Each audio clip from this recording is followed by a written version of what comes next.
comes afterwards. Friday, Friday, getting down on Friday. Everybody's looking forward to the weekend, weekend. Friday, Friday, getting down on Friday. Fun, fun, fun, fun. Weekend, weekend. Partying, partying, Yeah! partying, partying, Yeah! fun, fun, fun, fun, fun, fun.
Oh, there we go.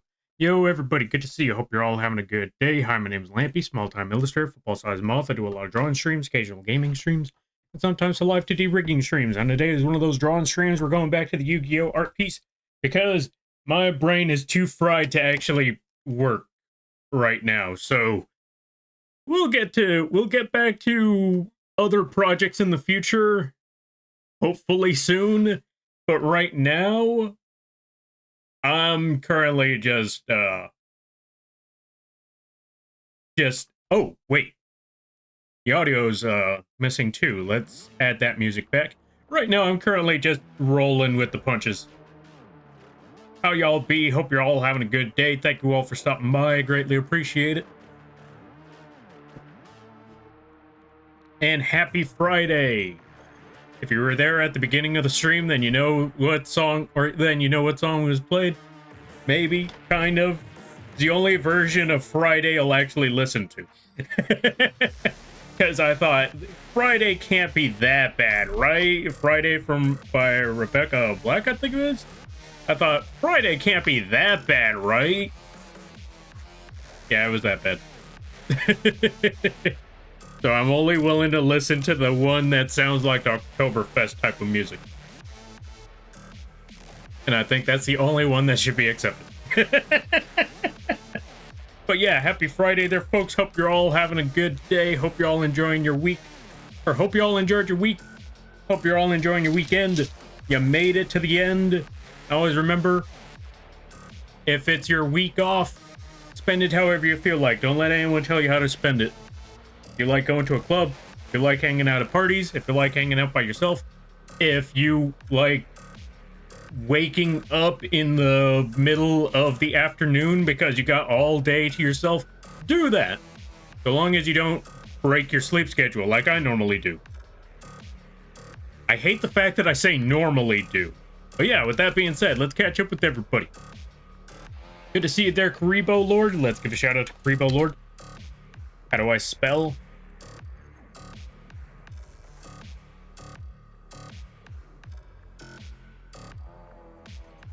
I don't even know how to do a shout out no more. What the? Karibo. There we go. Go check out the Karibo Lord. They play good variety games. Really awesome people. Go check them out when you get the chance. Good to see you there, John. Zelda. 10. I have been here for 20 minutes. No, you haven't. I haven't even streamed for 10. Wait, unless you've been waiting in the background, in which case, you know what? Fair enough, fair enough. Why? I mean, you know what? Fair enough, fair enough. I was going to start asking questions, but I think it's better to just leave these questions where they are. Wait, the Norse music is this? What, Norse music? Oh yeah, you know what? I forgot. Since it didn't play because it was muted, let me try that again.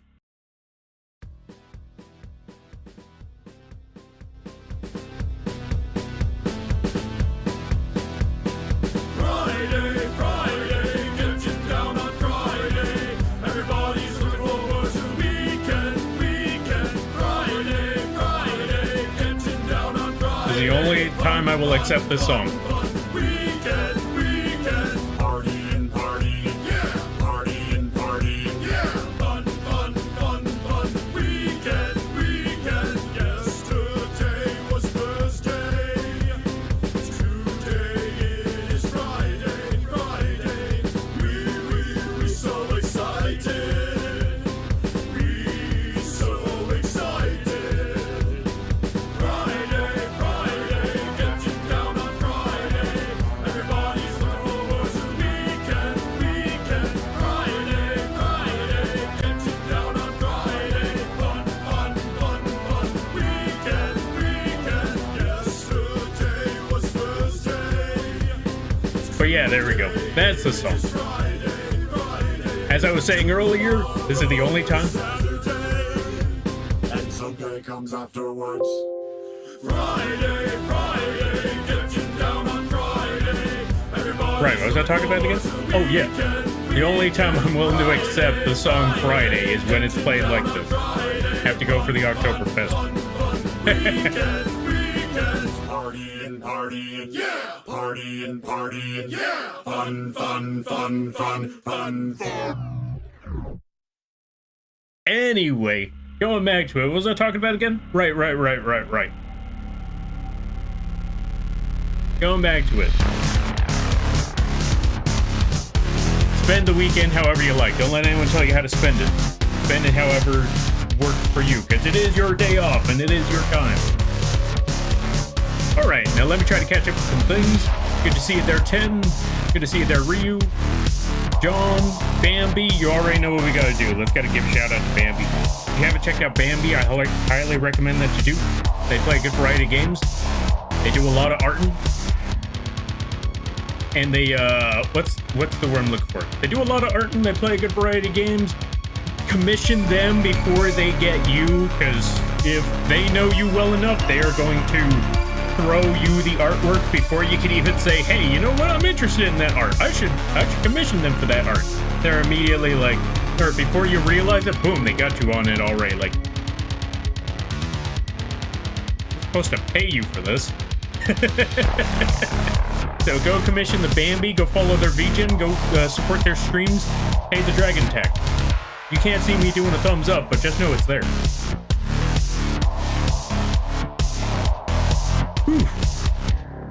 Alright, we're trying to catch up some things.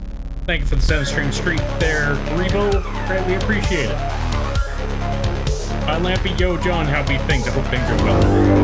Yo, Skitters, thank you for the raid. Let's give a shout out to the Skitters. If you haven't checked out Skitters the Moth, I highly recommend that you do. Go pay that Moth tax.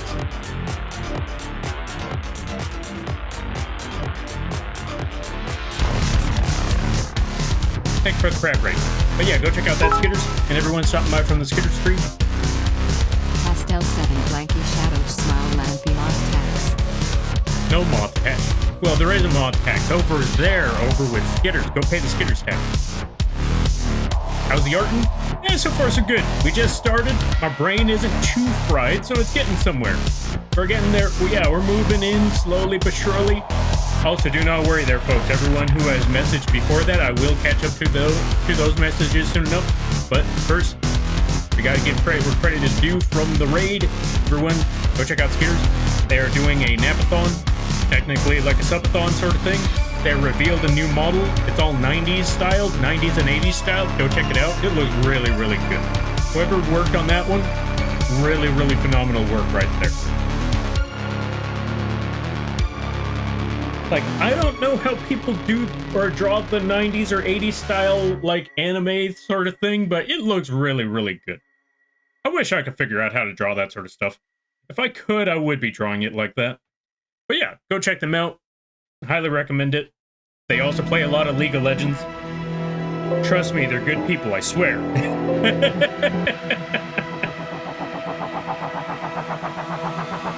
But yeah, they also play some very cozy games, all sorts of stuff like that. Really awesome people. Music's louder than you? Thank you for letting me know. Hold on a minute. Oh yeah, I put it at like freaking 50. Thank you for letting me know. Okay, now that the music is backed up to code, let's catch up with everybody. Also, everybody stopping by from Skitter's stream. Hi, my name is Lampy Malt, small-time illustrator, football-sized malt. I do a lot of drawing streams, occasional gaming streams, and sometimes the live to rigging streams. And today is one of those gaming streams where we're just sitting here drawing. Well, we'll eventually get to the drawing, but today is a chill day, mostly because my brain is too fried to really think about other things. I hope y'all enjoy your day. Hope y'all enjoy your stay. And if you gotta take care of things, go take care of those things. You never feel bad about raiding and running, because that's what raids are all about. But if you stick around, I greatly appreciate that. I hope you enjoy your stay. How was the stream, Skitters? I hope it went well, and good to see it there. Rubber Dew, Chitin Cuddler, Baggins for you. Hope everybody's doing well. Also, thank you for the crab raid. Hi, okay, so I saw that part. Hi, how's the Arton? Yeah, I want to say it's going pretty well. We haven't started yet, but we're getting there little by little. Moth to moth communication, indeed. They also play a good variety, a lot of fun games like Peak. Go check that out too. Also, Tim, thank you for the raid, or not the raid. Thank you for the bits. I greatly appreciate that. Why'd y'all start a hype train? No hype train. No hype train. We leave that alone. Also, good to see it there. Renovamokas, or Renovamox.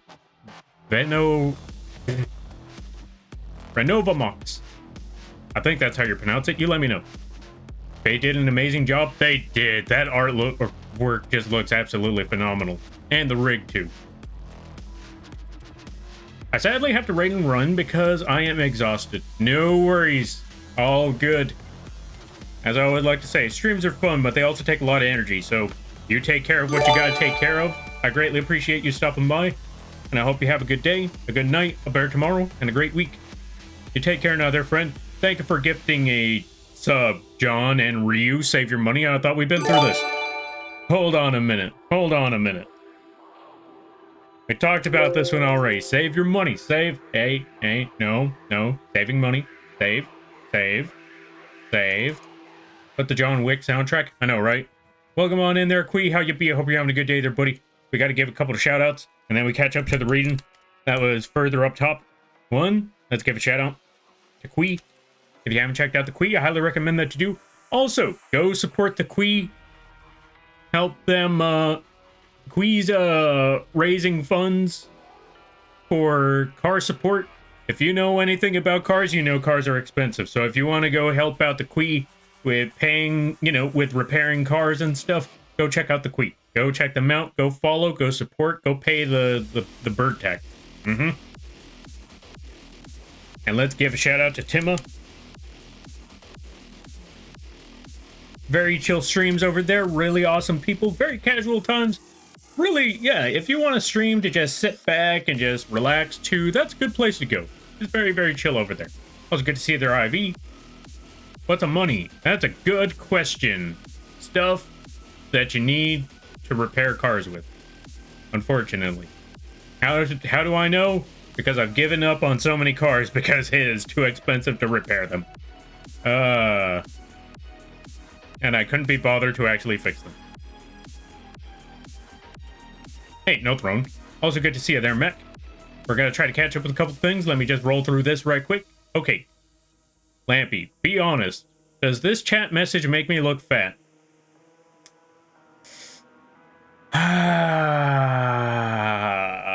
I hate to break it to you there. I don't know how to tell you this there. Welcome on in, Thunder. How you be? I hope you're having a good Friday. Yes. I hope you're having a good Friday. All of that good stuff. Let's give a shout out to Thunder. If you haven't seen the Rolling Thunder, I highly recommend that you do. Very, very cool streams. Very, very funny people. They like to do some light trolling here and there. But overall, really cool people. Go check them out. I highly recommend that you do. Also, happy Friday there, High Dragon. Let's give a shout out to High Dragon. Also, sorry I couldn't help with the situation there with the PNG there, High Dragon. I honestly don't know what's going on with that one. For anyone who's here, can you test out a PNG for me? There's a Lampy plush PNG that's also part of a model. Why did y'all continue the hype train?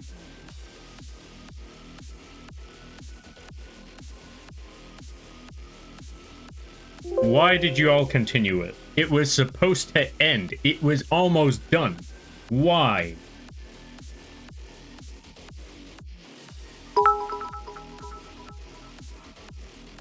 Moth tax, moth tax, moth tax. No moth tax. What? Okay, you know what? I'm just gonna go back to my chair. Anyway,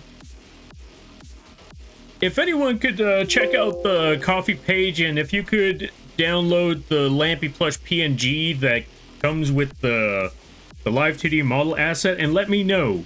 Does it pop up transparent for anyone else? Because High Dragon let me know that there was a situation where the PNG wasn't popping up transparently. But I downloaded it, and it worked on my end. And I've seen it work on other people's end. So I'm a little confused about that situation. I wish I knew what the solution or what the issue was so I could give a solution, but yeah, I don't know why it's not working. And maybe it happens to other people, and if so, that's a worrisome situation right there. Friday? Yeah, Friday, that's the one. It's cold as hell Friday, so I'm bundled up. You know what? So long as you're not melting and so long as you're not a popsicle, that's what matters. Still, sorry to hear that it's freezing out there. Yes, also smart move. Bundle up like crazy. Bundle up. Is it me, or does the live feed of the chat now have timestamps even while a live or streams live? That's an interesting situation right there. I don't know why that's going on. Also, welcome on in there, Zeracles. Thank you for the quack. John, thank you for the hydrate. Dragon Knight Val, welcome on in. How you be? Puts a giant lamp down for the streamer. Thank you. I greatly appreciate that. And I hope things be good on your end. I hope things be well. And that goes for everybody. When I was in middle school, they played Rebecca Black's Friday during announcements on Friday. I am so sorry for your loss there, Zeracles. I am so sorry that school put you through that. As if school wasn't bad enough, they decide to subject you to the original song of Friday. I am so sorry. Not gonna lie, seeing the model dance around like that's kind of a vibe. That's because the Oktoberfest version of Friday is a vibe. It lets you celebrate Friday. Lampy celebrating Oktoberfest on a January. It's not the first time I celebrate something on the wrong day. I celebrated a model reveal on April 1st. I celebrate Christmas every Halloween. Then I'm just gonna have a casual day on Tuesday. So yeah, it's just part of the course. That's just the usual out here. Okay, the music's a bit overpowering now. Thank you for letting me know. Yeah, I apologize. That one, I didn't realize that halfway through. But yeah, now that we're almost caught up, run that bug over. Wait, why are we trying to run bugs over? I streamed again today, and I keep missing it. What? When? When did you stream? Let's give a shout out to Ivy. How do I keep missing these streams? I swear. Yes, indeed. Everyone go support the Queen. Agreed. Pay the moth tax. Lampert moth. No. We just had a moth show up here earlier. Go pay the moth tax over there.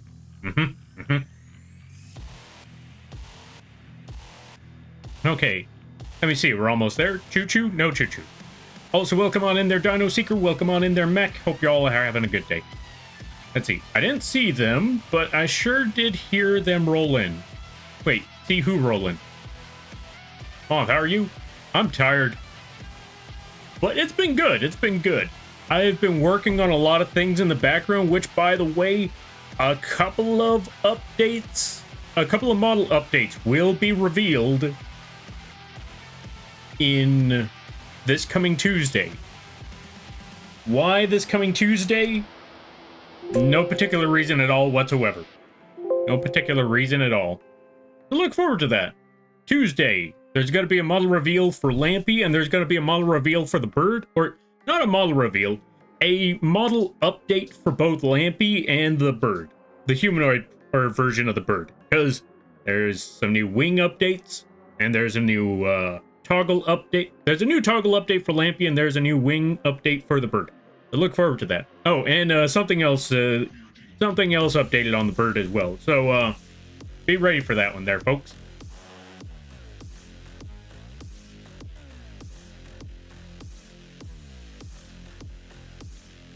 Why were you so close to my eyes? Because what's the word I'm looking for? They were committing hype train. I had to let them know. Stop it. Get some help.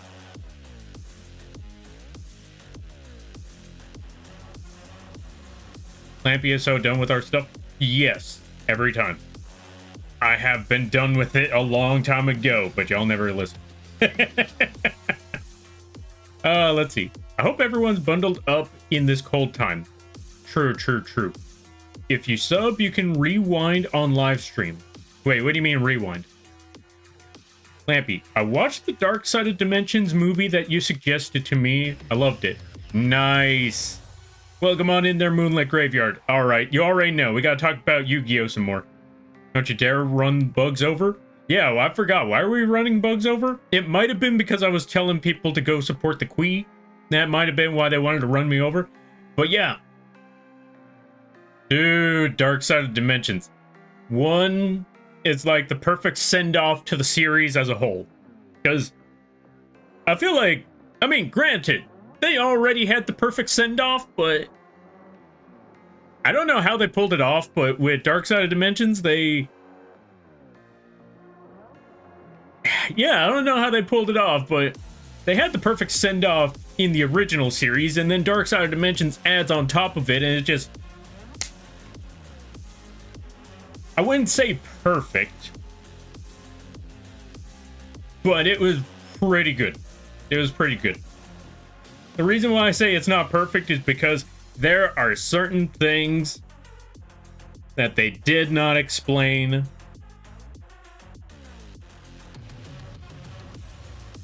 And there were certain duels that, I don't know, personally, I was not a fan of the dimension duels. Or whatever the things were that they had to duel where they chose how many numbers their monster's attack point was. And if that monster dies, they lose life points because of it. I was looking at that like, of course you're gonna choose the max number. I don't know, there's nothing really going on here. Obviously, the Kaiba versus Yugi duel and the Kaiba versus Atem hologram duel, those two were the best duels by far, and that's the whole reason why we were here. That's the whole reason why we watched this goddamn movie, because it was like, Yugi and Kaiba dueling again? I've waited decades for this. Let's see how this turns out. Also,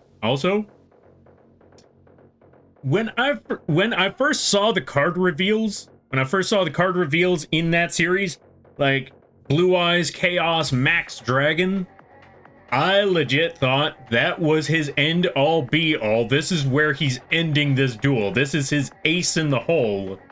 Once he summons this, Yugi's gonna have to find a way to get around this. Let's just say this duel is a lot more interesting than just that. So, folks, if any one of you haven't seen Dark Side of Dimensions yet, I highly recommend checking that out if you're a Yu-Gi-Oh fan. Like, if you're an OG Yu-Gi-Oh fan, go check out Dark Side of Dimensions. Because, dude, you know, the other thing, okay, there were two cards that I saw where I thought, okay, so I see this card, this has to be his ace monster, and that card, considering how the effect works, this has to be the ace in the hole. This is how Yugi wins. I think I see it. I think the picture's painted clearly. Oh yeah, no, I was dead wrong. Did not go, I mean, to be fair, how do I put it? It didn't turn out the way I expected it to. But it still worked. You know, the effect still went off the way... How do I put it? Well, technically, it was the ace in the hole. It's just not the ace in the hole how I expected it to be. It's a weird way to put it. I don't know. Just go watch that duel. You'll see. Actually, look at the cards first. I would say look at all the cards that are in the Dark Side of Dimension series or movie, and then watch that duel. Because I swear, when looking at those card effects, it gives you an idea of how it's going to go down, but it may not turn out the way you expected it to go down. If that makes any sense.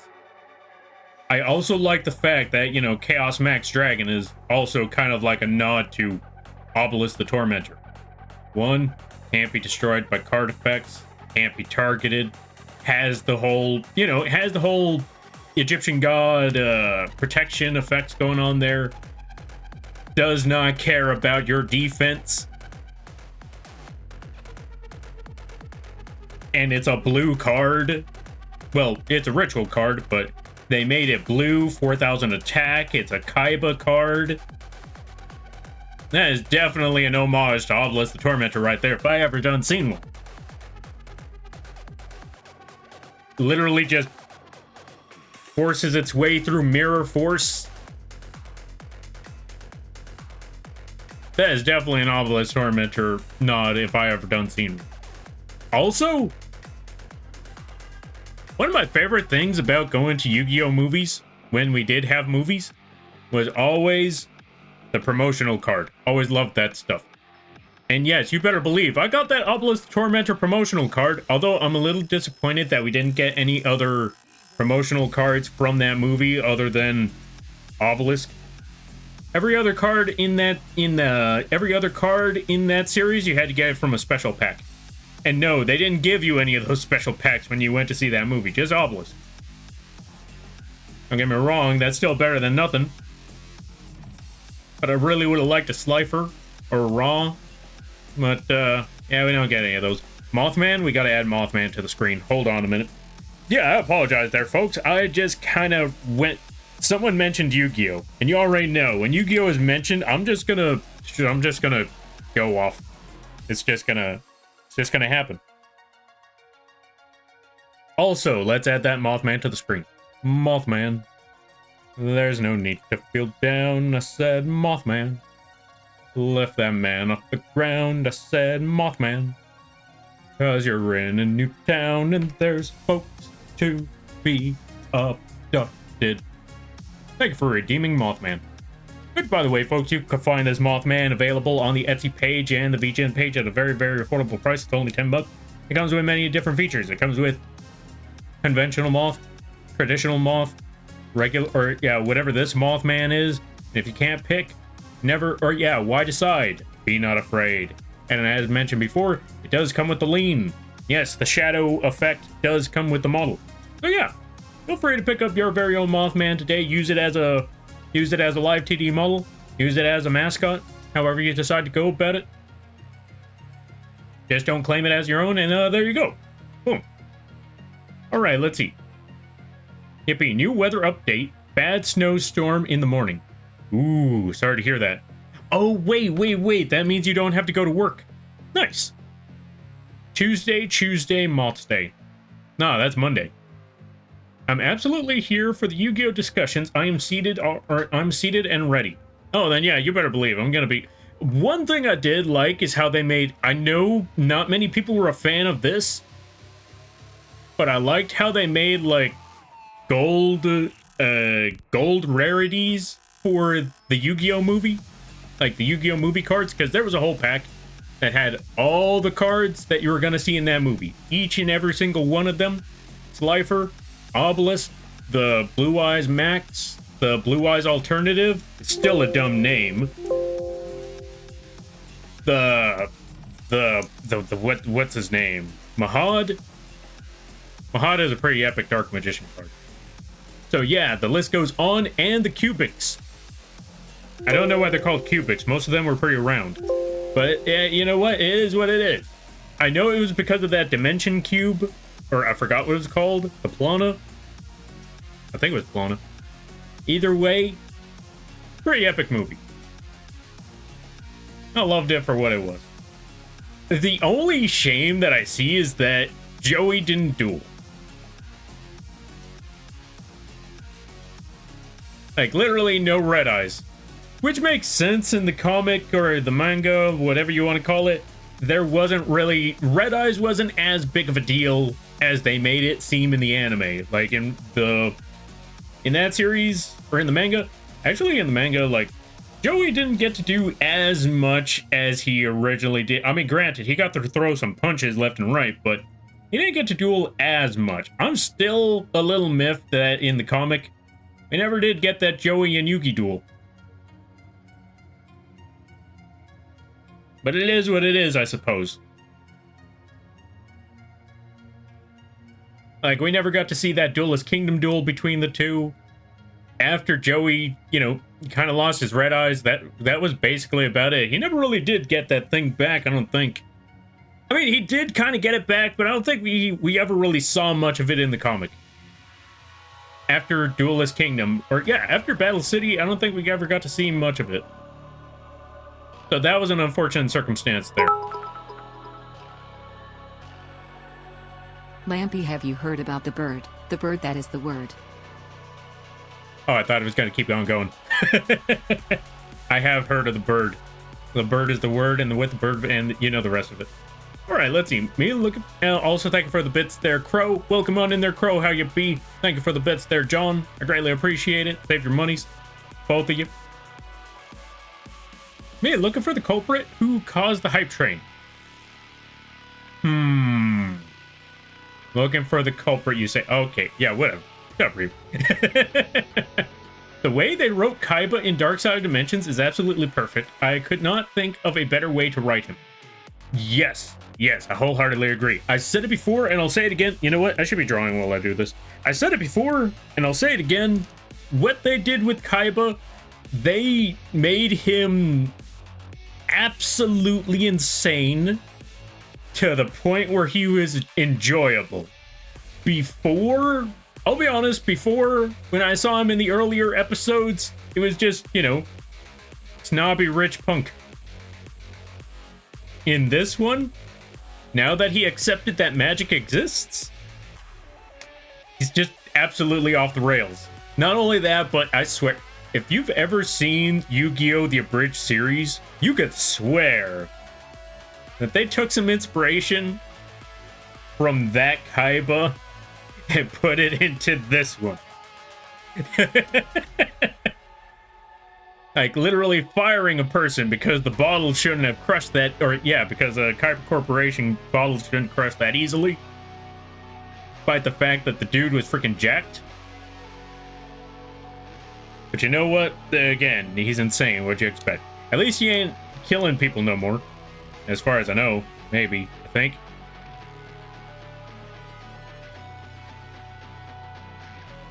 Oh, and the jet scene. I'm never gonna forget that part. Literally has fighter jets show up at his stadium. One of the jets start breaking down midway. Starts crash landing onto the ground, or crashing, or yeah, headed towards a collision towards the ground. And before it can hit the ground, a Blue Eyes Ultimate Dragon shows up.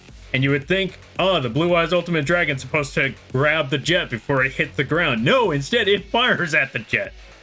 Shoots that jet down. The jet collides with the Blue Eyes Ultimate Dragon. Both of them are hurtling into the ground. Causes a big explosion, and then you realize it's all a holographic farce because you hear Kaiba laughing within the flames of that burning wreckage. And then you realize that was the biggest troll moment I have ever seen in this series so far. With the exception of Weevil tossing the freaking Exodia cards off the boat. Or Joey throwing that Millennium Puzzle piece out the window. Okay, I guess there were bigger troll moments, but that one was... Actually, no, I take it back. There were more personal troll moments, but that one was the biggest one, because instead of just trolling one person in particular, he trolled an entire audience. And then said he would fire God.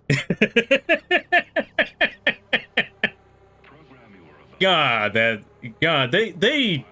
said it before and I'll say it again. They took everything about Kaiba and cranked it up to 11 in that movie. That's why it was one of the best movies they've made so far. God, it was so dumb. Alright, let me catch up with some things. This monster looks familiar? Ah, that's because... Hold on a minute. Where is it? Right. I also need to set up a couple of things. I need to restart the Photoshop because it's not working right. Don't worry about that there, folks. This happens all the time. Wacom. Every time I turn off the tablet and I turn it back on while the computer's still on, I just have to restart it every time because for some reason it just doesn't want to... The pen pressure does not want to work properly. And I don't know why that is. But there we go. We're also going to have to close Photoshop right quick. Close the window. Save. Yeah, sure, just to be safe. We wait for Photoshop to close, and then we'll come back to this. There we go. There it is. Alright, while we wait for it to open. Also, welcome on in there, Tron. How you be? I hope you're having a good day there, buddy. Good to see you there, Dino Seeker. Let's give a shout out to Tron. They do a lot of art and they play a good variety of games. Very, very chill times over there. Go check them out when you get the chance. I highly recommend that you do. The way... Okay, so I saw that part. Dimension dueling is fun in Duel Links. Not gonna lie, makes summoning high-level monsters easy. I see. How'd they make it look so boring then? It sounds fun, but at the same time, it just felt... I don't know, just watching the duel just felt like...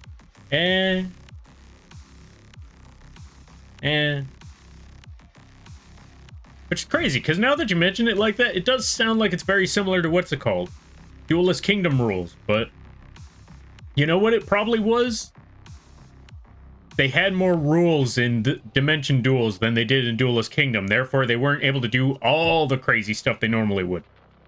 I loved how the not kid-friendly explanation of how Bakura got the Millennium Ring as opposed to the watered down explanation we got in the original series.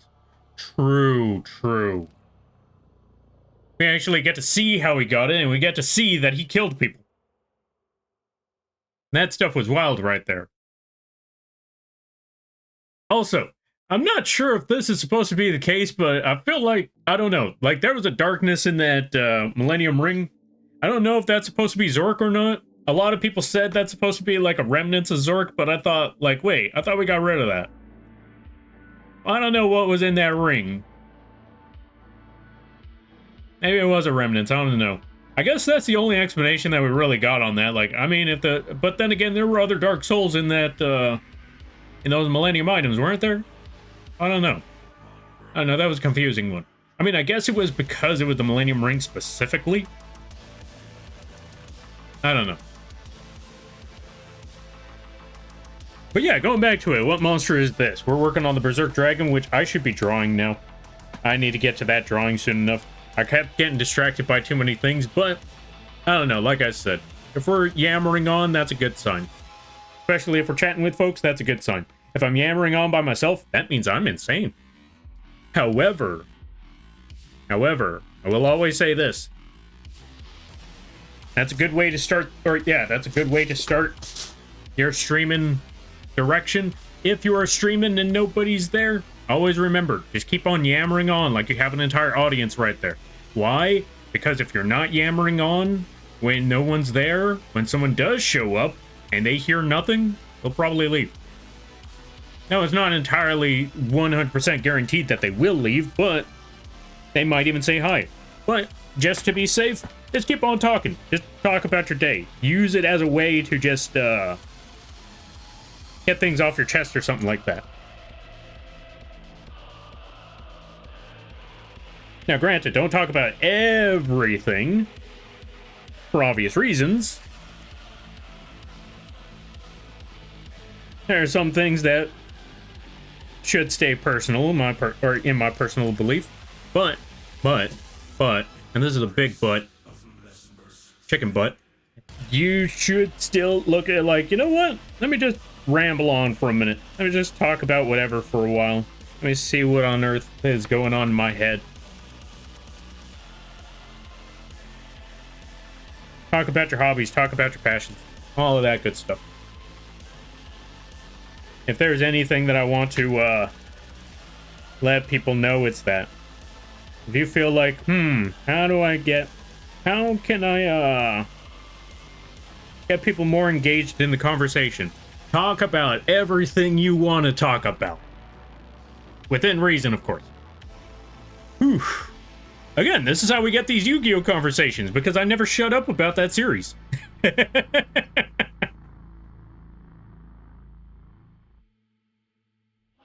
Wait, is the Yu-Gi-Oh art stream just a way of tricking chat into setting you up for an hour of Yu-Gi-Oh hyperfixations? No.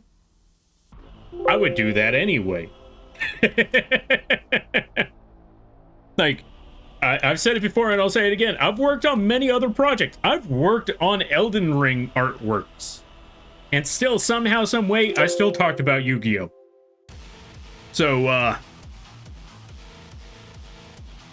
I don't, how do I put it? So, if you think, Lampy's just using this as an excuse to talk about Yu-Gi-Oh, you think I need an excuse?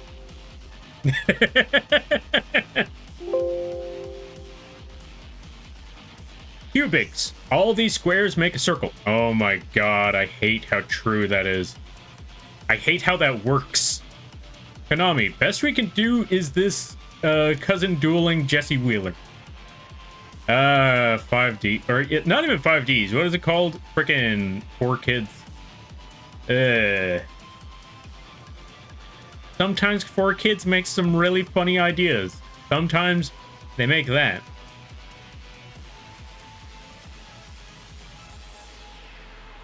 I like to pretend that I'll defend Joey as being more of a comic relief character, but then I wrote something for my friend and also wrote him as comic relief. Oops. Poor friend. I mean, unless they're a funny person, I'll be honest, I wouldn't mind being a comic relief character, so long as I'm not a Weevil or a Rex Raptor. Because one of them got peed on by a dog. I'm not even joking. If you saw the Orichalcos arc, you see, you know, that's the funny thing. They won't show guns, and they won't show someone getting punched in the face, but they'll show someone getting peed on by a dog. Okay. Alright. I see you, 4Kids.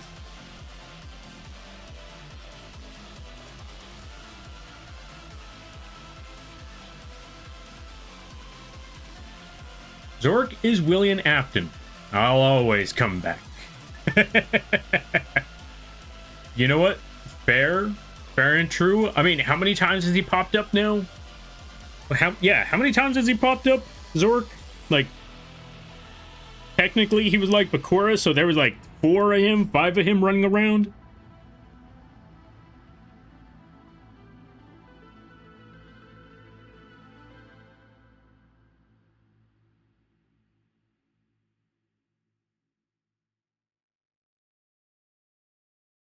I also like how, even though Bakura didn't duel, they still had him, you know, he was still very relevant once that Millennium Ring popped up. I mean, I guess for obvious reasons. I mean, he was the one who was stuck with that Millennium Ring for, like, ages. Must have sucked being Bakura, now that I think about it. I mean, not even must have. I'm looking at that like, dang. Bakura's life was kind of rough when you think about it. As a kid, he's stuck with that ghost that's killing all of his friends. Technically killed his dad, I think. I mean, you don't hear much about him after that scene, so I'm assuming like his dad was killed after that. So yeah, killed his dad, killed his friends, killed many other people. He couldn't really interact with anybody because the spirit's just gonna kill him. Left him alone, left him secluded with that thing for like years on end. That is a rough life right there. That is a rough experience. Only for him to think it's over, it's finally done, they beat the darkness, a few years later, boom, there it is again. Like, I feel like that would be traumatizing. Granted, they took him out a second time or a third time, I lost track how many times, but they took him out again, I think, if that was the case. But yeah, imagine being Bakura, like years later after that whole ordeal that happened in the original Yu-Gi-Oh series is one and done. High school graduation right around the corner. And right before those days roll on up, that spirit comes back one more time. I feel like that would be traumatizing to anybody. That spirit that has been, like, tormenting you ever since childhood. Yeah, I think that would be very, very terrifying when you really think about it.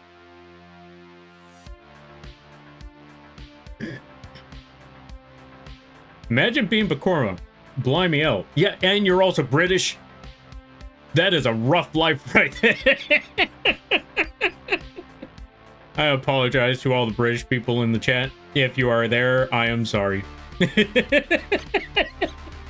I couldn't help it. I had to make that joke. It could be worse. At least you're not... No, I'm kidding. I'm gonna stop.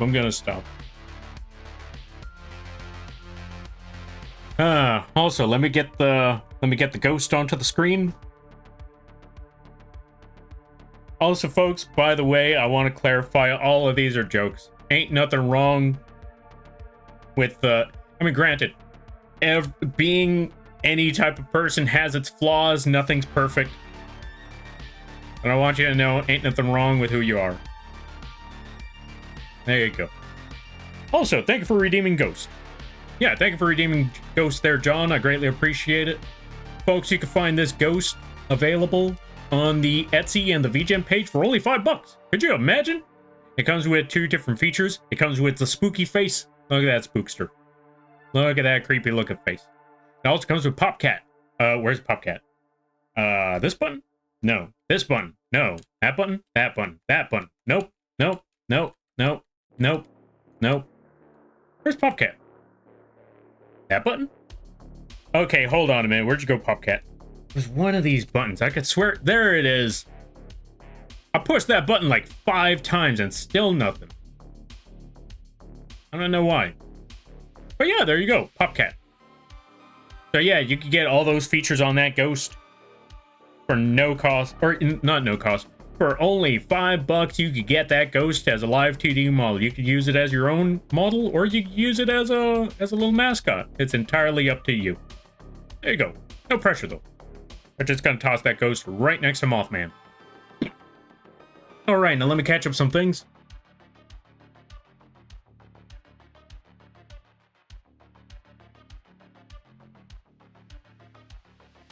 Lampy and I are one and the same. Someone mentions Yu-Gi-Oh, and I just do not shut up at all. Yeah, oh, I just do not shut up at all. Yeah, exactly. Like I said, someone doesn't even have to mention... Okay, if someone mentions it, I'm gonna go off the rails. But if someone doesn't mention it, I'm gonna mention it. And therefore, someone mentioned it. Therefore, I'm going off the rails. Also, welcome on in there. Welcome on in, Flying Eagle. How ya be? Let's give a shout out to Eagle. Speaking of Eagle, folks, if you're a fan of Yu-Gi-Ohs, if you're a fan of card games, go check out Flying Eagle. They play all sorts of card games. They play the Yu-Gi-Ohs, they play the Pokemons.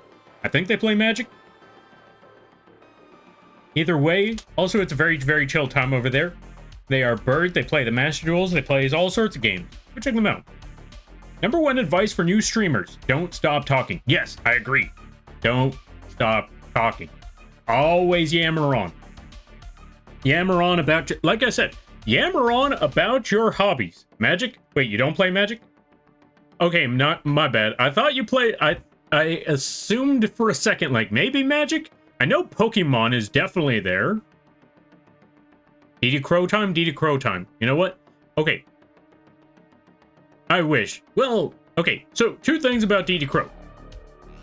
Well, we'll get to that one soon enough, but now that you brought that one up there, Shinzo, okay. I will say this. For those of you who have been here long enough, you will notice that there's a redeem that is missing where the bird switches to their humanoid form. That is unfortunately gone for a temporary moment. For this stream and next stream, it's going to be gone. Because I already changed the model, and if I switch it out now, the update reveals will already have been shown off prematurely. We don't want that. So, in order to prevent me from making that mistake of showing off the model a little too early, I took that redeem away for today and Sunday's stream.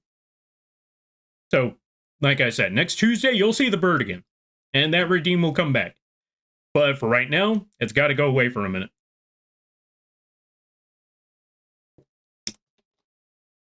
Bring back info. Info's right there. The bird's right there. See? Tell bird. You know what? If it makes you feel any better, we still have this consolation prize there. The bird still takes Ryu's card. There you go. Also, welcome on in there, Shinzo. How you be? I hope you're having a good day there, buddy. Let me try to catch up with a lot of the reading. Also, Bambi, thank you for hydrate, the posture check, and the stretch. Yeah. Yeah. There we go. 4Kids was long gone, yet Dark Side of Dimensions made a Jesse Wheeler tribute. Wait, what do you mean a Jesse Wheeler tribute? I feel like I'm in the minority for liking Rex Raptor. He's annoying, but he's a specific brand of annoying that I enjoy. You know what? I actually agree with you on that. One, Rex Raptor had some pretty cool cards. He wasn't that big of an... Yeah, he wasn't that big of a douche. He was a little douchey. But not the same level, not even close to the levels of Weevil. Weevil is a person that you would like to punch in the face if you saw them or interacted with them. Rex, on the other hand, I don't even think he's that bad. It's just more so of, you know, he's just on the other side. I mean, heck, if you look at Battle City, Rex and Joey didn't even have that big of an issue with one another. It wasn't even like, it's you again. It was more like, oh, hey. Like, dude, this guy beat you? Yeah, he uses psychic powers and all that. Like, oh. Can't believe you lost to a nerd. Okay, let me show you how it's done. That's about it. Weevil, on the other hand, gave people a reason for to have animosity. Again, case in point, the Monster scene. Y'all know what I'm talking about. Y'all know what I mean. Where Rex, you know, it was more like, even in, what's it called? What's the thing called? Even in that filler arc, you see the difference between Rex and Weevil, where, you know, where Yugi's dueling Weevil and, Joey's dueling Rex.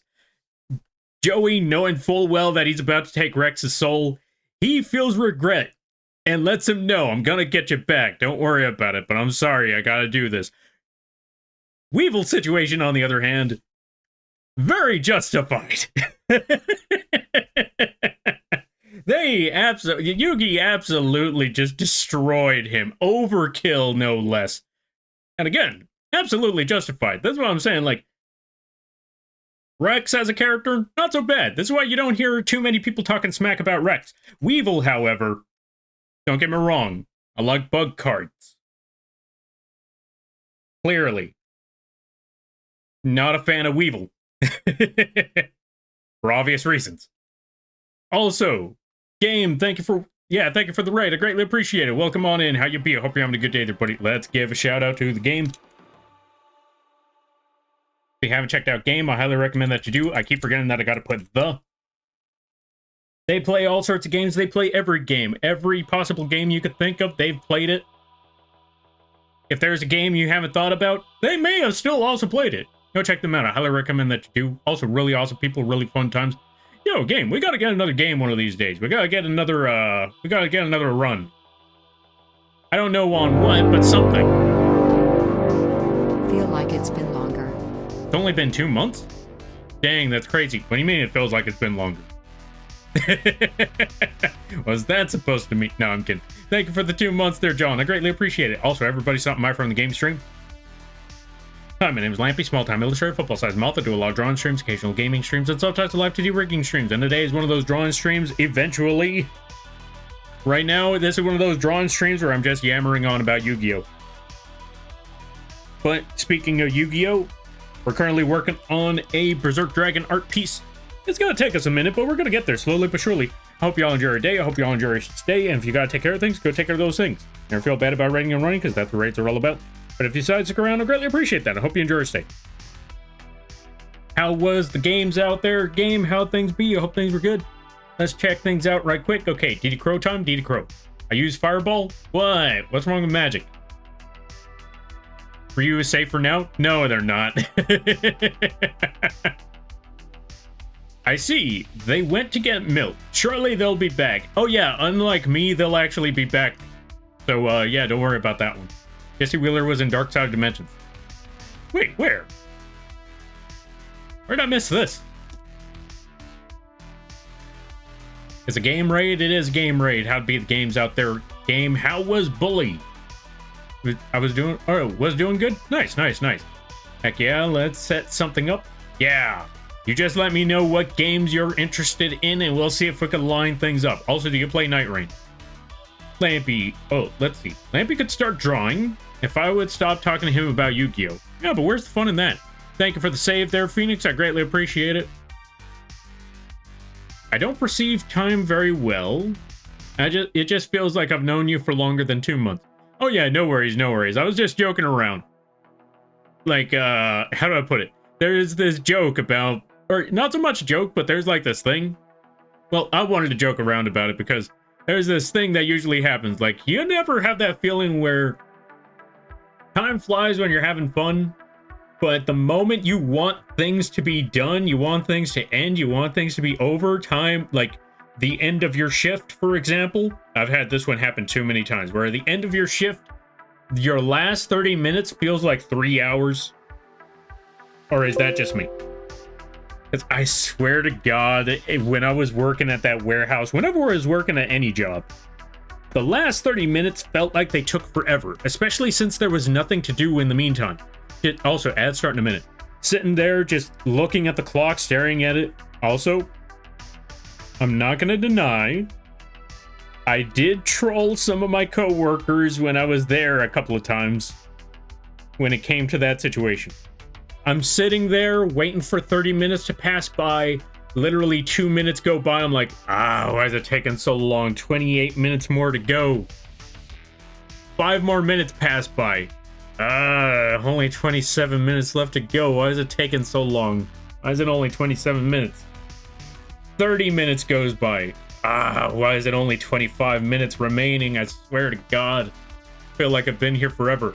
And one of my coworkers tell me, dude, I know how you feel, but stop talking about the time. It's making it worse. Like, I'm trying not to think about the time and you won't shut up. I'm like, yeah, but it's only 24 minutes left before we're out. He's like, dude, shut up. And I'm like, what? I'm sorry. It's just that 23 minutes left to go. We're almost out of here. Why is it taking forever?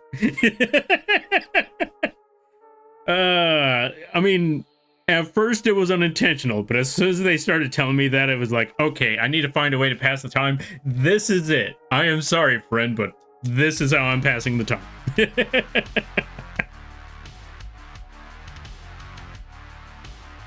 I was gonna say good times, but no, they weren't. I hated that job.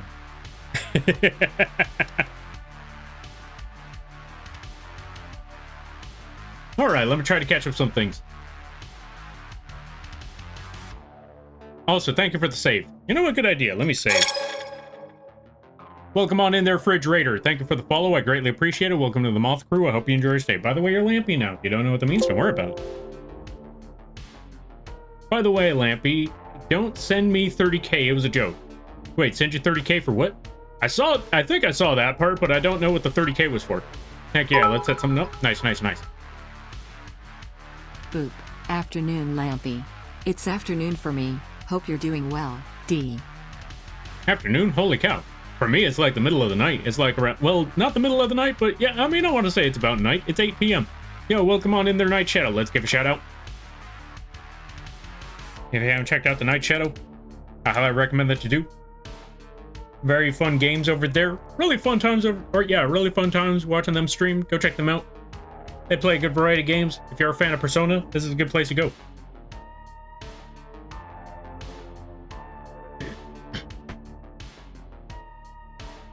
Thank you? Yeah, no problem. No, thank you for something. I greatly appreciate it. It's 11 a.m. for me. Holy cow, that's wild. That is honestly crazy. Yeah, the world is funny that way. Like, for one person, it's the middle of the night. For the other person, it's practically morning, almost the evening.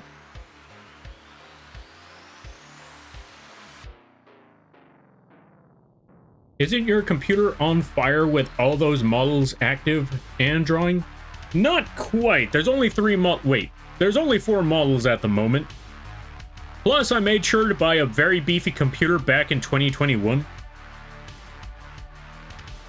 And by beefy, I mean 1,700 bucks. It was a very sound investment because this computer has been helping me pay rent. Because the streaming quality has been better. I've been able to, do a lot more when it came to live 2D commissions. The list goes on. It's been a lot of work, but it's been getting there. It's been doing well. Which, thank God, because I'm gonna be honest, when it came to when it came to business stuff, there were some pretty close calls when it came to this sort of thing. I cannot deny. I've had a couple of close calls where I'm like, how on earth am I gonna make rent? I ain't gonna tell nobody, for obvious reasons, but I'm a little worried about rent. So we need to come up with something. And then boom, commission out of nowhere, like, thank you. Thank you. Good Lord, that was too close. But yeah, welcome on in there, Phoenix. Let me see. So yeah, I made sure to get the proper things to make the computer run just fine with these models. Although, that also reminds me that you mentioned that there, Phoenix. I've been hearing a lot about live 2D models advancing a little too much. Not so much a little too much, but, well, okay, yeah, maybe a little too much. Where people are making bigger and bigger live 2D models to the point where computers are struggling to handle them. I should know. The bird model I made, like the humanoid bird model, that one chugs a little bit. the Lampy mech chugs a little bit. So I am saying that a lot of people are bringing up how models are getting too big. I'm not gonna sit here and act like, yeah, models are getting too big. Y'all should simplify. Like, yeah. This is coming from the bug that made an entire mech. Flamethrower and everything. This is coming from the bug that made a traditional live 2D model that had attack animations. I am the last person who needs to talk. Actually, if anything, now that I think about it, I should be the first person to talk. Like, yeah, we do overcomplicate things. And I'm sorry.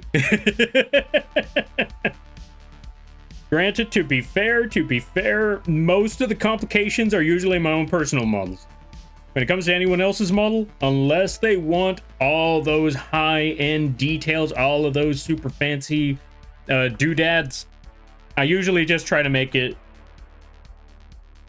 as conventional as possible without, breaking their PC.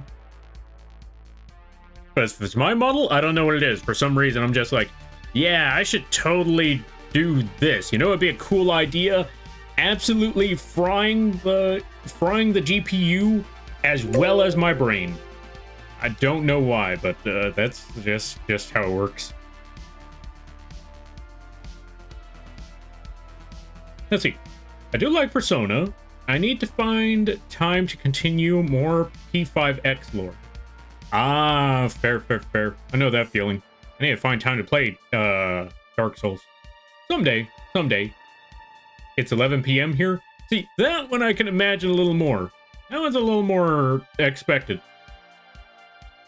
Well, not so much a little more expected, but that one I can see more, because that's like 3 hours ahead of me. Also, welcome on in there, Fridge. Yeah, time zones be whack? They do be whack. Only 4. To be fair, these are four simple models.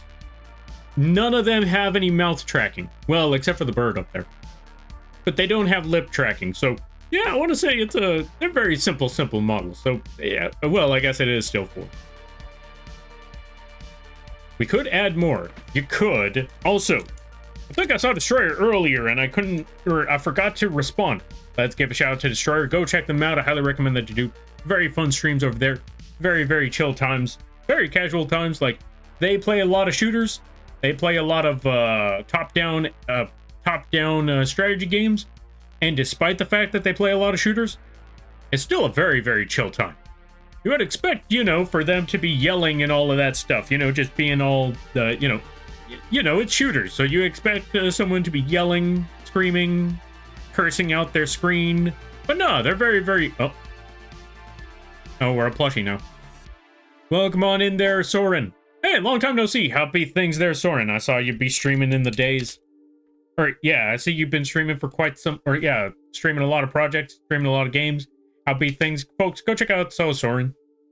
It's a very funny time over there. Very awesome streams. They play a good variety of games. They play a lot of games like Peak and stuff. All sorts of things like that. Go check them out. I highly recommend that you do. 1700? Yeah. I mean, I'm not going to deny it's a pretty hefty price, but again, since a lot of my work requires a computer, I think it was a very sound investment. I mean, again, this computer has... How do I put it? This computer has kept a roof over my head for 4 years now? Yeah, 4 years now. Kept a roof over my head for 4 years now and counting. So this was definitely a sound investment. And it was a much better investment than the car.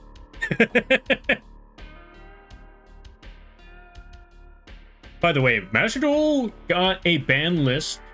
Has Blue Eyes cards... As Blue Eyes cards got unlimited, and they limited Max C.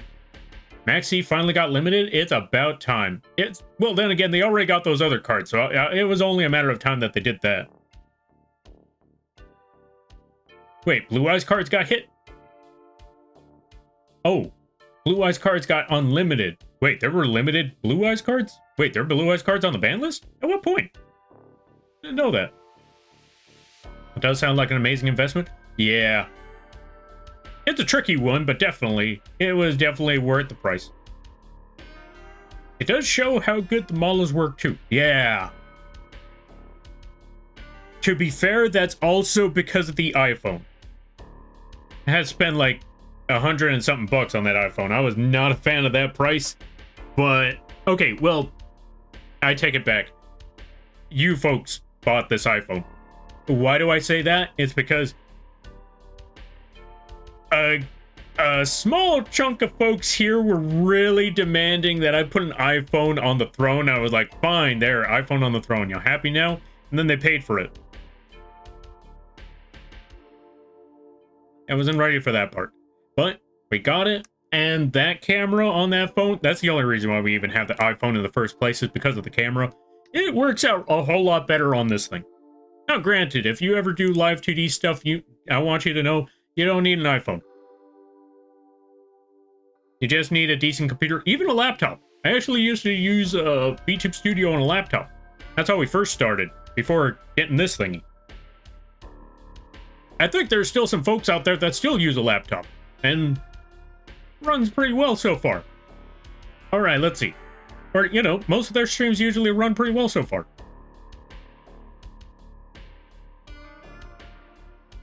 Oh yeah, gonna look at something real quick. Why? Why, John? Wait, why are you looking at something real quick on the throne? There's nothing there. Oh yeah, speaking of which, that reminds me. So, I finally ordered that Yugioh model. Once it rolls on in, I'm gonna find a day to hit the buttons. Not hit the buttons. I'm gonna find a day where once it arrives, I'm gonna find a day to assemble the Yugioh on stream, which means hand cam stream, which means you're gonna see Lampy plushies on the, you're gonna see Lampy plushies on the camera. Look forward to that. It's like the Gen AI or something. It needs more RAM. Where do I download more RAM? Do not try to download RAM. It's a scam. Yes, I agree. Wait, why are we talking about needing more RAM? I know the PCs need more RAM. Plushie Moth? Yes, we do be Plushie Moth now. Thank you. Just checking out Twitch for more people making art. Fair enough, fair enough. I also apologize that I have gotten almost no art done because I've been rambling on for like God knows how long. I swear, this is still an art stream. It just takes me forever and a half. Let's also put the brush at 30% opacity. Give ourselves... Actually, you know what? For this part, I'm actually not going to add any outline. It's just going to be for the wings at the bottom. Just around here. We're not going to actually put any highlights at the top. Now, the reason... Well, not entirely true. We're not going to put any highlights on these parts in particular, but we will add some outlines for the highlight. But that's more so up top here. Right across at the top edge and the left edge of this image. Now, there's a reason for that, and I will explain that one as we go along.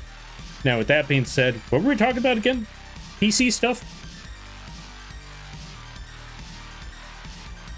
I think we were talking about computer things?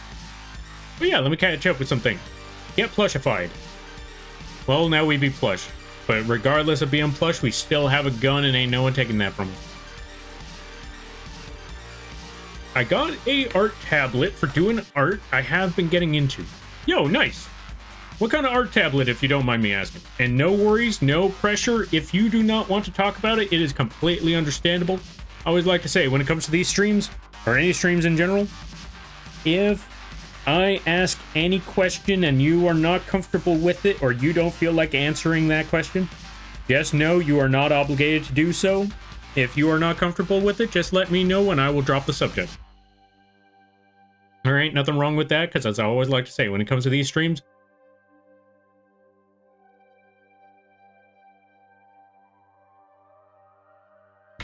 I see you, John. You're lucky I'm in the plushie mode, or else I would go up to the screen. You know what? You know what? Actually, I can still go up to the screen. I see you, John. I see you, John. I see what you did there, John. I see what you did. I see what you did, John. I see what you did there, John. You want to talk about it, John? You want to talk about it? You want to talk about how you invaded the throne, John? Anyway.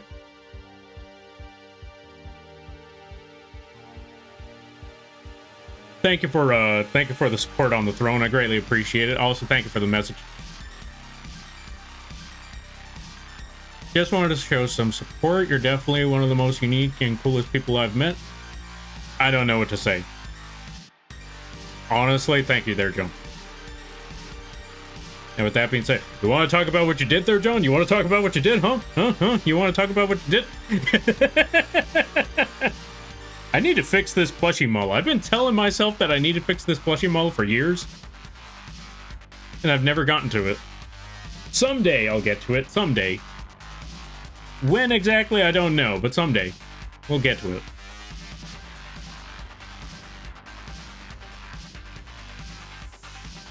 What monster are you working on, by the way? The monster I am working on over here is the Berserk Dragon. It was a Yu-Gi-Oh monster that was in a filler arc, the Noah arc. It was the one where they all got isekai'd into a digital world where there were digital monsters, and they had to fight for their lives because a bunch of businessmen were after their bodies.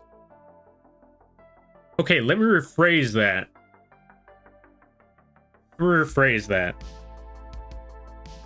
They needed to fight their way out of a digital circus because a bunch of old people were trying to possess them.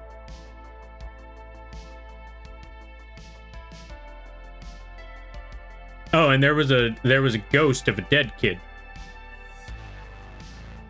also trying to possess them, but also trying to spite Kaiba.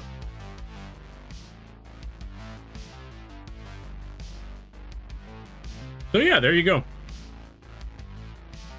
And this was one of their this was one of the monsters that popped up in that season.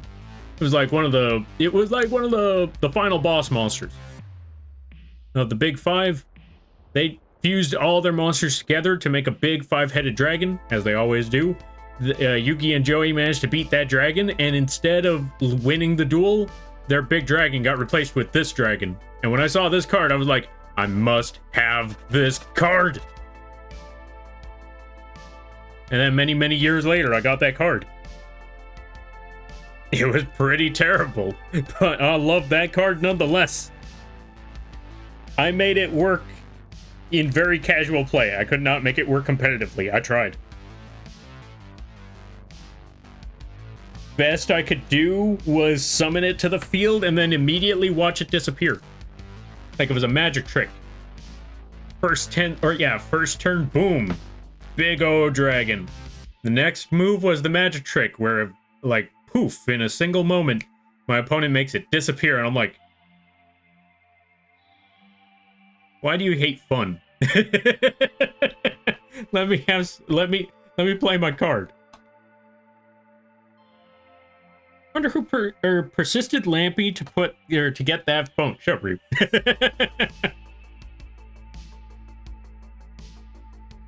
That's great. Yeah. Wait, what were we talking about?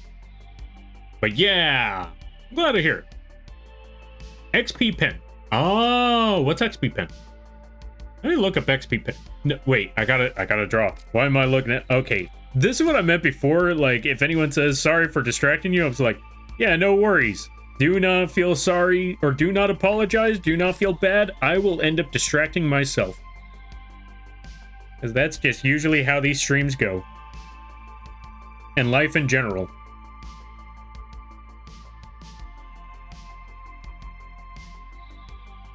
Oh, I forgot to say one other thing. Folks, for those of you that are there, you've heard me talking about all the Elden Ring assets that I wanted to make for when I play that game on stream again. And I wanted to let y'all know the helmet for the Millennia Live 2D asset and PNG, because if I'm going to be putting this up on the coffee page, which yes, I'm going to be putting the Live 2D asset as well as the PNG on the Live 2D page, I want to make sure that those that don't have VTube Studio can still use these. So, it will be a PNG. Oh, that, and for those that use 3D models and can't use live 2D assets, I want to make sure that they can still get a hold of this thing too. So that's why we're making the live 2D version, and we're making the PNG as well. So everyone gets a shot at this stuff. And of course, since it's going to be on the Etsy page, or on the Coffee page, you already know, it's going to be absolutely free. It's going to be no charge at all. No cost, no nothing. Oh yeah, also for anyone who's wondering, what on earth are we doing here? We are trying to add outlines. Okay, so one thing. Since this monster is going to be in a very, very dark environment, we're not going to be adding a lot of lighting effects. We will be using some simplified lighting effects like outlines around the edges, some light reflective effects. But for the most part, we want this thing to be drenched in shadow. We want this thing to be encased, as a matter of fact. So that's why you see that we didn't add a lot of detail around the face. Okay, we add a lot of line art detail to the face, but when it comes to the lighting, we're not going to be adding too much to that. The lighting details are going to be very, very light, very, very simple. It's mostly going to be outlines. And not even too many outlines. Mostly around the face, or mostly around the jaws.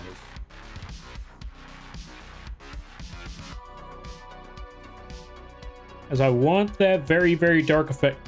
Well, how do I put it? I want the effect that you usually see with monsters. Like, we want to give a terrifying looming threat.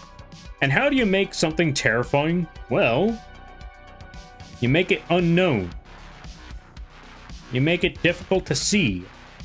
As if you cannot fully describe what on earth you're looking at, probably going to be a little more terrifying. Like, if you see distinct features, fang, teeth,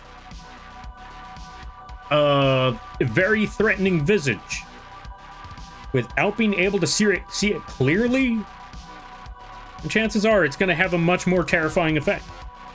Perfect example.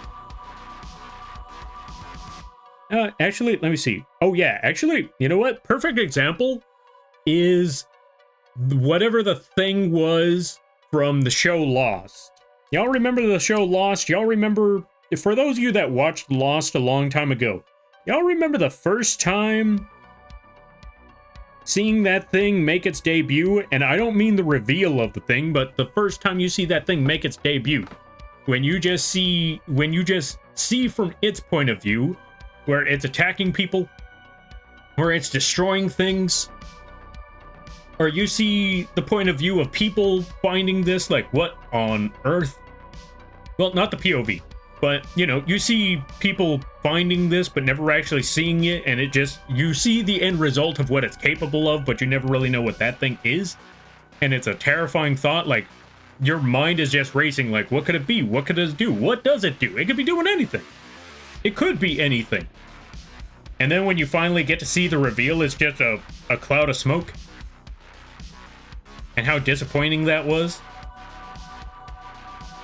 See, this is what I mean about sometimes less is more. Sometimes less is more.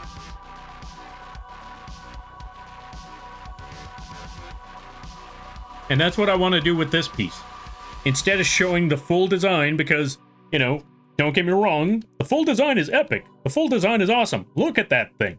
Now, imagine that if that thing was towering over you, and all you could really see are its giant skeletal claws coming at you, and maybe a semblance of teeth in the background, off in the distance, like miles upwards away from you, like 3-story tall, not 3, yeah, 2-story tall, not 2-story, 10-story tall, there we go, perfect, 10-story tall behemoth, and all you could see, all the way looming up there, because it's shrouded in darkness, are its teeth, and maybe its eyes.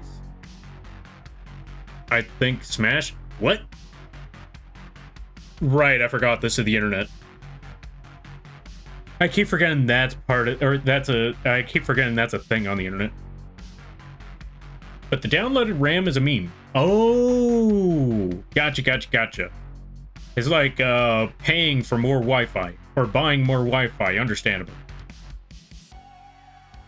I would love an art tablet, but I'm just fine with my Samsung phone with the built-in stylus. You know what? That's fair enough too. I mean, if it works, it works. Sometimes you gotta work with what you got. I mean, heck, there was a time where I just worked with a laptop and a screenless tablet for like years on end. And when I didn't have those, I just drew on paper.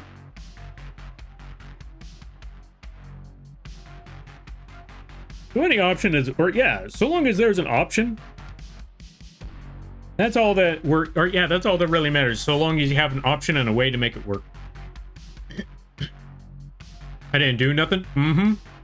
Sure, John. Sure. I have Samsung phone. I didn't find out about you that the pen and drawing with it. Wait, let me try to read this one again. I have Samsung phone. I didn't found out about you that the pen and drawing with it. Oh, gotcha. Okay, fair enough. I think I understand. Like the XP pen is for the Samsung phone. Understandable then. Either way, so long as you're having fun with the arting, that's what really matters. I'm getting back into arting? Nice. I'm wishing you the best of luck. You got this, I believe. I can't wait to see what sort of project you work on there, Phoenix. Ooh, indeed. I like this monster. This is one of my favorite ones. It's not good, but I don't care. I like a lot of terrible monsters. Serpent Eye Dragon is a perfect example of that. I'm the one who tell lies? You know, that reminds me of a funny video that I saw where it's like two guards. There's two guards in front of two different doors. One of them says, well, you know, they give the casual or the usual thing. One of us speaks nothing but the truth, the other nothing but lies. And it was a wizard and a barbarian. The wizard's looking at it like, okay, I know this one. It's a riddle. We just have to, and before he could finish that sentence, the barbarian takes his axe and cuts one of them down, slices him down the middle, grabs the other one, looks him dead in the eye, and asks him, as he points to the newly made corpse, he points at it and tells the one that's still alive, "Is he dead?" The one that he's being held up looks over there, looks back at the barbarian, tells him, "No." Barbarian looks at the wizard and tells him, "This one liar." So yeah, problem solved. Just bring a barbarian with you. They'll figure it out. Yeah, they'll figure it out for you. I was about to be like, what Yu-Gi-Oh about again? That's a good question. Yu-Gi-Oh is about out-swindling swindlers and then traumatizing them afterwards. Oh, and cards. Lots and lots of cards. Yeah, it's really great. I finally paid it off, and I'm still learning new things. Ooh, nice. I'm glad to hear. Also, congrats on paying it off. Not gonna lie, like, sometimes tablets are expensive. Phones are also kind of expensive sometimes. It'd be neat if you drew yourself riding a berserk dragon. True. You know what? We just tossed Lampy up there somewhere. I think I had to draw Lampy flying on a DD Crow once. So that was pretty cool. Alright, let's add the outline at the bottom of the horn, not so much at the top. Right around here should be good. And then we need to add some outlines around the hair, because since a lot of this is going to be shrouded in darkness, we still want to add some outlines to depict that, you know, show that there is a semblance of creature in here somewhere. Because again, we don't want to take the entire thing away, but we also don't want to reveal the entire thing either. If that makes any sense. So that's why we're working with outlines at the moment. We might add other features like other lighting effects. but we will figure that out when we get there. In the meantime, just adding some light purple outline. We might even change the color of the outlines afterwards later down the road. We'll find out. We'll find out.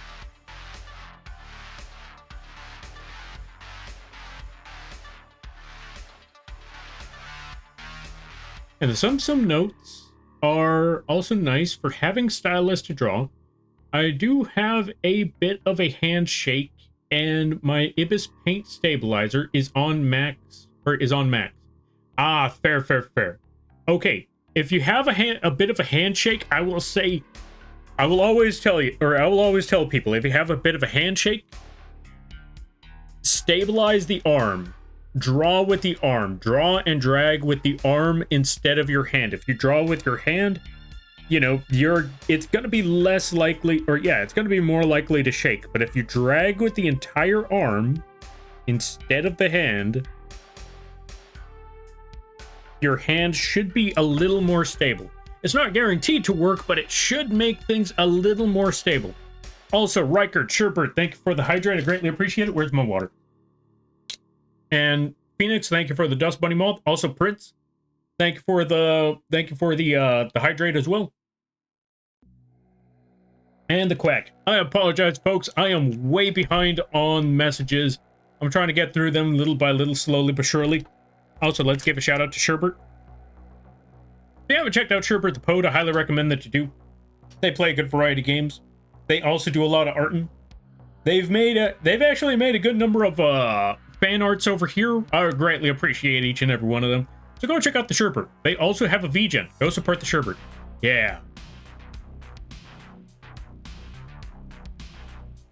Now let's add that Dust Bunny moth model around here somewhere. Dust Bunny. Which, by the way there, folks, if you like this Dust Bunny model, it is available on the Ko-fi page. Absolutely free, no cost at all, no charge, no nothing. You can pick this up and many other things on the Ko-fi page. Just put !KOFI and the link for said thing will pop up. And so yeah, you can pick this thing up as well as many other things for absolutely nothing. Also, hold on a minute. There we go. Back to regular Lampy.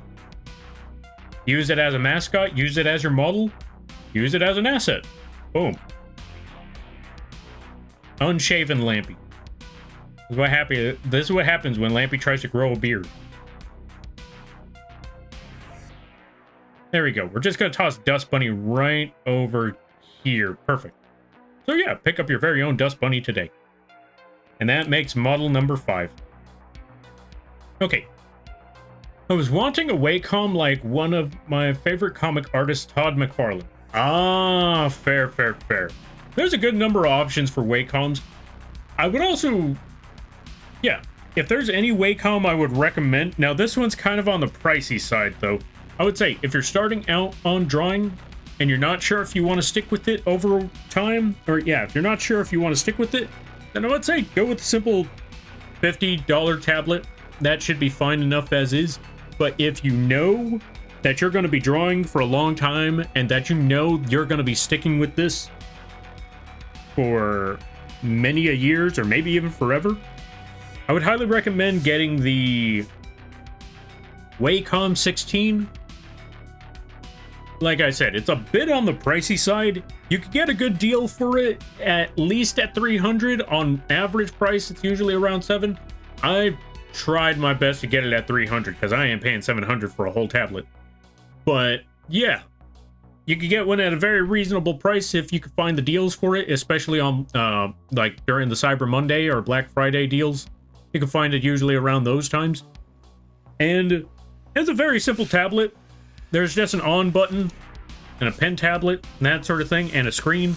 So it's not too much. It's not too crazy. It's very, very solid for what it is, I'd like to say.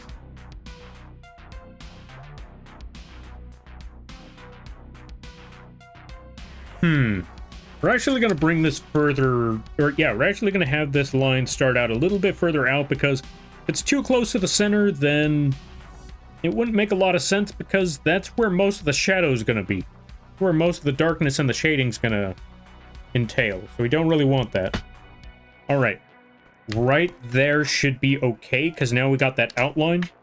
That should be fairly decent. Let's try to catch up with a lot of things. We're going to try to shotgun the rest of these messages right quick. This is why Lampy is the best. Lies and slander, I know you. And thank you. Shading? Shading, yeah, that's the one. I'm looking for new artists to get a better grasp of things. Ah, fair enough, fair enough. Well, I can definitely say that whenever it comes to rendering here, or when it comes to painting and drawing and stuff, I always like to explain what I'm trying to do, so if you have any questions, feel free to ask, and I'll try to do my best to answer any questions if you like. Hey Lampy, been a bit. Glad to pop into another stream. Yo, Smoke, thank you for stopping by, I greatly appreciate it. Also, I apologize that it took me about 12 whole minutes to get to this message. I apologize. I've been rambling for way too long sometimes. But yeah, how have you been?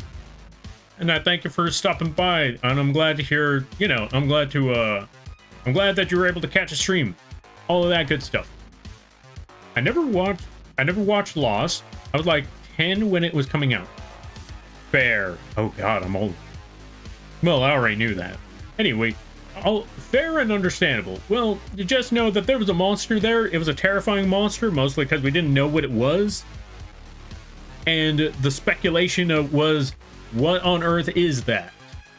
And when we finally got the reveal, this wasn't what we were hoping for.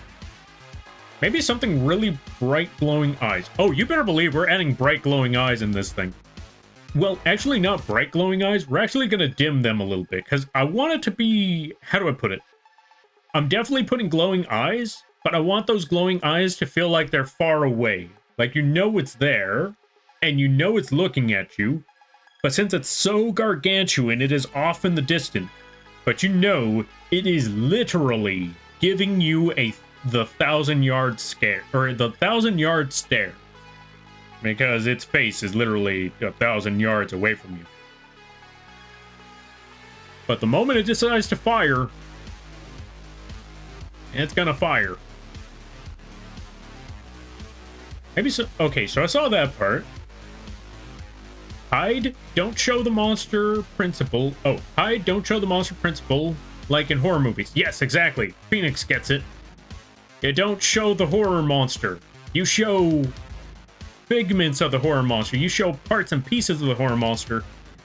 So someone knows something is out there. Something is threatening. Something we don't want to be near, but I don't know what it is. We don't know what the thing is because, again, knowledge is power. The more you know about your enemy, the more you can prepare for your enemy and the less terrifying that enemy is. But if you know nothing about your enemy, you are at a severe disadvantage. If you know that the only thing you know about your enemy is that it can kill you, then you are in a very, very bad spot. Case in point, the original Predator movie. The very first Predator movie, you don't even see that thing. You just know that 1, it's invisible, 2, it can sense you through heat vision, and 3, it can kill you. You don't know what that thing is. You just know that it has advanced weaponry, you can't see it, and it wants you dead. So you are in a very, very tough spot.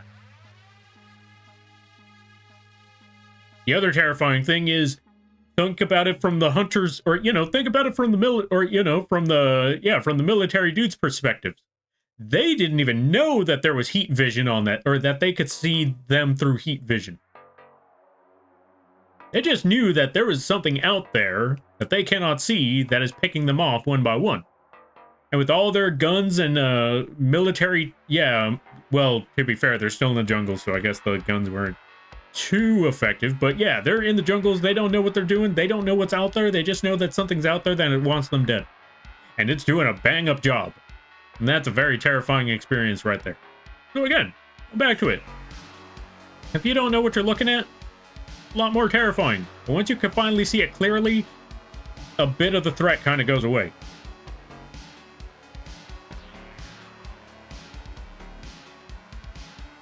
Also, let's see. Yo, Reichard, welcome on in. How you be? How be things? I hope you're going, or I hope things are going well. Sorry, I was texting in bed. All good, all good. No worries there, buddy. Okay, Lampy, I think I'm gonna go work a little more on this fanfic I'm writing. So, I'm gonna be lurking. Thanks for going off the rails about Yu-Gi-Oh! Yeah, no problem. Nope. Yeah, no worries, no problem there, Moonlit Graveyard, and I greatly appreciate you stopping by. Always glad to talk about the Yu-Gi-Oh! Nerd and stuff. I've seen that meme, love it. Yeah. Also, the cats are meowing like crazy. I'm gonna be right back.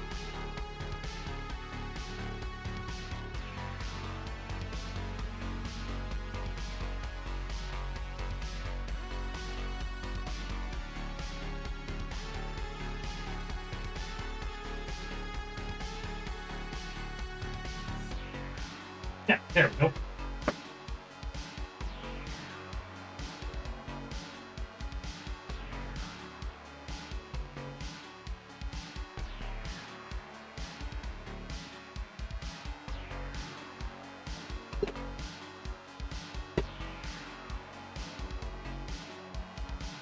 Yeah, there we go. Sorry about that, folks. Just had to beat up some bushes because I don't know where those cats are, but I know if I just start wailing on this bush that's next to the window, that usually gets them to stop meowing like crazy. Or, you know, it stops them from, you know, just fighting each other and meowing at one another. Whew. All right, let me catch up some things.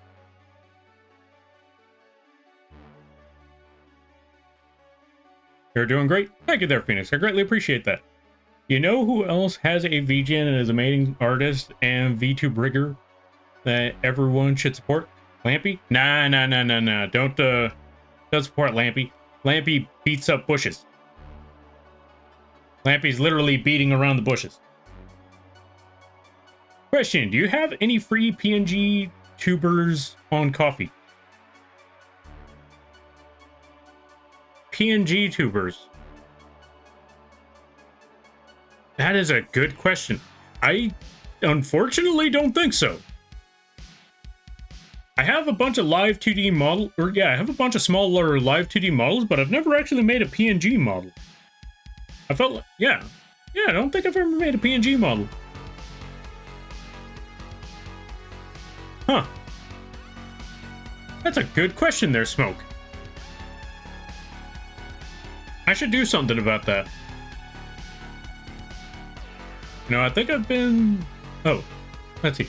You know, I think I've been negative and watching negative things for too long. Because, what do you mean, Lampy? Just being a genuine... Oh, let's see. Because... What do you mean, Lampy just being a genuinely nice guy feels like an anomaly to me. You know what? That's honestly fair. That's honestly reasonable.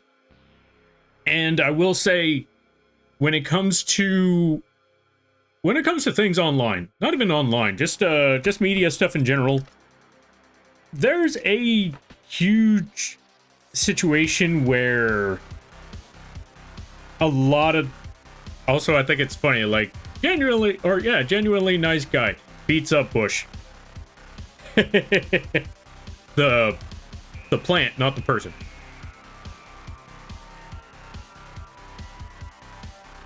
Anyway, going back to it. What's the word I'm looking for? To be fair, there's a lot of things on the internet that are very, very negative. If I've learned one thing, though, it's this. The internet is something you can control, though.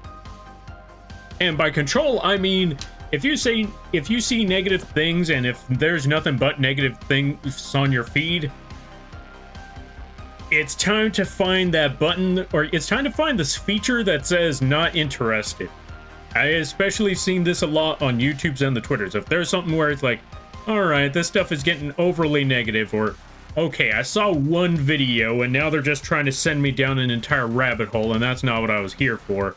Let's get rid of this. Let's get rid of that. Let's get rid of here. Let's get rid of there. And then just, start looking for the ones like, okay, let's stop that, let's stop that, let's stop that. Because I'll be honest, I've had some situations on YouTube where I look into one video like, oh yeah, so this is the thing people were talking about.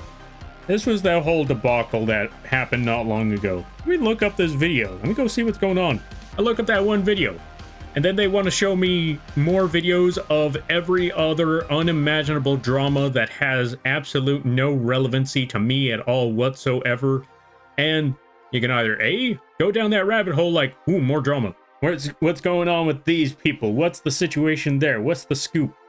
And then eventually just get depressed because you realize, oh God, what's wrong with people?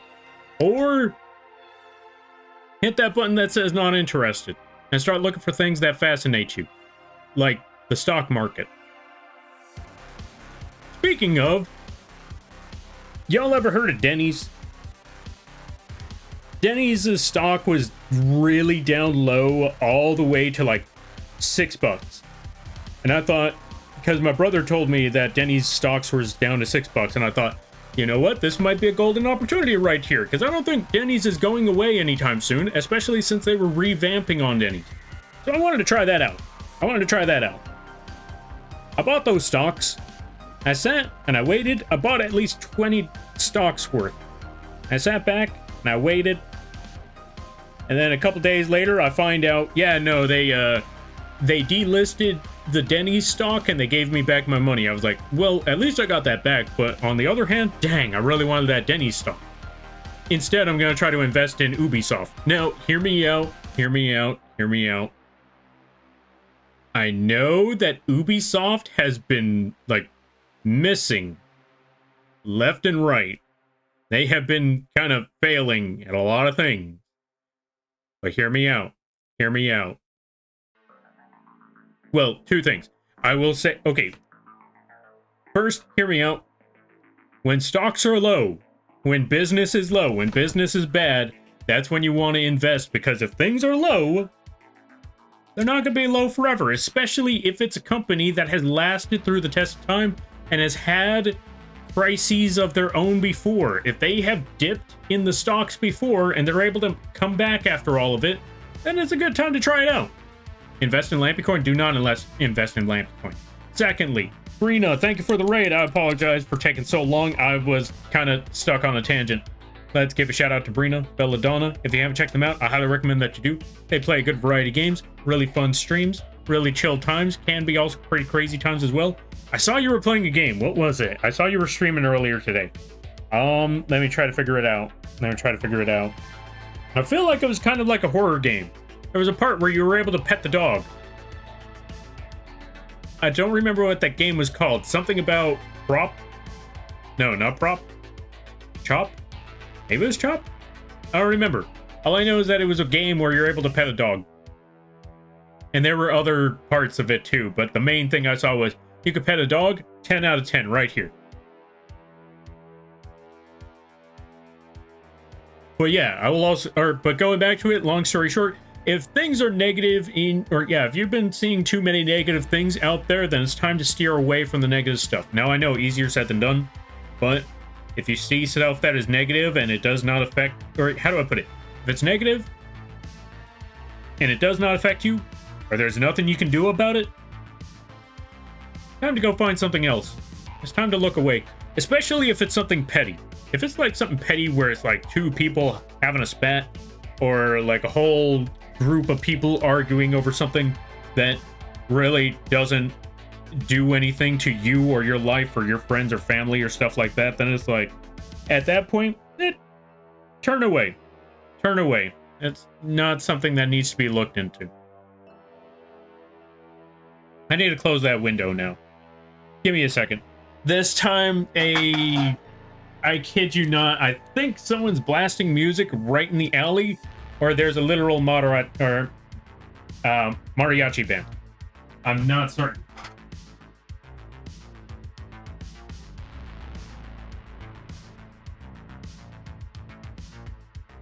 Well, that's Friday for you. Whew. All right. So, yeah, there you go. I hope that makes some sort of semblance of sense. This is also why I try to keep this is also why when I brought up a lot of other things like number one rule I always wanted in these streams, because I wanted them to feel like chill and casual and to get away from all the nonsense, is number one, no religion, no petty drama, no politics, because you bring any of those three and you already know things will get heated real quick. And I was like, yeah, no, let's steer clear of all of that.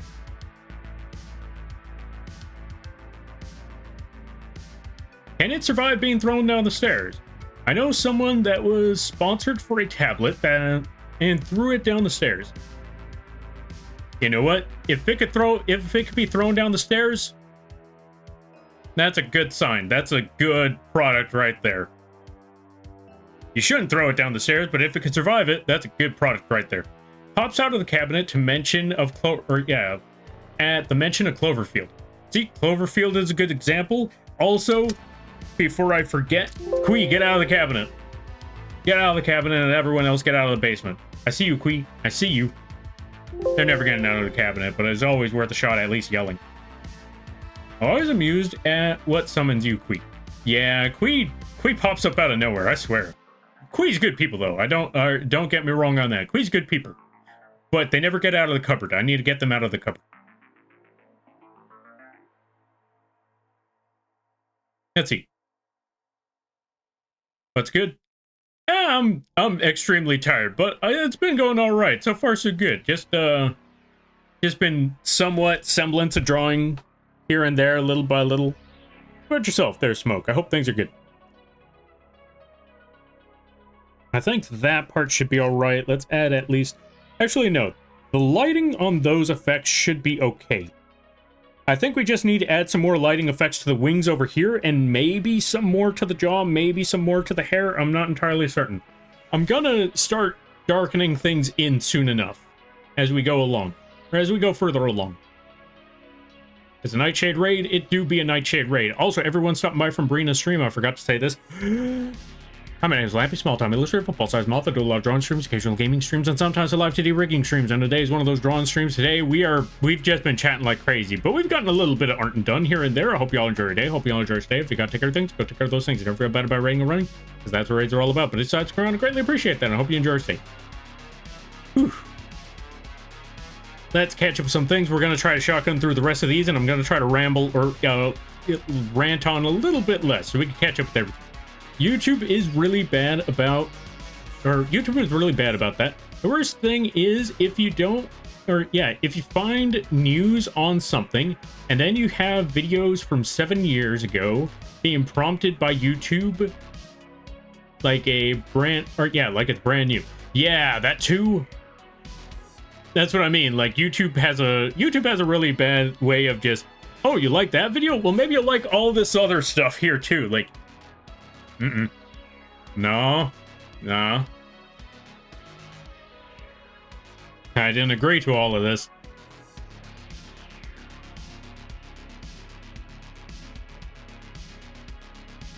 Like, you look up what... You know what was funny? I saw one part where it was like... I see one video about Mufasa from The Lion King accepting death. You want to know what happened? I watched that one video because it sounded interesting. Like, he was prepared to die. Like, okay, you know what? Let me see what this video is about Mufasa. Because you know what? That kind of makes a little bit of sense. Let's see more about this. I watched that one video. And then they start sending me multiple videos about what it means to be a man. I'm like, okay, I know where this is headed. Let me get out. Let me get off the... Yeah, let me get off the train before it's too late. Like, let's not interested in that. Let's not interested in that. Let me go find some Elden Ring. Let me get back to Elden Ring. Let me go find these crazy crackpot theories. All right. Speaking of, have y'all heard about Denny's? Yeah, exactly. Look, I talk about stocks here and there from time to time, and I saw Denny's. I was like, you know what? Let me talk about Denny's right quick. You're all good? Thank you. I greatly appreciate that. Lamp Coin and Moth Dollar are all good across the Moth streams. No Lamp Coin, no Moth Dollar, especially not crypto. Unless it was Bitcoin, the rest of them are just a scam. As far as I know. Let's see. Thank you for the shouty. Yeah, no problem. And no, thank you for the raid. And I thank you for stopping by. I greatly appreciate it. I hope things be well. I hope things be good. It was the strangest game I ever played. That's a good sign, I think. And I've played a lot of weird games. And that's a good sign. No K-drama? No K-drama. Also, welcome on in well, I guess that one's fine. Like, see, novellas and soap operas, that's an entirely different kind of drama. I'm okay with that. If I know what those shows are about. But the moment it becomes real life, I'm like, yeah, I don't care. Like, did you hear what so-and-so was doing?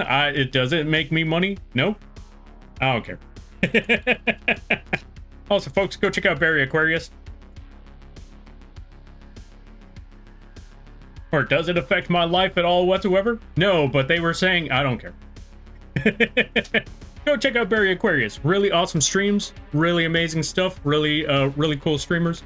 If you're a big fan of DBD, I promise you, there's no toxicity over there. When I bring up that they're playing DBD, there's no toxicity. I trust. Unless you're one of their friends. In which case, they're going to talk mad smack to your face while you're there on stream. And then that gives me a perfect opportunity to clip them.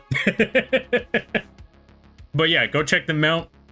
They also play some very cozy games. Like this one RV game. I keep forgetting what it's called. There was also a game about them digging a hole. That was the entire stream. Just digging a hole. But yeah, if you're a big fan of DBD and digging holes, this is a good place to go. It's really, really funny streams too. Really awesome stuff. Really great people. Also, they just, they were, what's the word I'm looking for? They were, you know, the funny thing is, I'm part of a group that Barry set up for helping people reach goals based off of streaming and content stuff. Like, if you wanted to learn more about art and, or, you know, making live 2D models, doing art, that sort of stuff, helping your streams, like, building your streams, like, what you can, or, yeah, what you can do, video editing, like, just all sorts of stuff. Barry invited me to be part of that program, like, be one of the people, one of the mentor thingies there. Go check them out. They also just opened up applications for that group, as a matter of fact. So yeah, they've been working on a lot of things. They do a lot of stuff. They work on all sorts of stuff. Go check them out. Let me devour them. Wait, who are we devouring? What are we devouring? Minecraft was a strange game? I mean, to be fair, Minecraft is a horror game in the shape of blocks. Pulls out heated blanket to heat up steam or stream. Wait, why are we heating up the stream? Scatter? Scatter. Wait, why are we scattering? Doing all right, yeah? Nice, nice, nice. I'm glad to hear that you're doing all right. All right, let's see. How does that correlate?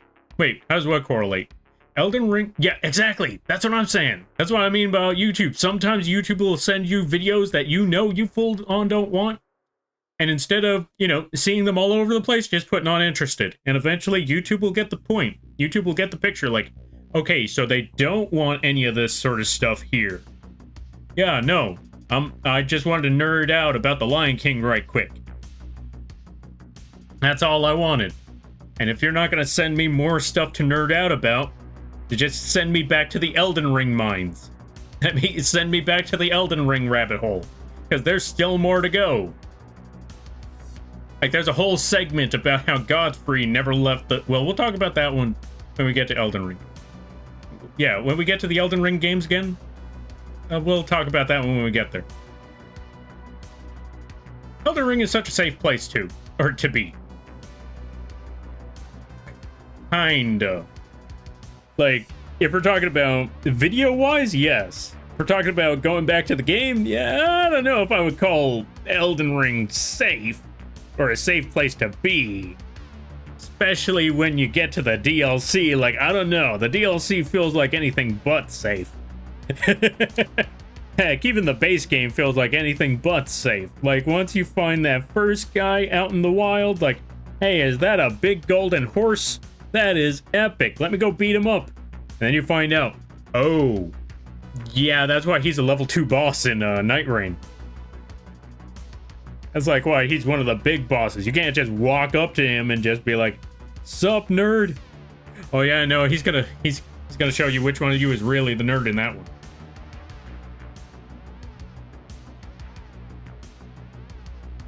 Let's see. Remember, Kalid is Waffle House. True, Kalid is Waffle House. I shall bring in all the drama. So long as it's a telenovela, or it's like one of those TV shows, then okay, sure.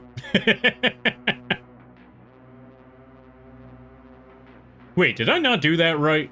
Also, I just realized I'm a raider in my own channel. Also, let me try adding the shout out properly. There we go. Perfect. Because I messed that up, apparently. Let's try that again. Go check out Barry. Also, go support the Barry. Go watch their streams. They are currently trying to become a DVD creator affiliate. Help them reach that goal by watching their streams and all of that good stuff. Support them. Get them where they need to go. Pay the bunny corn tax.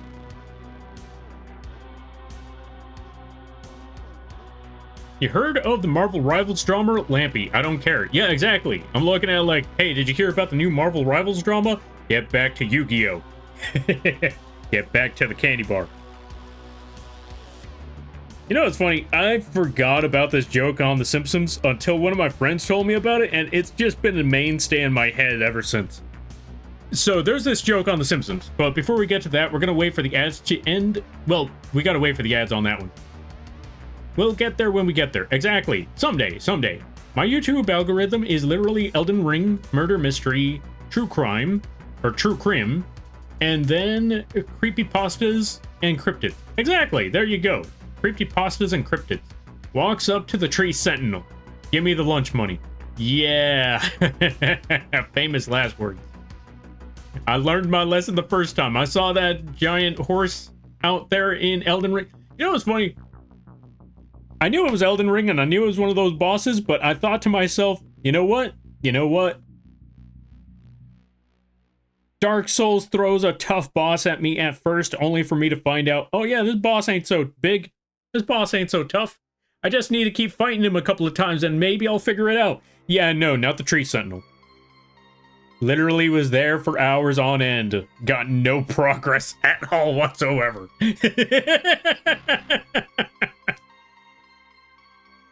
To be honest, have you heard of how Marvel Rivals censored Venom? Wait, how'd they censor? Okay, this one I'm willing to hear. How'd they censor Venom? There were ads? Oh, there we are. The ads are gone. Welcome on in there, Fortune. How ya be? Hope things are going well. I hope things are good. But anyway, going back to it. Going back to the whole thing about, hey, did you hear this drama? I don't care. It reminds me of this joke that a friend reminded me of. It was a Simpsons joke. And they told me that I reminded them of this joke. So, to explain, in, what's it called? In The Simpsons, it was Principal Skinner. Him and his platoon were him and his platoon were stuck behind enemy lines. They were in prison. And they were losing their marbles to the point where they wanted to risk their lives trying to escape. And Skinner, being their general, told them, or, being their lieutenant, told them, no, we're just going to sit here and reminisce about candy bars. And so one of them starts talking about one of their stories. He brings up, like, all right, so I was having a candy bar one day I was having a candy bar, right? And this on the beach, and this lady, she starts taking her top off, and Skinner immediately interrupts him and tells him, get back to the candy bar. And apparently, one of my friends tells me when he saw that scene of Skinner just interrupting that story just to get him to get back to the candy bar talk, they told me, dude, if this isn't you, like, this is totally you right here. I was just looking like, you know what? I could see that. And ever since then, I've kept that story. I've kept that story in my mind, even though I can't keep anything else in my mind. So whenever I hear drama, the first thing that comes to mind is, get back to the candy bar. Hey, did you hear this story about this one streamer that happened? Yeah. Get back to the candy bar. I miss old Simpsons. Those were classics. But yeah, let me also see what's going on here. Lampy, you remember that scene I sent you on Death Stranding 2 that somehow didn't lag my PS5? Yes, the one with the fireworks and the motorcycles. When I'm about to enter another one of those, it also contains a boss fight, so wish me luck. You got this there, John, I believe. I'm wishing you, yeah. You, whatever it is that's in there, you whoop their butt. Health bar, or yeah, health bar moves, it can die. True, true. Unfortunately, that thing, like that tree sentinel, also moves my health bar. A lot. Like a whole lot. Oh, right, I almost forgot. Okay, so granted, I apologize. This was like several hours, or yeah, like an hour or so ago. But let's also give a shout out to Shinzo. Folks, go check out Shinzo. Really awesome people. Also, Shinzo, if you're lurking, you keep on lurking. Don't worry about it. Do not feel like you're being called out. You keep on doing what you do. You keep on doing what you want to, or yeah, you keep on doing whatever it is, and that applies to everyone who's here. It's just that Shinzo popped up earlier, and I forgot I needed to shout them out, or I wanted to shout them out, but I completely forgot a way whiles back. Yo, Label, thank you for the save. I greatly appreciate that. That's actually a pretty good idea.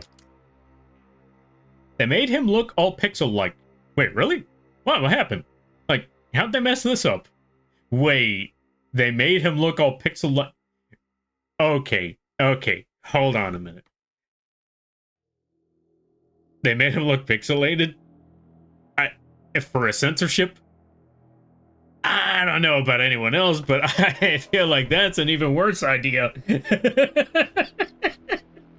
Because that implies even more.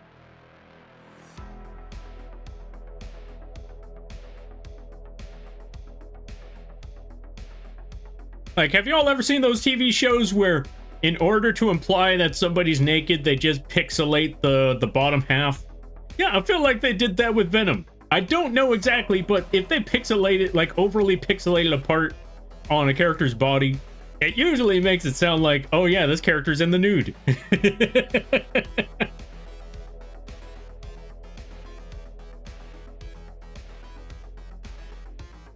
All right, let's see.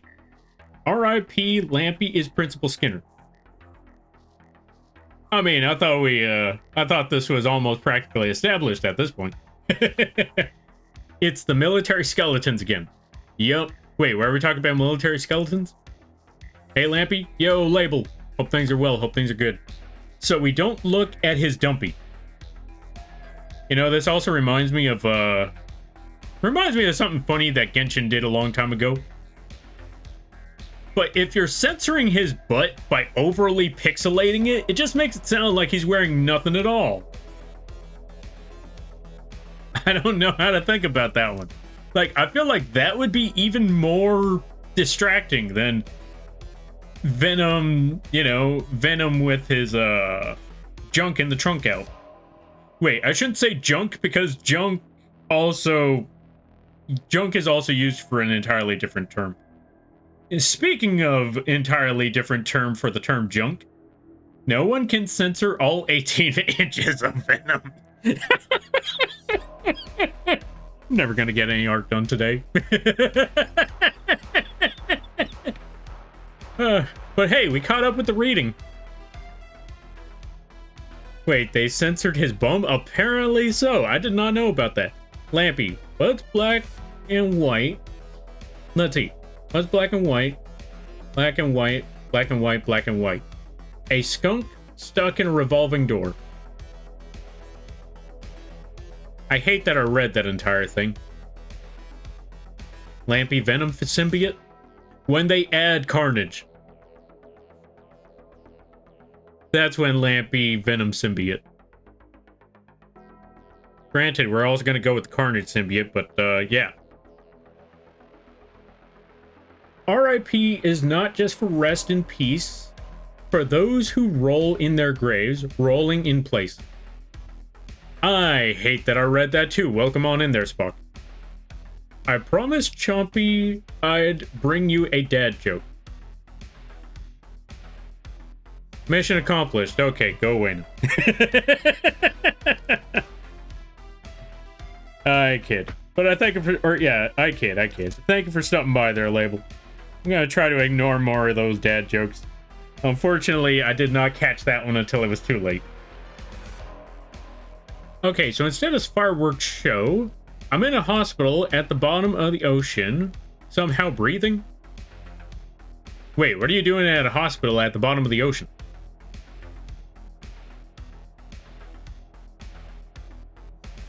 Spock's got me them good bad dad jokes.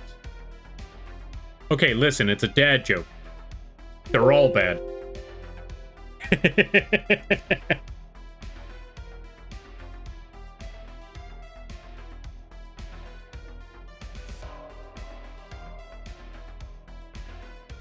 There ain't no such thing as a good bad joke or good dad joke. They're all bad dad jokes.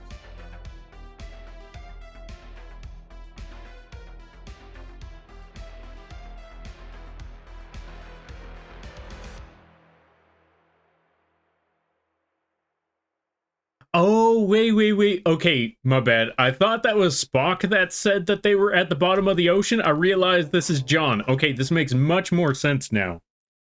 Is that Death Stranding 2 again? Like, oh, I did not read. Okay, I saw light. Okay, so I saw royal blue, so I thought, wait, what's Spock doing at the bottom of the ocean? And I see, like, oh, it's John at the bottom of the ocean. Okay, this makes much more sense. I get it now.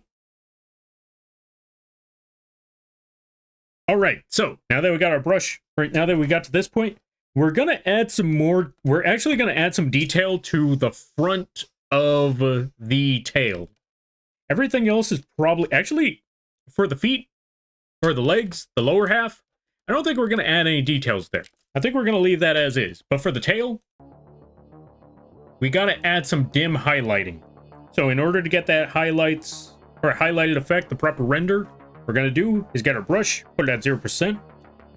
Or yeah, put it at 0% sharpness and 30% opacity. As I always like to say, the 30% opacity is because on the brush itself, not the layer. We put 30% opacity on that brush. So we can add the rendering effect with only a single color. All we have to do is just go over it multiple times with that one color tone, and we'll get many different shades from that one brush. That's exactly what we're doing right here. We got dark purple, we got bright purple, all of this from a single color tone because we put our brush at 30% opacity. Not the layer, just the brush. Okay, last one. And I'm not gonna read it. All right, let's see. My blue is hard to see the difference when, or yeah, my blue is hard to see the difference in when I am not typing, but slightly off standard.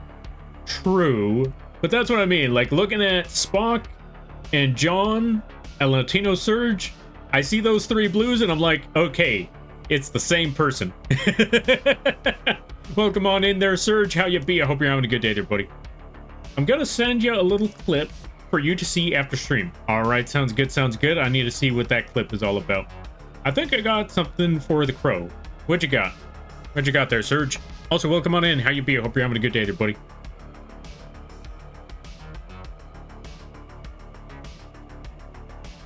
Also, I want to check something.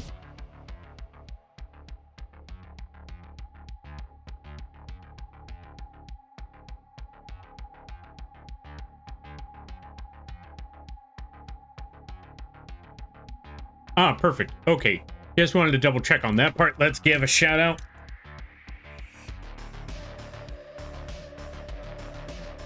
To the Latino Surge. Go check them out. They plays the Minecrafts. They plays the Terrarias. They play a good variety of games. Go check them out when you get the chance. I highly recommend.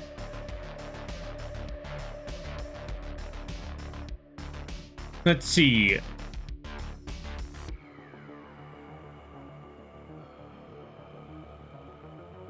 And that spine attack is just... And I'm going to stop reading that one. Let's see. Okay, here is the message. Let the crow speak, and it isn't appropriate in any way. All right, sounds good, sounds good. Next message. Gotcha. Right, I forgot. Yeah, just let me know what message you want. Which, by the way, there, folks, I forgot to mention for everyone who is here, if you subscribed for yourself and you did not use your message yet, feel free to let me know when you want to cash it in. Let me know what message you want the bird to say, and I will have the bird say whatever it is, within reason, of course.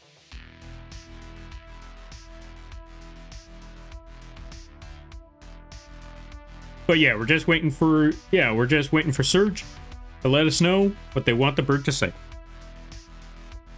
We're about to find out.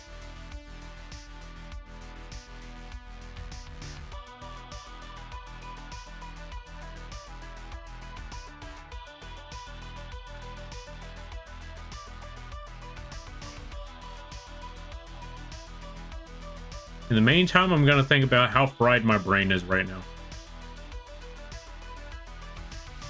But good news there, folks. I thought about the next game I want to play while I'm working on the Elden Ring stuff. While I'm waiting on the Elden Ring stuff, I know what game I want to play. I'm gonna play a little bit of Slime Rancher, a little bit of what's it called? A little bit of One Step from Eden, but the number one thing that I know that I want to play next is Rising Revengeance. It's finally time, after all these years, it's finally time to play Metal Gear Rising Revengeance. Because good lord, I've been wanting to play that dumb game for years, and it's finally time. I finally got the opportunity. We're gonna play that. We're gonna commit the crazy, edgy sword fights.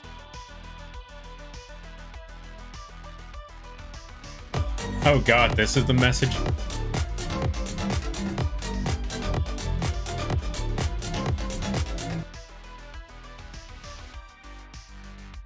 Alright, let's add the text to speech and let it rip. Here is the message.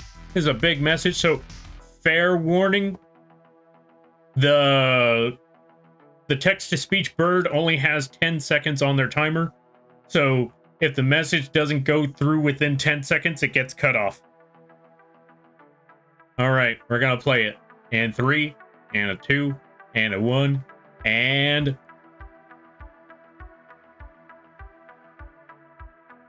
Hey Lampy, did you hear the hard-working beetle who is a hunter? I still can't believe how many snake heads it came back with. I think the beetle's name was Hercules or something like that. I hate that the entire message went through. Oh, I hate that. I hate it. Oh, God, I hate it. Yeah.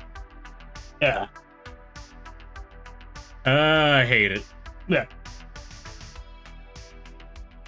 But thank you for the subscription and thank you for the message there, Surge. I greatly appreciate it, and I hope you enjoyed. Because I certainly didn't. I hate it. Yeah.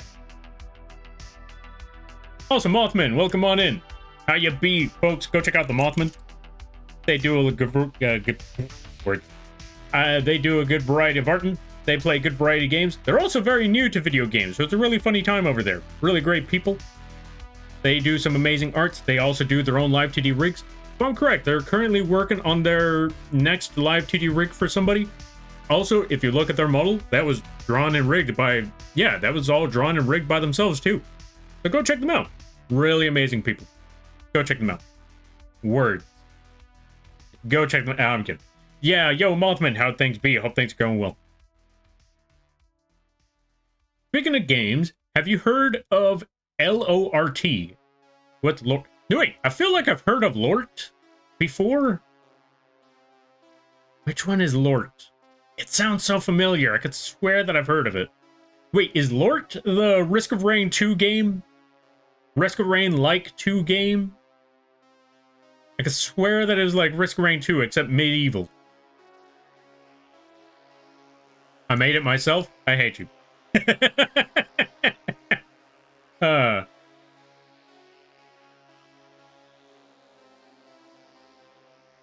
I guess that beetle likes to do labor. Oh my god, I hate the fact that I know Hercules stuff. I hate that so much. Ah, I hate it. Oh, I hate it. Yeah.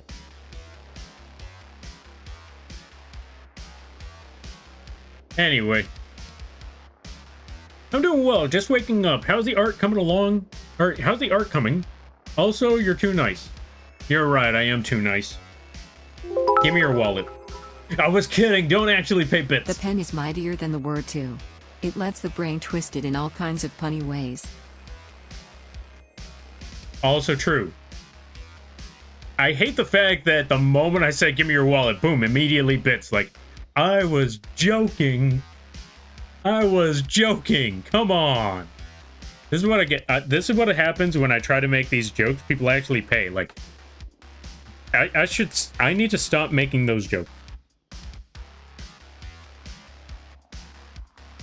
But yeah, let me see. Thank you for the kind words. Yeah, no problem. And what's the word I'm looking for? Nah, think nothing of it. You deserve it.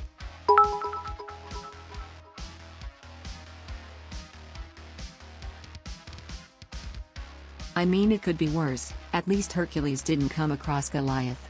That would be a battle for the ages.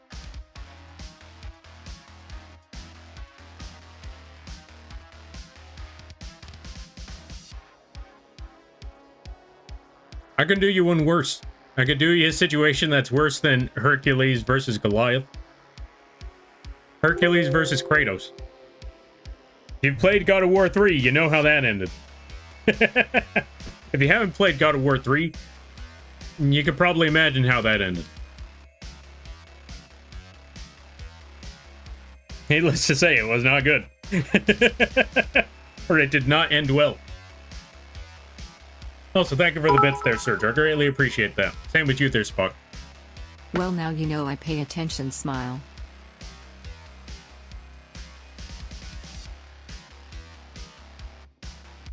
I feel like there's a pun there, and if it is correct, then I hate it. Posted it in gaming as from the description, looks like Risk of Rain 2 successor, but with a fantasy, so you can make money wizard, Shadow Wizard money game. Oh yeah, I saw that one. Okay, so yeah, I did see Lord, and I want to try that game out when it comes out. But first, I need to beat this new Risk of Rain DLC, because I have never actually beaten that new DLC. Mostly because I've been spending too much time working, or just aimlessly staring into the void, or being absolutely obsessed with Elden Ring Night Rain.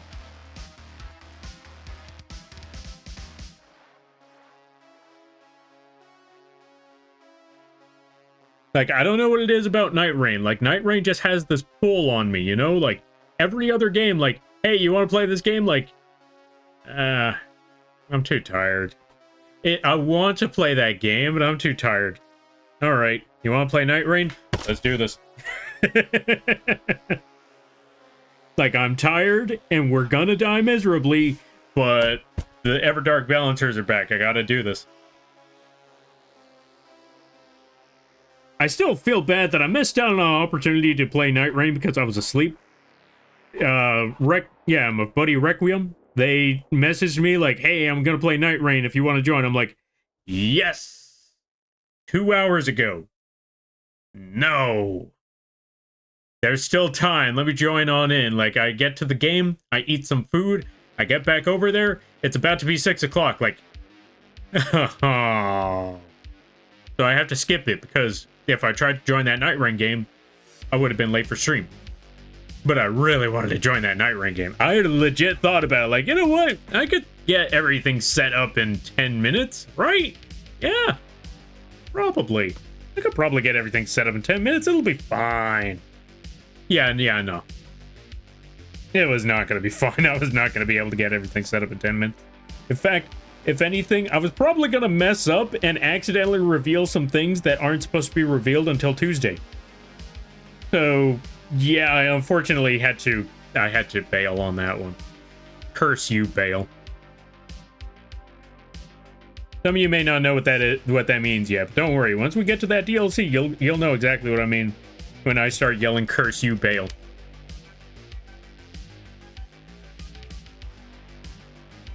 Like I said, some of you probably already know what that means, but for those of you that don't, when we get there, you'll understand. You'll understand.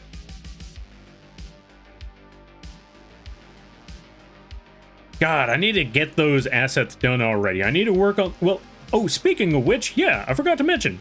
So I've been working on like I said, I've been working on the live 2D assets and the PNG assets for the Elden Ring stuff.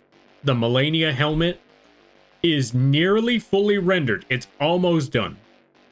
Once I get the rendering on the Millennia helmet done, then I have to work on the wing. No, I did not add the sword, because then that would have been too much work, because I already know if I add the Millennia sword, I'm going to have to add everything else. I'm going to have to add the... I wish you could have rescheduled the play anyway, Lampy. Revelations is not just in the Bible. I don't get it. But yeah, there's, what's it called? If I went with just the Millennia, or yeah, if I went with the Millennia wings and the helmet, and I decided, you know what, let me add the sword, I know I would have had to make the entire arm, and then at that point, you just might as well just make the entire Millennia model.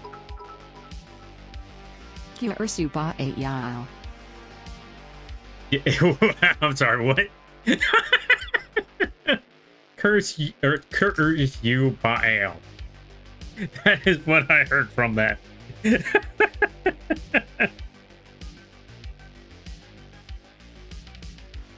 But yeah, I agree there, Spock. I wish I could have, what's it called? I wish I could have rescheduled that one. I mean, I'm pretty sure, I mean, how do I put it? It wasn't the first time that I had to miss out on a stream and join in the Night Rain games.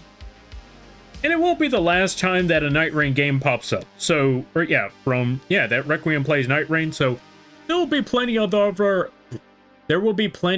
other opportunities. I need to enunciate my words better. There will be plenty of other opportunities. It's just, unfortunately, this was one of those opportunities that was missed. But in the future, there will be more chances. There will be more chances indeed.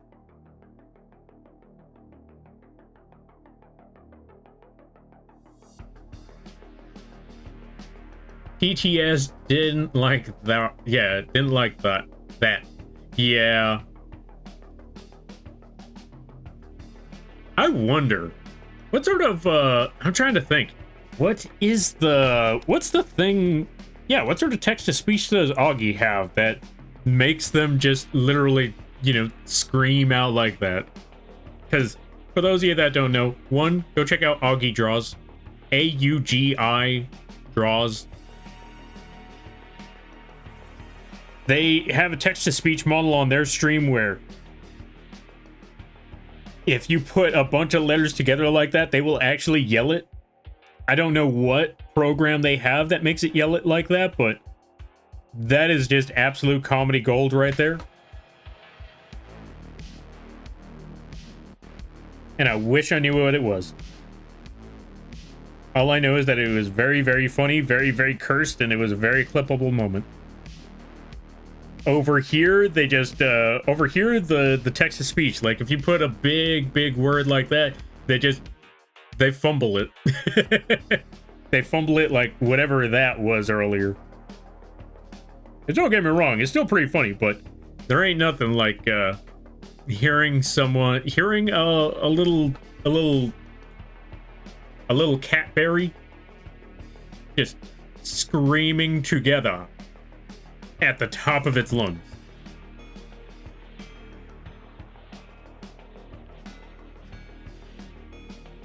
Or like a little strawberry cat, that's the one. Like a little strawberry cat screaming the words, or screaming the word together. Yes, together with an A and an H.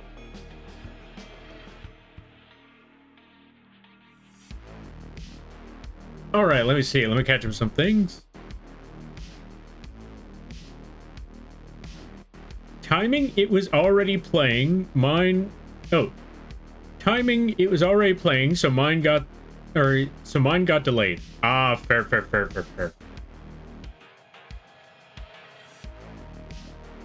That's understandable. Oh, you just reminded me. What is a render and how does it work with digital art? Like 8 years ago, I tried rendering something I made for a prop to be exported into C++, guys using Unreal Engine, because I got into Blender on my free time. Since I missed last year, they accepted new people to learn C++ Unreal in high school. Ah, okay, so rendering is basically adding the shadows and the lights. Yeah, adding the shadows and lights and other details to a certain figure. Now, in 3D, it usually means, yeah, I feel like 3D and 2D, it's very similar, but not quite the same. Where in 3D, good lord, that music outside is very distracting. In 3D, it's basically, you know, finding, or, you know, adding a light source to your model. Adding a light source, adding the shadows, so you could actually see how the model looks in, you know, how the model looks in a lit up environment, as well as adding the textures to the thing, smoothing it out, making it look crisp and nice. In 2D, this is why I say, or yeah, in 2D, it's where you're adding your highlights, you're adding your shadows, you're adding your details onto said piece. Perfect example. We take away all of the highlights and the shadows and we just have the flat image. That right there is a flat image. If we wanted to add rendering, we would add the features like the lights at the bottom, the outlines at the top, the shadows that will be off in the distance, stuff like that. All sorts of stuff. Like, again, like these parts, the things that give it definition. There we go. The things that give it definition, the things that give it depth, that's 2D rendering. Highlights, shadows, outlines, all of that sort of stuff. So this is why I say, when it comes to when it comes to rendering in 2D and 3D, they're very similar because they practically mean the same thing, but they work very differently. But they both kind of lead up to the same thing at the end of it all. Burrito has his stims. That's also fair. That's also fair. I don't know how they got that programming to work, but they got the stims in there. Lord is already out with a huge discount until February 4th. I gotta check this out then. I gotta go check out, I gotta go look at Lord then. I need to see how much it costs. I gotta go. Hope you have a wonderful stream. All right there, Night Shadow. Thank you for stopping by. I greatly appreciate it. You go take care of what you gotta take care of. And I hope it goes well. And I hope you have a good night, a better tomorrow, and a great week. You take care now there, buddy. Okay. Oh, okay. So it helped adding them as a process, or it does like corrections of what you have added.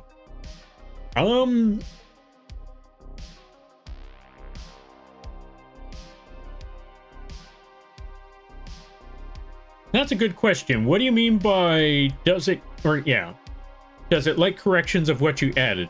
Or wait, also, are we talking about 3D or 2D?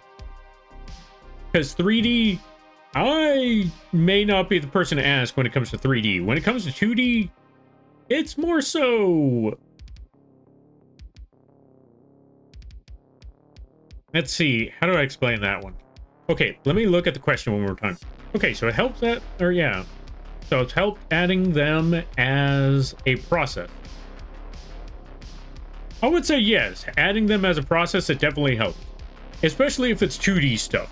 Like, if you let people know, like, how do I put it?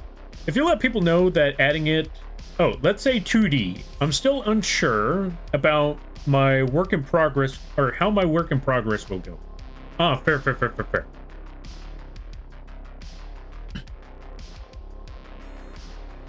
I would say it all depends, in all honesty.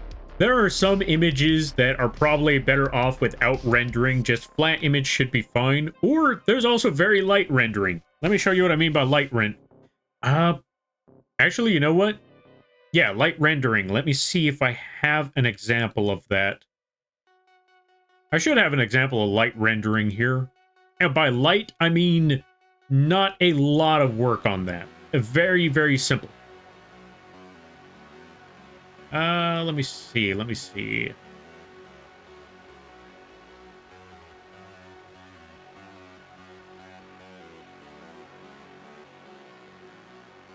Here we go. Light rendering would be something similar to this. Where you got your shadows, you got your effects, but it's not too, or, you know, it's very simple, it's very flat. Not too much blended in. But it gives the shadows, it gives the lighting effect, it lets you know where the light source is coming from. That would be kind of a rendering there. And when it comes to full rendering, that would be, you know, what we've been working on for quite some time. Or if you need an example, here we go. Where you see the light source on one end, you see the dark or the shadow on the other end. That would be some sort of a rendering on 2D. So yeah, I would say you can add it as a process. It definitely makes things pop out more, but if you're, what's it called? It definitely makes things pop out more. And if that is what you're looking for your art, then I would say add the rendering process to your piece. If it feels like it's not necessary for your work, because let's say, I'm trying to think. Perfect example, animation. Sometimes animations don't need rendering. They don't need the shadows and the highlights. They just need a flat color, a flat surface, and they're able to just make whatever design that they want with those animations. Plus, it makes the animation process a lot faster. Case in point, look at the old Simpsons episode. They had no rendering at all whatsoever, or barely any rendering at all. Unless there was like a nighttime scene, in which case they did have shadows and highlight. But that was only to showcase that, yes, it is dark and there is a light source, but during the middle of the day, no shadows at all, no rendering. So, like I said, it depends on the situation in all honesty.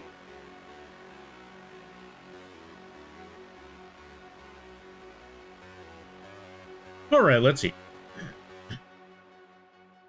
Rendering can also be done in cooking. When in cooking bacon, you render some of its fat into a usable pan or cooking fluid. I didn't know rendering meant that too. That's pretty crazy. Oh yeah, Lampy, you and Kui were telling me to doodle all the Elden Ring bosses. Well, I got Margit and Godric, the grafted down. Yo, nice. I gotta see this. That sounds pretty awesome. Also, kudos for you to actually take up the task. I mentioned earlier that that's gonna be a lot. Okay, personally, I was only thinking about if you were gonna draw all of them. I was only gonna advocate for drawing just the Night Lords from Night Rain. And then Kui went off the rails and said, draw all the Elden Ring bosses. And the fact that you're choosing to draw all the Elden Ring bosses, I commend you for that, because I wouldn't. But, just like any other difficult piece, or just like, I mean, true to Dark Souls fashion, it's got to be a lot of work. It might even be painful. But when you finally accomplish it, you're going to feel good about yourself because you accomplished a very difficult task. And I could say that from experience. You want to know why? Because because way back in the day, for some of you who have been here, you had, there's actually a few set of folks here that were actually there for that moment. When I took up a crazy task of drawing every single follower that I had at that time. And at that time, it was only like around 100. I drew like a little art piece for each and every one of them. That was like 120 art pieces in total. Granted, they were small little art pieces, but 100 of them still goes a long way. Well, technically 121 of them still goes a long way. So when I say that's a lot of work, but you're going to feel good once it's finally finished, because you're going to look at that as an accomplishment. I'm not just saying that for no reason. I'm not just talking out of my butt. There's some actual experience back there where I could say, yeah, I know exactly how it is. Art is pain sometimes. But good Lord, is it worth it?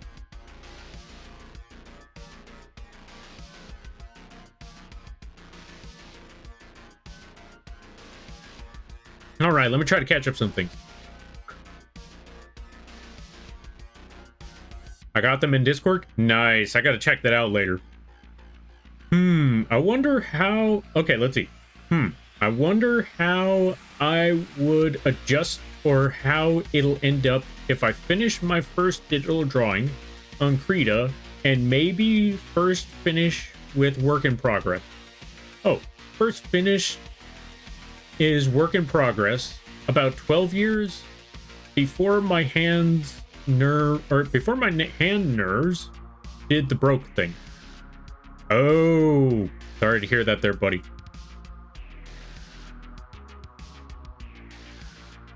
I wonder how I would adjust or how it'll end up if I finish my first digital art on Krita and maybe first finished. I would say only one way to find out. Give it a shot. I believe in you there. Yeah, I believe in you there, Serge. Again, it's one of those things like, well, you never know unless you try.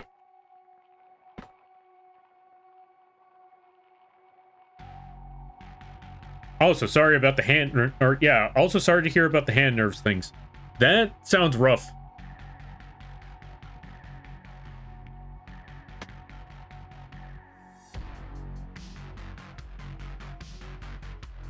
Can't wait for the draw all 4K follower. God, no. No. Yeah, no, that ain't... No. Jesus Christ, no.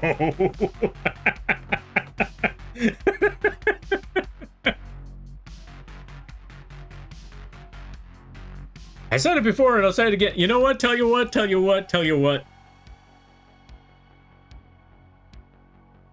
I ever do it, you know what? Only way you're gonna get me to draw all 4K followers again is if somebody donate, or yeah, unless people donate 300K in one sitting. Because, God, no. Jesus Christ, no. Now, I don't say that as an incentive to donate. As I always like to say, save your money. But I will say, I'm going to be doing this. This is going to have to be a full-time job thing. And I'm going to need mental retribution. Or financial retribution. Or, yeah, what's it called? Yeah, financial compensation for the mental anguish I'm going to have to go through for drawing all 4K people. Like, Jesus Christ, no. Also, welcome on in there, Brace. How you be? Hope things are going well. Art can definitely be a pain. I'm teaching myself a newer, much more powerful DAW suite of music. What's DAW? And I'm learning exactly how much the old software held my hand and simplified things.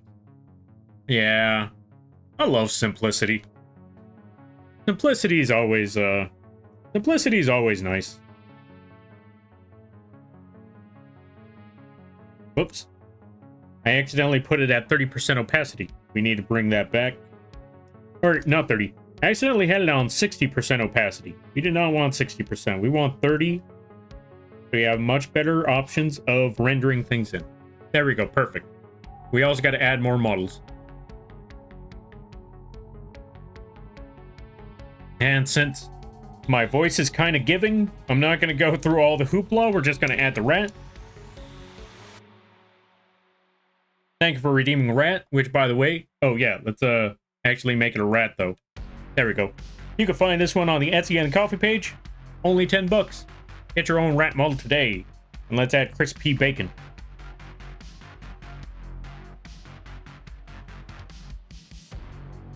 Which, by the way, you could get this here crispy bacon absolutely free on the coffee page. No charge at all. We're going to toss crispy right over here. Perfect. And we're all set.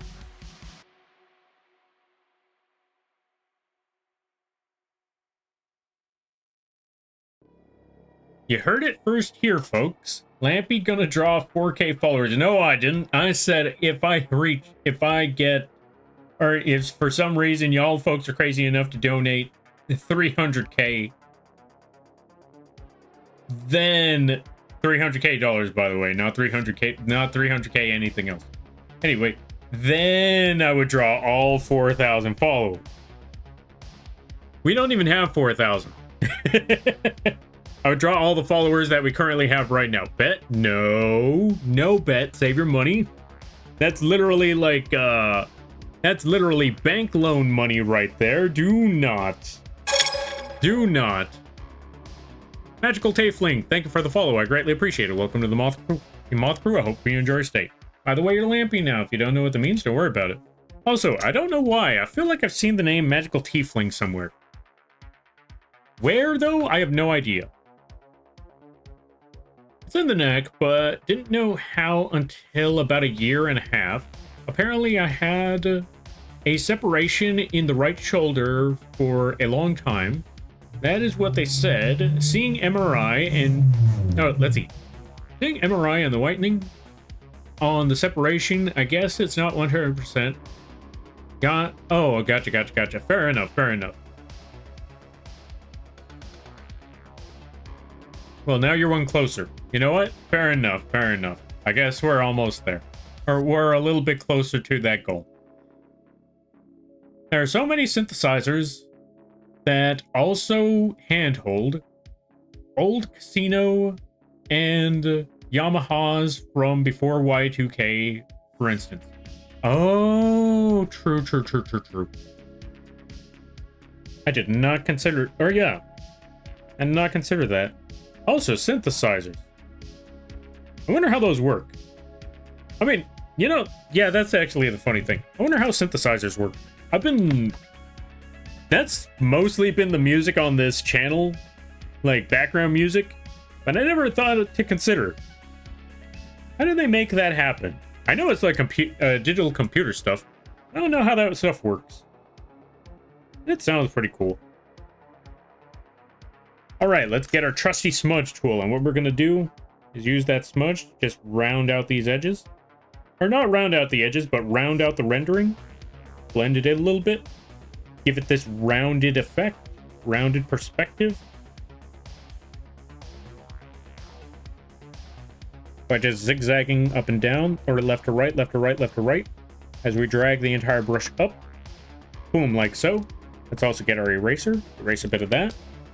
Make our brush much smaller, because I still want to keep the effect that we got going on here, where we have teeth on the spike.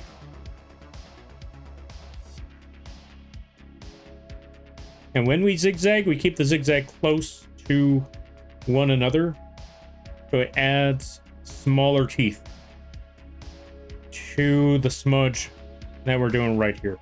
We also want to make sure that our smudge is at 100% sharpness, and it gives us a nice clean edge. Like so. That's what it looks like at 100% sharpness. Now I'm going to show you again what happens if we try to do that exact same smudge with 0% sharpness. As you can see, a lot more smooth, a lot more rounded, a lot less crisp in comparison to when we did that with 100. I'm going to show you the two examples right here, actually, side by side, so you can see the example. Both of them, exact same pull, exact same strength, but as you can see, one of them was stronger and sharper, while the other one was weaker and softer. So yeah, this is why we want to go with a 100% sharpness on that, if we are trying to get that sharpened blend that we see right there. If we want a much softer blend, we go with the 0% sharpness and just blend that whole thing in. Sometimes you could do that with certain spots that are sticking out and you're like, I don't like that spot and I want to get rid of it, but I don't want to just have like a weird blotch where that spot once was. Let's get our smudge tool and just blend that in until that spot's gone. Boom. Now it's all just smudged together. Now let's do the same thing over here. Let's get our smudge tool. Let's shrink this down significantly. Let's drag left to right, left to right, left to right. Oh, right, we're still on the soft edge. Whoops. See, this is what I mean. It did not give us any teeth because they got some soft edges there. Also, let me see. Now you try to catch up with some rain right here. Maybe in other art streams, I've been getting active around the art community. Ah, fair. Understandable. Also, I apologize there, folks. Sometimes I ramble on for a minute, so it does take me a minute to catch up with some reading. But yeah, fair enough. I might have seen you around in other streams. As for where, I do not know, but I could swear I've seen you around somewhere.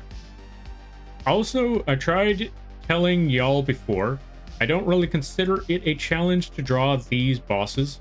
I can just do like 2 or 3 per day because it only takes like 5 minutes. You know what? Fair enough. Fair and reasonable. Also, let's save. Thank you for the save there, Brina. Therefore, I do not deserve praise. Nah, I still think you deserve praise, because that's a lot of bosses to work on.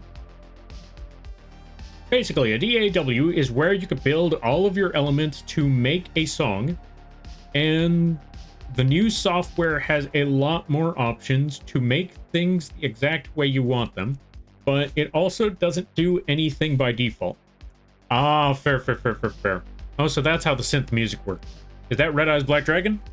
Not quite, but I won't deny, it does look very, very similar to it. This is actually a different Yu-Gi-Oh monster called the Berserk Dragon. It does look a lot like Red Eyes in terms of the shelling and the scrawny look and the almost practically skeletal look, except this one's more zombie-like, and its nose is a lot more broad. It's more... I don't know what sort of shape you would call that. More dinosaur shape than bird-like shape. Because I know Red Eyes Black Dragon has more of a beak. But yeah, I just really like this monster. So I was like, you know what? I got some time off. I'm going to draw this thing.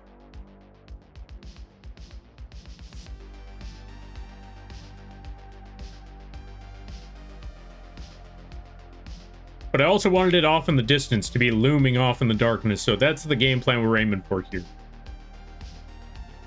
I mostly work with software synths, but essentially you send a signal wave in feed, though various electronic circuits that modify and mutate that signal into something completely different, and the output is the synth sound. Ah, fair. I understand now. Understandable. My brain is fried. The exact signal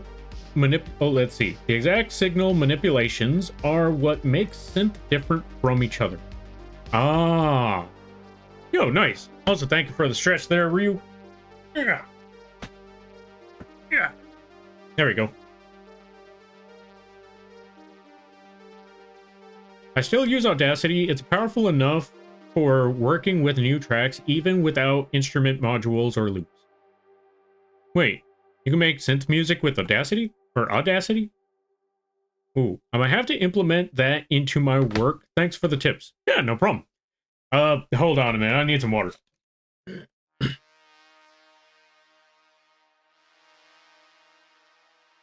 Because I heard that crack and I realized, yep, nope, it's time to wet the whistle.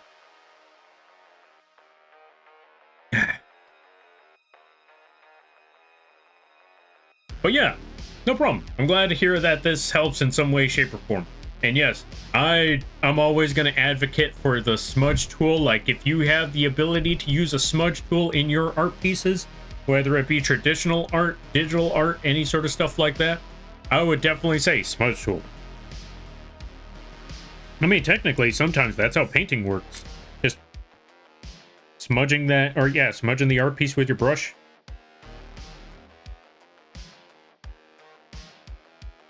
Really gives a nice effect.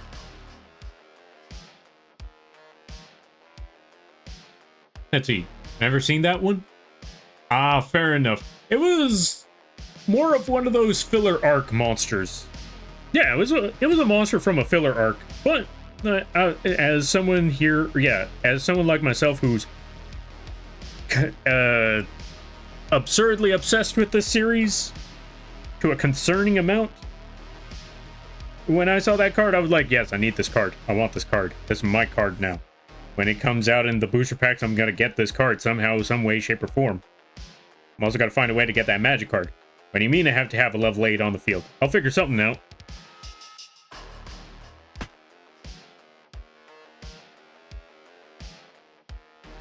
I also remember back in the day, like, watching YouTube videos like, hey, I got an idea of a deck to build. It works like this. I miss those days of just watching YouTube deck building videos.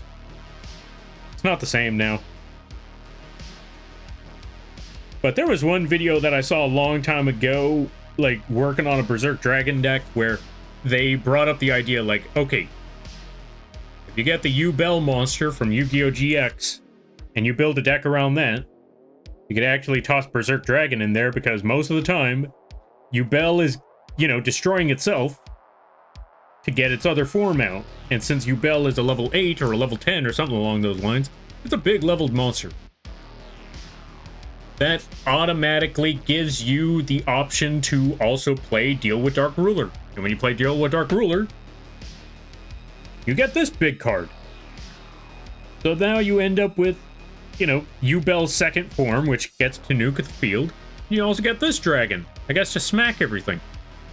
Granted, the other Yubel is going to wipe this thing out later, but during that turn, you have an option.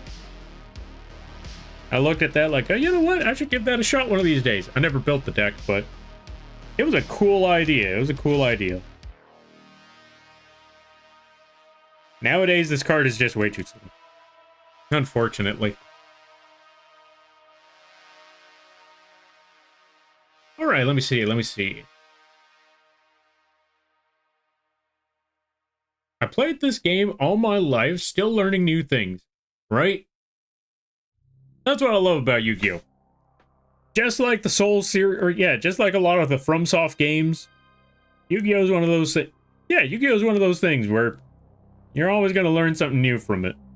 I mean, granted, when it comes to the Souls games, though, it's an entirely different story, where it's like, they don't give you all the pieces, so now you gotta put everything together, like, part by part, bit by bit, and other people come up with different theories, different ideas, different topics. Different crafting ideas. But with Yu-Gi-Oh! I mean, sometimes you get some crazy theories, some crazy ideas, but then you got the deck building, you got the card stuff, you find out, like, oh yeah, like the things were different for the Japanese and the English side. And then you find out, yeah, things were also different in the comic and the anime. And then you had the Bandai version. And then the whole list goes on. Like, God, there's just so much. I know I talk smack about Yu-Gi-Oh! Here and there a lot. And as you can see, I also talk about all the good things about Yu-Gi-Oh! Like, again, there's a lot to really just dig into when it comes to the series. And everything that I just said about it right here, right now, that can all simply be applied to the OG series. I haven't even talked about GX, or 5Ds, nuts, or Zeal, or Zexel, whichever one you want to pronounce it, or Arc 5, or Brains, even 7th. Though I don't really talk a lot about 7th, like I said.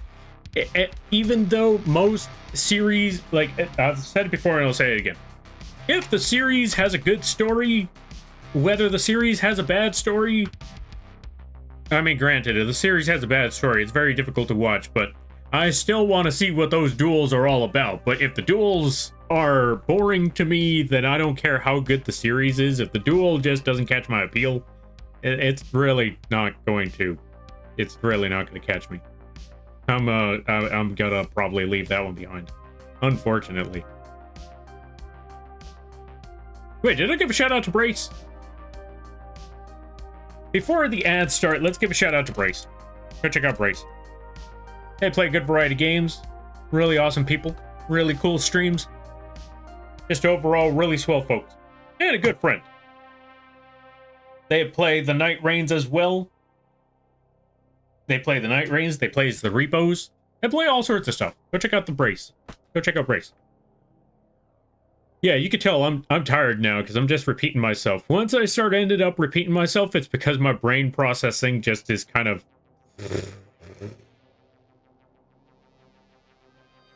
It's deflating like a balloon now. But yeah, looking at it, your name also seems familiar. Pinpointing where I have no clue. Same. It will come to mind someday. As for when, I don't know.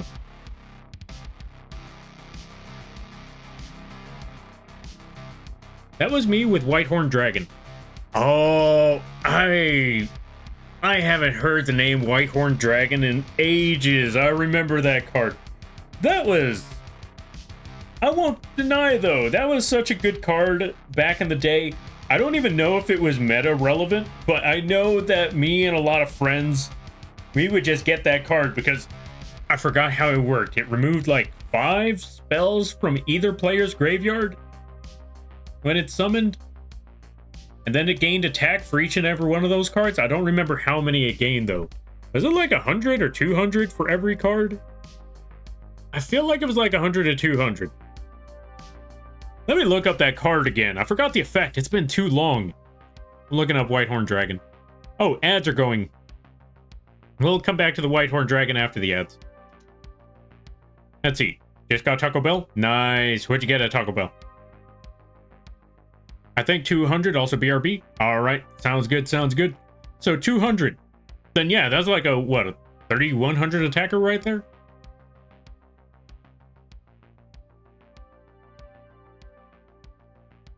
Oh yeah, I knew it was a good idea to pop in here. Art Moth and Yu-Gi-Oh! Great combo. Thank you. Yeah, I absolutely love Yu-Gi-Oh! Like I said, it's one of those things where one person brings up Yu-Gi-Oh! And I'm going to be sitting here on a tangent for just hours on end. Like, and people have seen this before. There was one time where I actually had like a 7-hour stream just yammering on about Yu-Gi-Oh! Like non-stop. That was the entire stream. Because one person brought up, I only saw OG Yu-Gi-Oh! Over the other ones, like, I was like, you wanted to hear about Yu-Gi-Oh? Buckle up, bucko. We're going on a nostalgia trip.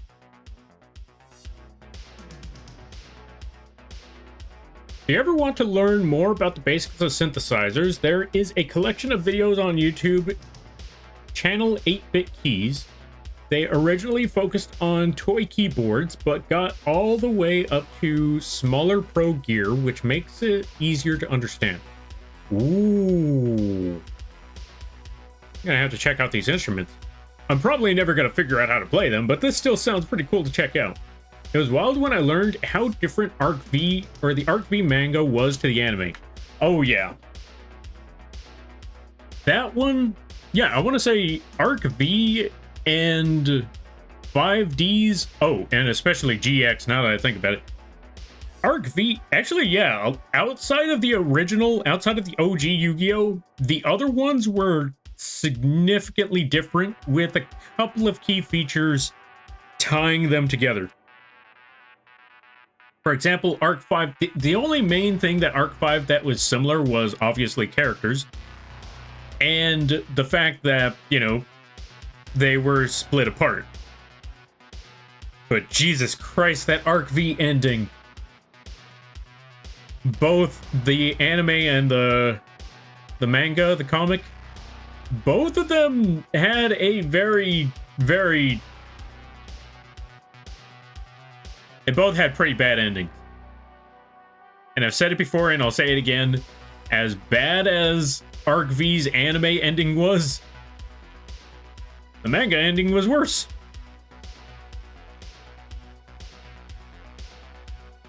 God, that was so much worse.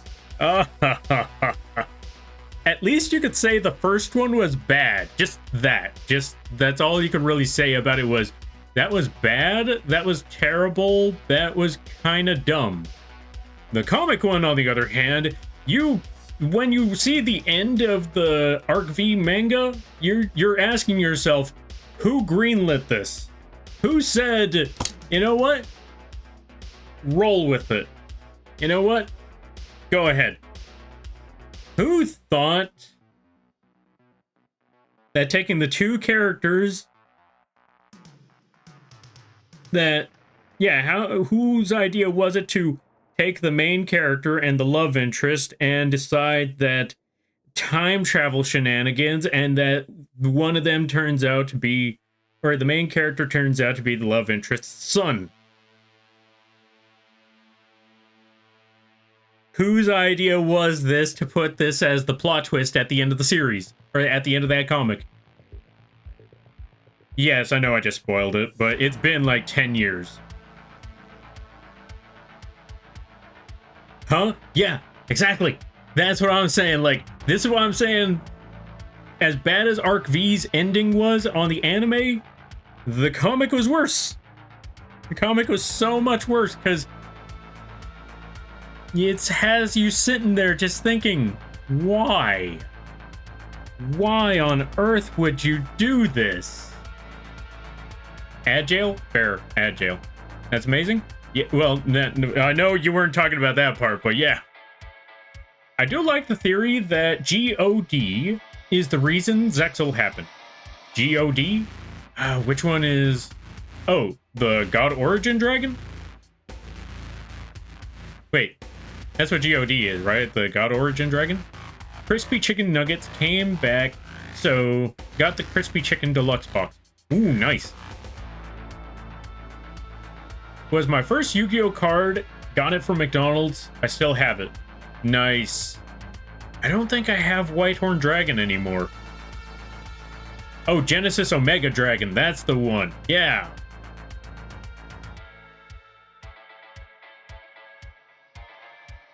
Wait, are there two different types of dragons? Or am I just remembering it wrong? I always thought it was Genesis Origin Dragon. It could have been Omega. Maybe there's like two different ones. I don't know. Let me look this up. Yu-Gi-Oh! Genesis. Not format. Later. This Omega Dragon. I know that's the Pendulum Monster. Nope, that's an entirely different thing.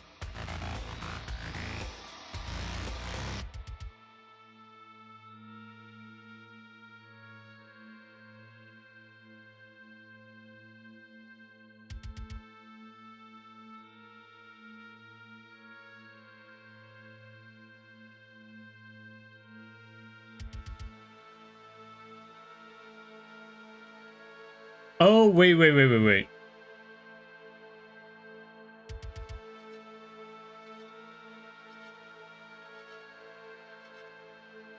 Well, now I gotta see something else.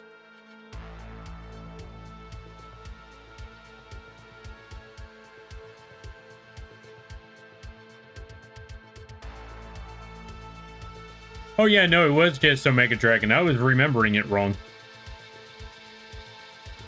I always thought there was Origin in the name. Yeah, no, I was on the wrong footing on that. Maybe Origin? I don't remember. Oh yeah, no, you got the right name for it. It was me. I was remembering it wrong. But yeah, there's a theory that card is actually number 100 Numeron Dragon. Okay, that one is news to me. Alright, I need to hear this one. Lampy, the stake of the multiverse rests in your hand to make this baby smile.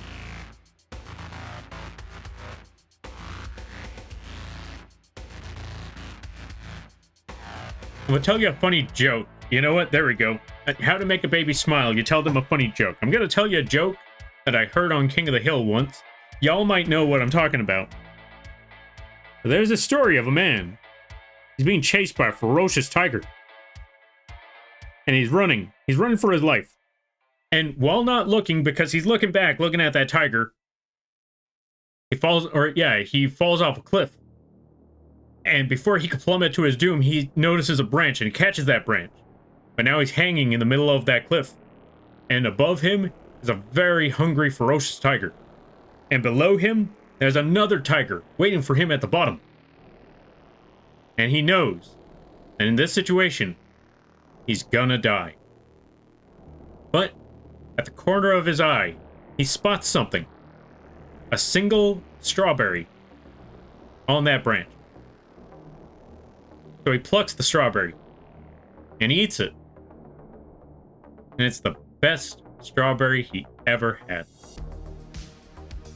Now you're probably wondering, wait, how is that a joke? I don't know, you tell me. That's what they said on King of the Hill. After Khan said that story at a funeral, Hank is just looking at him like, did you believe this guy tells a joke at a funeral? So you tell me, where's the joke? You know what? Ask Hank Hill. He's the one who, apparently everyone else heard it as a joke. This is why I love King of the Hill. Yes, we jumped onto a different topic, but anyway, the point being is we were talking about how to make a baby smile to save the world. God, I hate that plot point at the end of Arc 5. So there you go. Just tell them a joke at a funeral about a man who's about to die because he's gonna be eaten by tigers.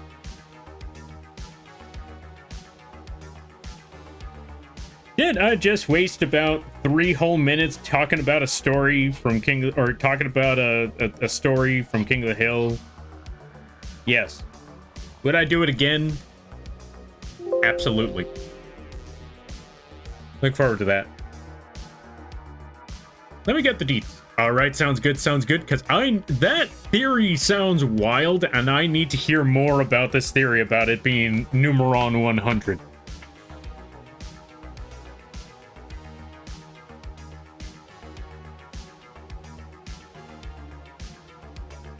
Well, I guess the multiverse will explode. Thanks, Lampy. No problem. Multiverses are a pain anyway.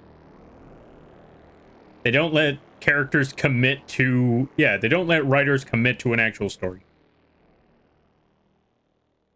Because if someone dies or something terrible happens, oh well, multiverse shenanigans. Let's go bring them back from a different dimension. Or let's go change the timeline. Ugh. Terrible.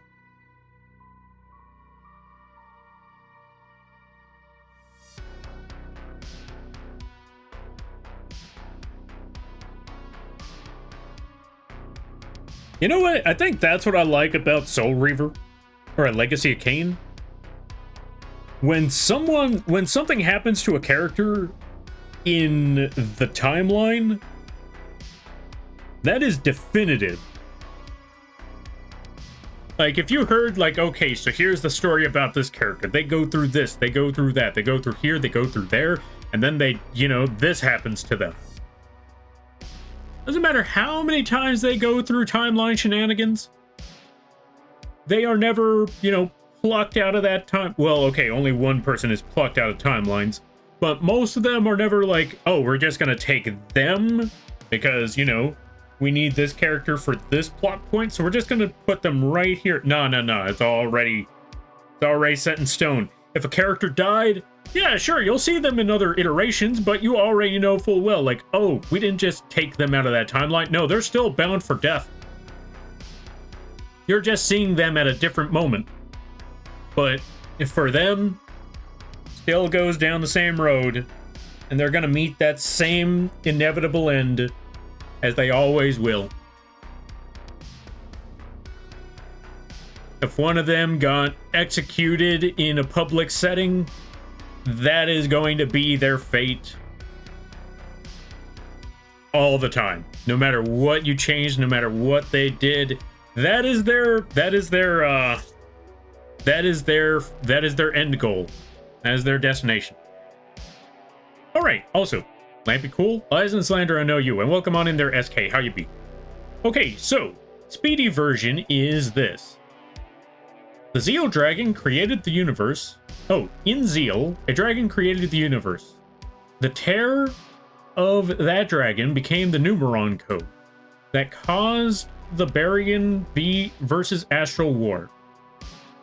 Well, the theory is the god Omega Dragon is the dragon that has the power to do that, and is what got put into, is what got put into a card. Well, the designs apparently look somewhat similar, and the theory is number 100 was the energy that Adam put into the card, thus the similarities to the power and stuffs. It's a wild theory, which I think is fun. Let me see the effect of Genesis Omega Dragon right quick. Omega Dragon. Wait, when we're talking about effects, are we talking about monster effects, or are we talking about, like, the powers they had in said story? Also, they both start... Well, one of them starts with 0, 0, 0, and the other one starts with, what? 100, 100?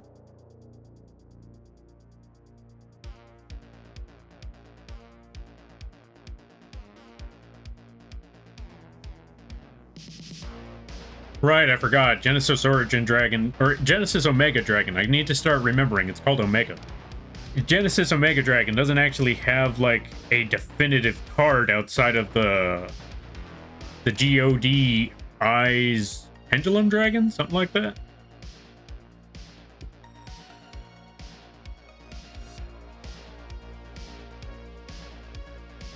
I need to look more into that card. I'm going to look into that theory, because now I need to know more about this theory, because this sounds interesting. Sorry, just realized I repeated myself. It's late. No worries. I do that all the time. So, don't sweat it. It is what it is. That just happens a lot. Especially when brain doesn't want to function, when brain is fried, when brain is dead. I should know my brain is dead all sorts of times. My brain is kind of dead right now.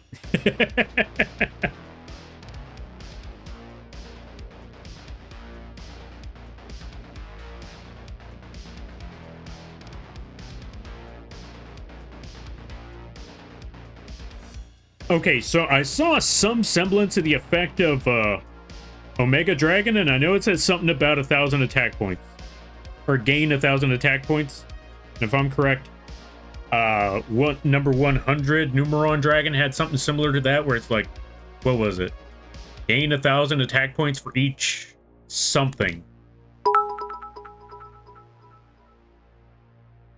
Lampy's drain is damaged nearly every drawing stream. Also, yes. Also, I see what you did there. Powers in set. Oh, gotcha.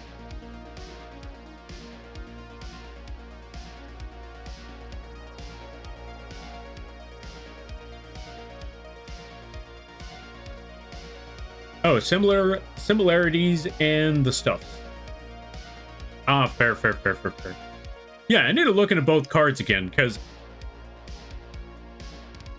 the only thing I remember about Numeron 100 Dragon is that, or, you know, number 100 is that it's usually used to just boost the attack of one monster and exponentially, like, to a ridiculous amount. Just looking at that, just thinking, okay, I have no idea what all of this does. All I know is that that dragon just turned that dragon into big number, and now I'm scared. And 5 seconds later, and now I'm dead. I'm not scared anymore, but yeah, if I see that Numeron pop up again, I know I need to worry.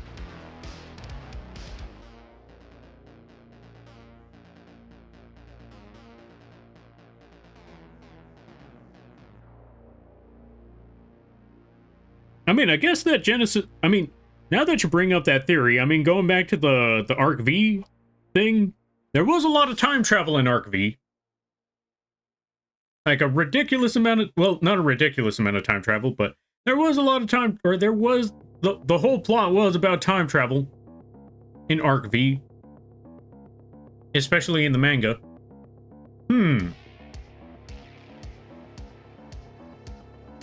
So maybe.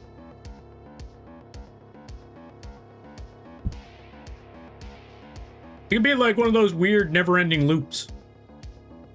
Or like one of those weird paradoxes where something goes back in time and causes the events of something that led to someone going back in time. That, you know, just never-ending cycle.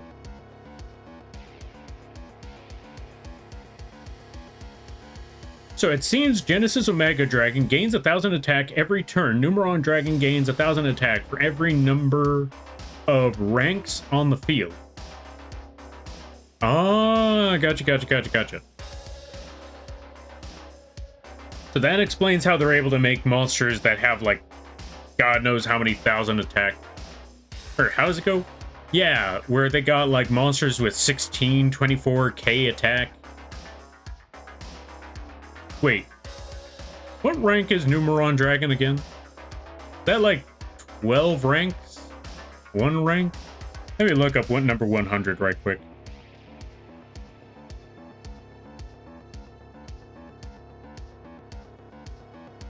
Number 100 Numeron Dragon. What is your rank? Oh, it's only 1.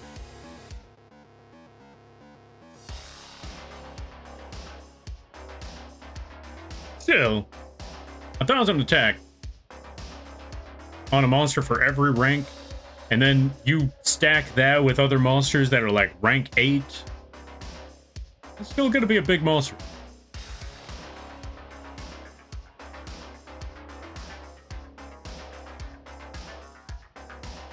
Or at least that's what I normally see, is that they just rank up with one monster that has multiple multiple ranks on it. Like, oh, what's that one? Galaxy Eyes Prime Photon Dragon or something like that? I usually see that Numeron Dragon with Prime Photon, and when those who are on the field at the same time, that's when things hurt. That's when they one-shot you. Thank you for the stretch there, Brina. I greatly appreciate that. Yeah. Yeah.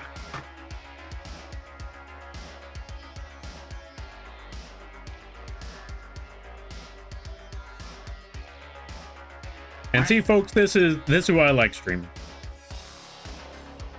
I get to talk with so many folks. Again, I get to talk with so many folks that I never would have met. I would have never met a lot of you folks in my life if it wasn't for the streaming stuff. And I wouldn't be able to just ramble on about my hyperfixation like Yu-Gi-Oh. Like nobody's... I mean, I would still find someone to ramble on about these hyperfixations too. But this makes it so much easier, because instead of feeling like, oh, I'm bothering somebody, it's more that I'm gonna yammer on about this. If anyone chooses to listen, awesome. If you don't choose to listen, also awesome. That's fair enough as well. Thank you for the quack, and thank you for the applause there, Nazcat. And welcome on in there, Nazcat. Let's give a shout out.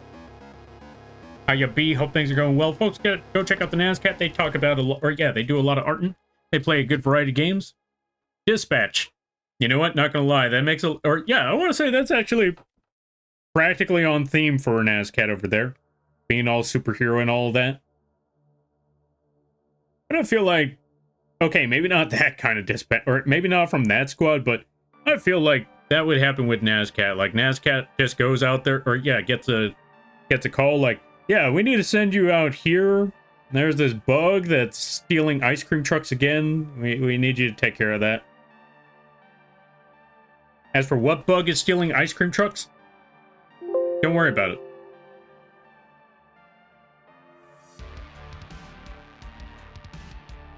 I got stuck in a nasty Red Eyes Flare Metal and Beals combo a bit back. Okay. I remember those days. Mostly because that was me doing that with Red Eyes Flare. I apologize. I was the Red Eyes Flare. I was the Red Eyes Flare player. I've said it before and I'll say it again. I've played that card in so many ways that I've gotten other players, mostly my friend, to absolutely hate when that card pops up.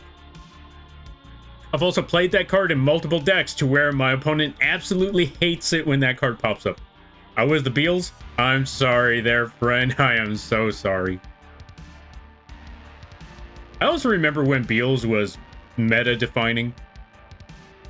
I miss those days too, mostly because I miss when those cards were the type of cards that you had to find a way to get around because they were dumb, they were powerful, but they felt like if you were clever enough, you could actually do something about it. Nowadays, it doesn't feel like you could do anything. But I miss those parts where you just see a monster like that, like, okay, I cannot destroy you by battle, cannot destroy you by card effect. However, I am currently playing a scrap deck, and I know the perfect monster for it. Summon up, what's it called? Summon up Scrap Twin Dragon, and just send it back to the hand. I kid you not, I've actually done that once, and my opponent automatically just scooped the moment their Beals got sent back to the deck. I miss those days. Those were good times. Oh, and God forbid... Okay, that was the other thing. The same thing with the scrap deck was... Also, Old Man Windbreaker, how you be? I hope you're having a good day there, buddy. The other thing with the scrap deck was... playing... Since there was still a good number of synchro monsters out there... Playing, I forgot what his name was. Grand something? I'm trying to remember what the name of the monster was. Something rather... It was one of the Mech Lords. The Earth type one. Mech Lord Grand something. I don't remember anymore. It's been too long since I've used that Mech Lord. Either way, point being is, if your opponent had a Beals and you were able to summon up that Mech Lord, Grandel, I literally was off by one syllable. Literally off by 2 letters. Yeah, if you could summon up Grandel, you automatically just stole their... You just automatically won that game because you just took their Beals. That's it. It's over. It's done. Most players back in those days, you steal their Beals, the game is over. Because they had to hyper-focus their build on getting that Beals onto the field, and understandably so. It's a very smart move. Again, it was during those times where if you couldn't destroy their monster, you were, for the most part, kind of stuck. And since it was a monster that you couldn't overpower, because it would just overpower you back right after, yeah, you were kind of in a difficult spot right there. Unless you were the crazy mofo that had the flare metal. In which case, easy win. However, the same could not be said if your opponent had Clear Wing. Like if they're... No, not Clear Wing. Yeah, Clear Wing. No. Crystal Wing. If they managed to summon up that Crystal Wing, it's over. For the most part, it was practically over. Unless you had that trap card ready. But for any other moment, it's over. Okay, let me catch up with some reading right here. I can't stand Red Eyes Dark Magic Fusion. Or Dark Magician Fusion. Oh, the Red Eyes Dark Dragoon. Yeah. Also understandable. I mean, again, Red Eyes Dark Dragoon. Cannot be destroyed by card effects. Cannot be destroyed, or cannot be targeted. Has a 1-turn negate, and it boosts itself by 1,000. Plus, it could burn your opponent twice if you use Dark Magician and Red Eyes for the summon. That's a little much. Which is crazy to say, because even now, it's not even meta-defining right now.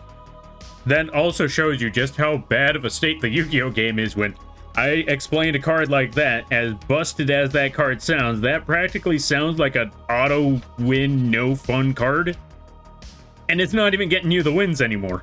That ain't enough to win these games. And that's crazy to think about.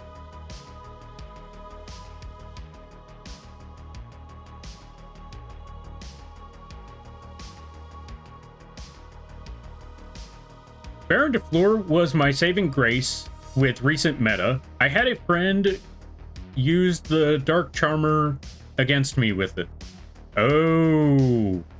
Ah, dang. Sorry to hear about that one. Oh man, scraps are one of my favorite decks. I actually use it for viewer duels, and I've actually managed to beat several decks with it. Wait, you actually managed to get the scrap deck to work again? How'd you pull that off? My main deck I play is my XYZ trains. Ooh, nice. Did you hear that they're making more trains?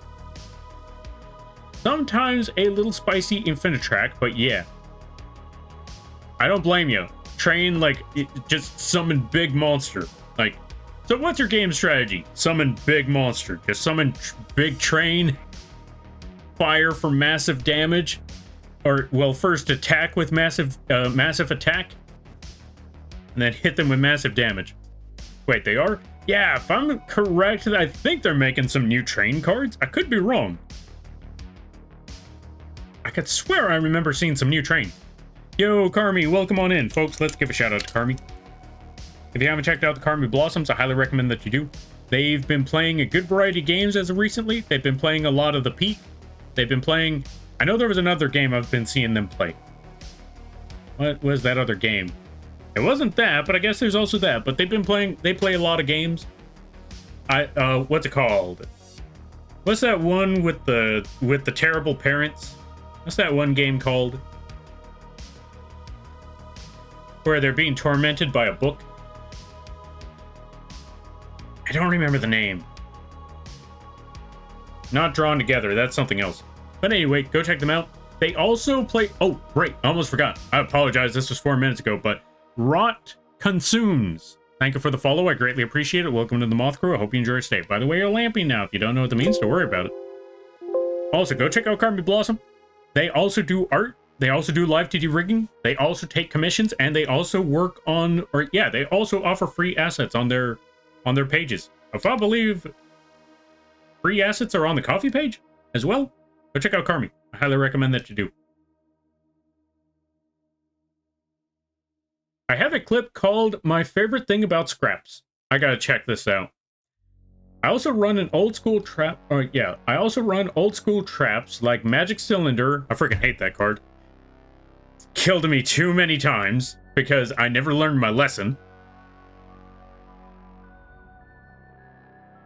Dark Hole. Oh, let's see. Dark Hole for my spell. I also run Super Dimensional Mech and Zeus with it.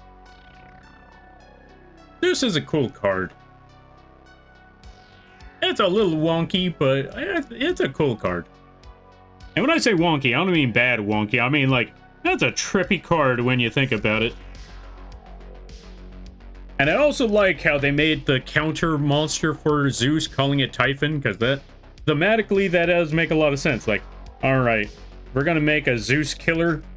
What do we call it? Typhon. The monster of monsters. King of the monsters. Not to be mistaken with Godzilla. The thing in the volcano. One of the few things that went toe-to-toe with Zeus and came out on top.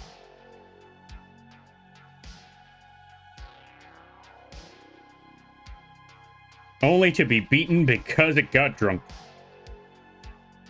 Alright, if I'm correct, it was poisoned by a fairy? No, it was poisoned by one of the goddesses. I don't remember which god. No, it was poisoned by a nymph.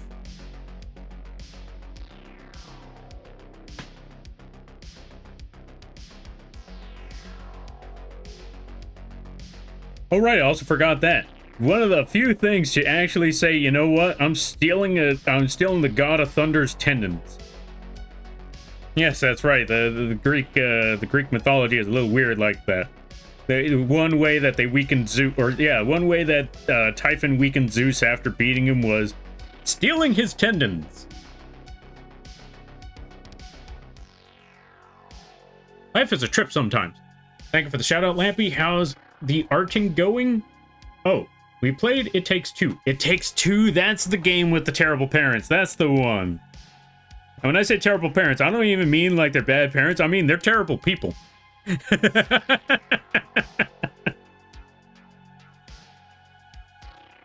The characters, I mean, not Carmi. Carmi's awesome people. But them characters are terrible. But yeah, I want to say the art's going well. We're working on the tail at the moment. We're just rendering that part in. We're just trying to blend in things here and there. I got some sort of darkened shadow on, or a darkened outline on the teeth at the moment. Oh, well, okay, I'll come back to rendering in the teeth a little bit later. But for right now, we're still currently just trying to add a little more lighting to all of this. But yeah, I hope things have been well on your end too. There we go, that should be good. Don't worry about it. Why do I have 4 legs? What did I just say?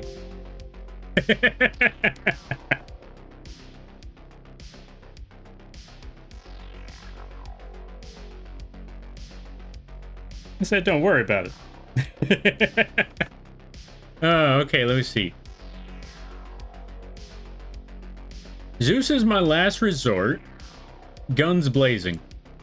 Honestly, fair. I haven't played Yu-Gi-Oh! In quite a while, mostly because I couldn't keep up with Master Duel. Like, I want to get new cards in Master Duel, I just don't want to play against the play. I just don't want to play with randoms just to earn points. That's where the fatal flaw for me is, because I know that the whole thing about playing Master Duel is play against other people, get more cards, learn those cards, you know, get the cards that you need so you can make a better deck so you can play against other players and earn more points to make more to get more cards. But the game takes too long. Like, every deck that I see nowadays, I'm like, I am not going to sit here for this entire thing. I see, well, there's only one deck that I see where I think to myself, oh, thank God, we're not going to be here forever. And that is Dragon Soul. That's the only rare few times where I see a deck and I think to myself, okay, I can actually play this game. That's good. Because back in the day when I was playing, there was Snake Eyes, and then there was U-Bell, and then there was Labyrinth, and I saw all of those and realized, oh, it's not even so much that I don't get to play, it's that I'm gonna have to sit here all day. And don't even get me started on freaking whatchamacallit. Not Ignites, but Ignister. Y'all ever heard of a deck called Ignister? It's a pendulum deck where you just put two monsters on the pendulum zone, and they blow up each other to get a new back. Wi-Fi crashed. Sorry to hear that there, Matt. Alright, Tiefling. I was just talking about the Ignister deck. Or maybe it was Ignite. No, wait, add Ignister. My bad, I'm thinking of the wrong one. Ignister is the deck for AI. That one's at Ignister. I'm thinking of Ignites. Ignites was the one where it's two pendulum, or that pendulum archetype where they blow each other up just to get another card, and then they repeat the process over and over and over again. I kid you not. I was watching someone do an Ignite combo once, and I thought to myself, I think I should have enough time to just go to the bathroom, wash up, get something to drink. By the time I get back, I'll have just enough time to move the mouse so it doesn't kick me out of the game for inactivity. No, you want to know what happened? I went to the bathroom, washed up, went to get something to drink, rushed right back into that room. The combo's still going. So I just turned off the game. I was like, yeah, no, I'm not dealing with all of this. I ain't sitting here for any more of this stuff. Like, I don't even know what the end game of that combo was, because I'm not wasting my time to find out. I was just like, no, I'm not doing this. If you want, I can whisper you the clip, or I can whisper the clip to you. Yeah, send the clip my way if you can there, Eagle.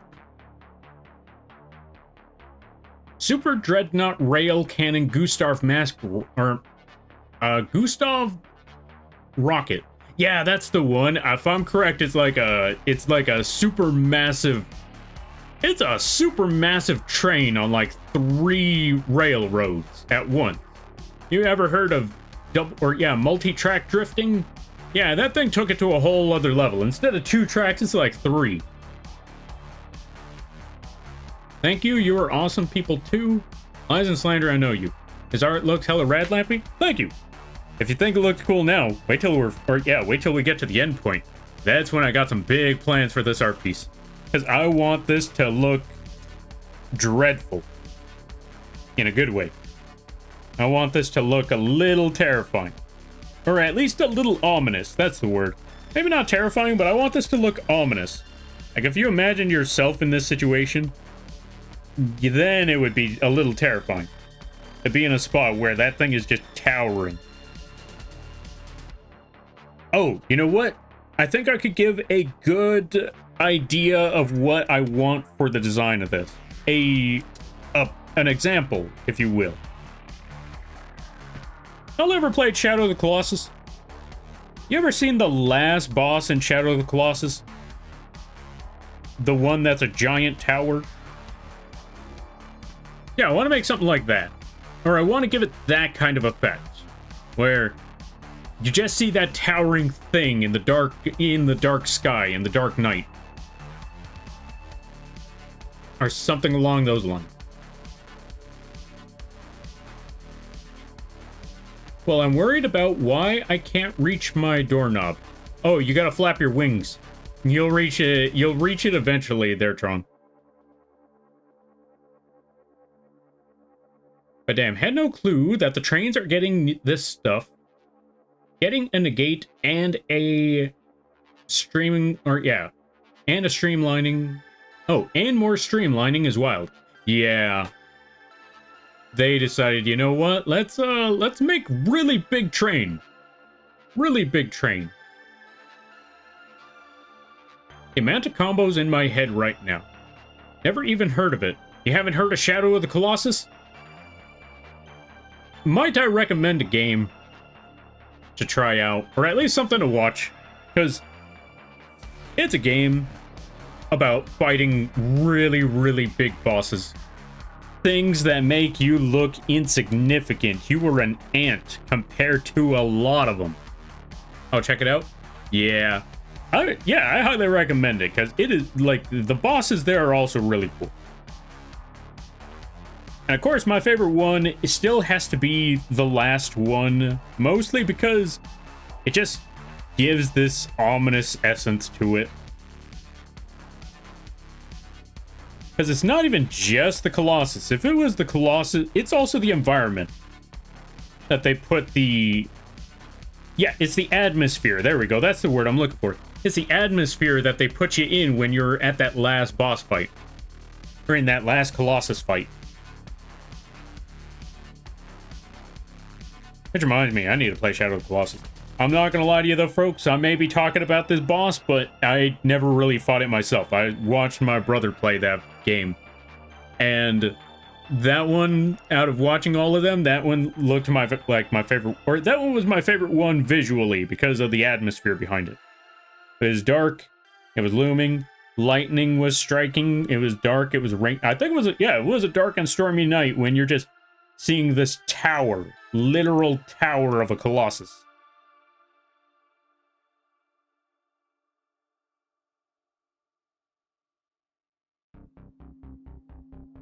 Good times. Welcome on in there, Triforce. How you be? Ooh, Yu-Gi-Oh! Monsters? Indeed, we do be making the Yu-Gi-Oh! Monsters. Also, thank you for the hydrate there, Brina. I greatly appreciate that. Yeah.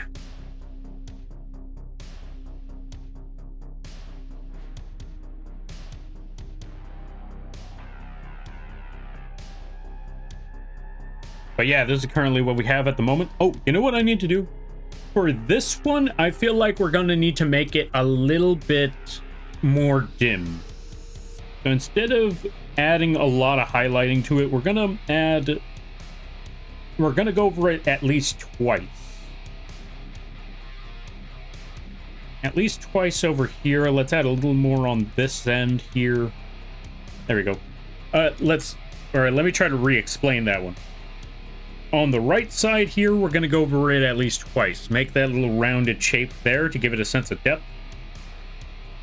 And then we're going to add a reflected light, or a secondary light source, that doesn't quite reach the bottom edge of it, of the horn, or spine. But it does give a sense of secondary lighting around it, to give it that rounded out shape.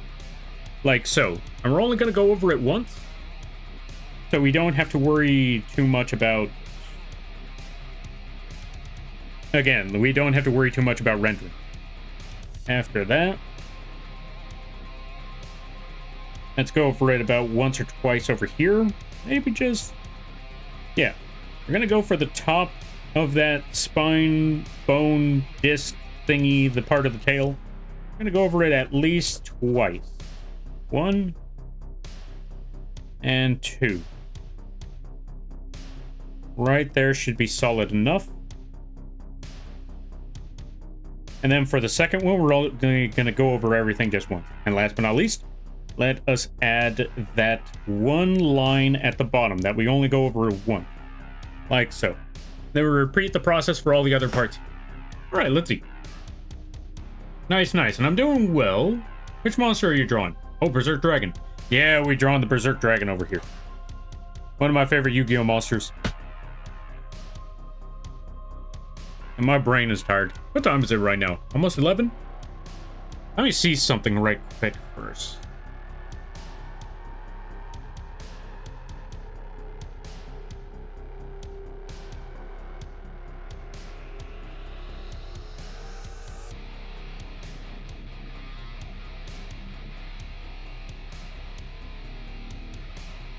All right. We'll probably go on for at least one more hour, because there's a lot of, what's the word I'm looking for? Though my brain is absolutely dying on me right now, there is still a lot of stuff I want to work on.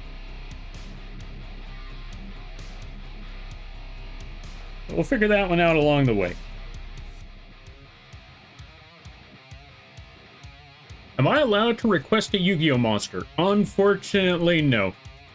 I'm currently just drawing I'm currently just drawing a monster based off of my personal interest, because my brain... How do I put it? This is one of those, this is a personal Yu-Gi-Oh project I wanted to do. Or this is just a personal art project that I'm doing until my brain can recalibrate, recharge, so I can start working on other projects that I need to finish off. Right now, I'm just going for a chill day today. That's the word I'm looking for. Yeah, I'm just drawing just for the sake of it at the moment. This is just one of those personal projects, like, you know what? I don't feel like thinking. I don't feel like working. I mean, granted, just because I don't feel like working doesn't mean I'm not working, but yeah.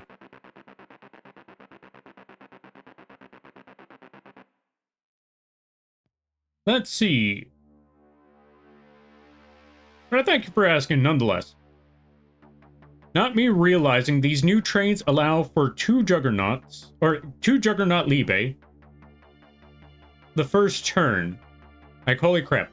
You've blown my mind, Moth Dude. I'm glad to hear that you know, that you have found new knowledge and new power in them new trains. You got this, I believe. 5 hours in, and my magic...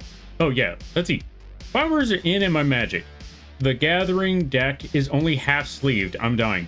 What are you sleeving? Like, wait, how big... okay, let me see. 2 things. 1, how big is the magic deck that you're making? 2, how many sleeves are you adding on each card? And 3, welcome on in there, JJ Bow. How you be? I hope things are going well. Gotcha. Art self-care. Yeah, that's the one. Art self-care. This is recharging art. Also, welcome on in there, EB. How you be? Let's give a shout out to EB. If you haven't checked out EB, I highly recommend that you do. They also do art, and they also sell adoptable characters. So if there's a character, yeah, go check out EB's vgen shop. They have characters over there that you can buy off of them. All of that good stuff. Do you have a favorite Yu-Gi-Oh monster? Or have a favorite Yu-Gi-Oh deck? Favorite Yu-Gi-Oh deck? That is a tricky one. Let me see. Because there was a time where my favorite Yu-Gi-Oh... Well, actually, not even that. Like, though it was never really my favorite one, it was definitely one of my go-to... Actually, how do I put it? It was one of my favorites, but I wouldn't call it my number one favorite, which was the Scrap deck. But if I had to... Same thing with Red Eyes. Red Eyes was a deck that I really, really did like. But I wouldn't call it my number one favorite. If I had to go with a definitive favorite deck, it would be generic Reptile. No ifs, ands, or buts. Whenever a new Reptile card came out, I was always thinking to myself, all right, okay, a new Reptile card. Can I add this to the deck? Can I make this work? I'm gonna find out. So I guess my favorite deck is Ectotic.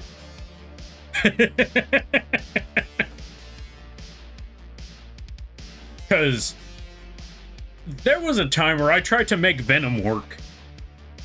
Venom did not work. And then Reptilians came out. And so I replaced all my Venom cards with Reptilians, except for, obviously, King of Poisonous Snakes and Deity of Poisonous Snakes. I kept those ones in there for obvious reasons. But after that, anytime any other generic Reptile popped up, I just tried to figure out, can I toss this into the deck? Like Aliens.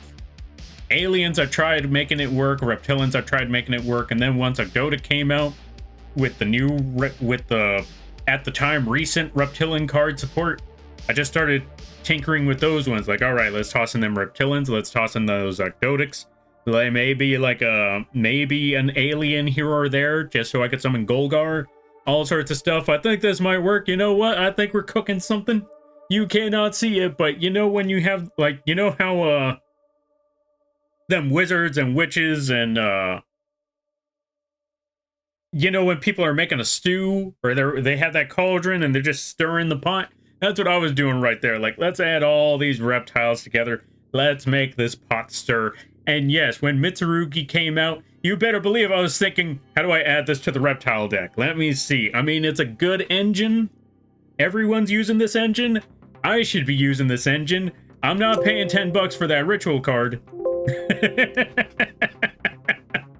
No, wait, my bad.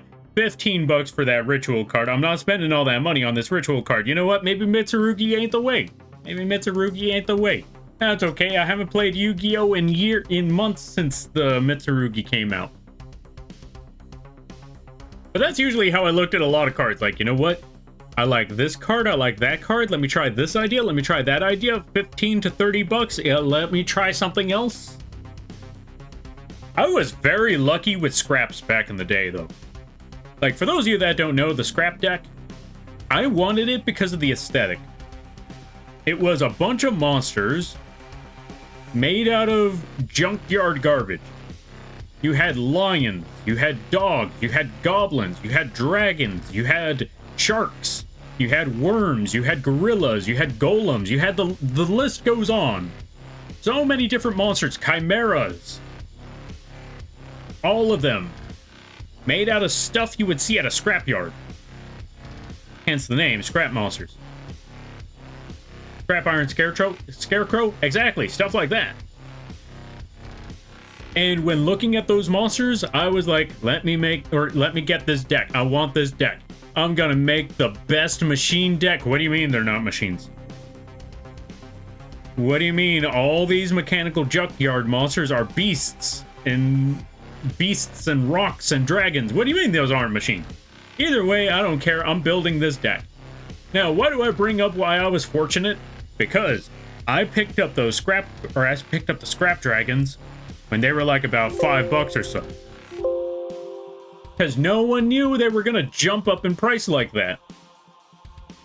And it wasn't until like way later, like I go back to my local card shop, the shop owner there, he tells me, you know, I hate you for buying those scrap dragons. I'm like, wait, why? What happened? Then he tells me, do you know how much scrap dragons go for nowadays? Like, oh, I bought them off of you like $5, so what, $7? He tells me 30, like, Ha! Suck it. He was not happy with that response, but you know what? I got in early. That's what matters. That's what's up. Scrap is expensive? No, was expensive. Specifically, Scrap Dragon used to be expensive way back in the day. When it first came out, that thing was a very pricey card because during the OG, during the OG whatchamacallit era, the, how do I put it? It was a generic level 8 Synchro Monster during the 5Ds era, during the Synchro era. There we go. It was a generic level 8 Synchro Monster that could destroy any card. One card on your opponent's side of the field. Back in those days, that was a pretty big deal. Your opponent had face down cards? Not anymore, Scrap Dragon. Your opponent had a big monster? Not anymore, Scrap Dragon. Your opponent had a Stardust Dragon? Not anymore, Scrap Dragon. Because with Scrap Dragon, you didn't even have to wipe out any cards down there. You could just attack them. Just attack that Stardust, then you activate the effect.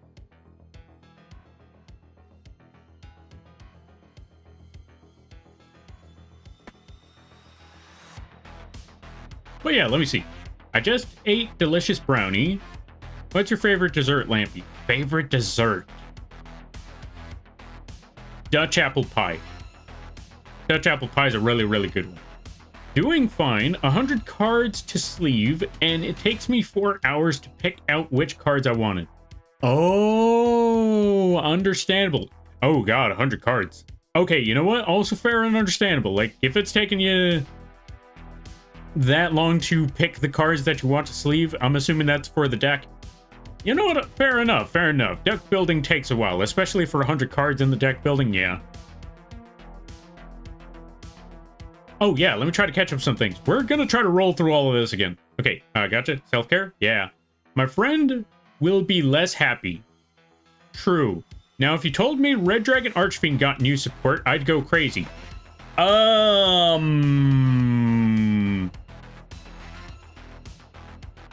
Okay, so how much time you got on that one? What was the last Red Dragon support you saw? Did you see the deck? Did you see the structure deck? Because if you saw the structure deck, then let me tell you, there's at least one more booster pack coming out that's going to have some new Red Dragon cards. So, yeah, there's new Red Dragon support on the way, too. If I'm correct, there's a Red Dragon Archfiend where he's literally got his hand pointed in the sky. And I think they're making a new Red Nova Dragon as well. I think my favorite deck was Gaga Gigo, just because it was funny as hell to say all the time. Oh yeah, you had the Gigo Bite, you had the Gaga Gigo, the Giga Gaga Gigo, and then the Go Giga Gaga Gigo. Yes, I kid you not there, folks. These are real monster names.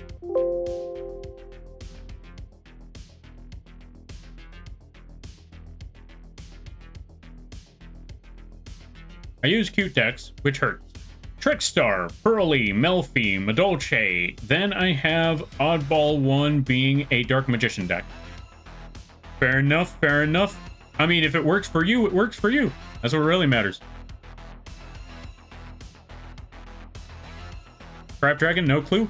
Or had no clue? Yeah, there was a rare time. It was also very annoying because there was also a time, like, when I was in tournaments, back in the days going to locals, I actually had this experience happen a few times where I'm at locals, I'm playing Scrap Deck, tournament's going on right now, Scrap Dragon's already summoned on the field, someone walks over by the table and asks them, how much you want for that card? And I'm just sitting there just thinking to myself, you want my Scrap Dragon? You want the card? You're asking me how much I'm willing to pay, or yeah, how much I'm willing to sell the card that is currently being played at this very moment in a local tournament. I'm sorry, it's not for sale. Obviously, I didn't go through all of that hoopla because ain't nobody got time for that. I just told them, I'm sorry, I'm not selling it. But in my head, I'm just thinking, you're asking me about all of this when I am trying to win this game with said card that is currently in play. Also, ads start in 30 seconds. I got those ones, yeah? Okay, so then, yeah, they're just, what's the word I'm looking for? The new pack that's coming out should have some Red Dragon cards in it. Oh, I had the Dual Devastator box. Oh, yeah. Okay, so I'm gonna let you know. Yeah, with Dual Devastator, yeah, the card went way... Well, I'm pretty sure you already knew this, but in Dual Devastator, that card went way further back. Way further back. It was also funny that the other two Scrap Dragon Synchros that came out after it, no relevancy at all whatsoever. It was wild to think about. Let's see. Lampy, you saying it like it makes you sound like you were holding a cane back in the day, or back in my day. I mean, when you think about it, okay, let me tell you this. You want to know how far back in the day that was? Let me paint a picture for you. One of my brother's friends helped me get a Scrap Dragon. That friend was in high school. You want to know where they are now? Full-grown adult, full-time job, got married, had a kid. So when I say back in the day, I mean back in the day. Also, Lil, thank you for the rate. Oh, we gotta wait for the ads to end. We're gonna give them a shout out, and we're gonna hit send once that's all ready. Oh, where are they now?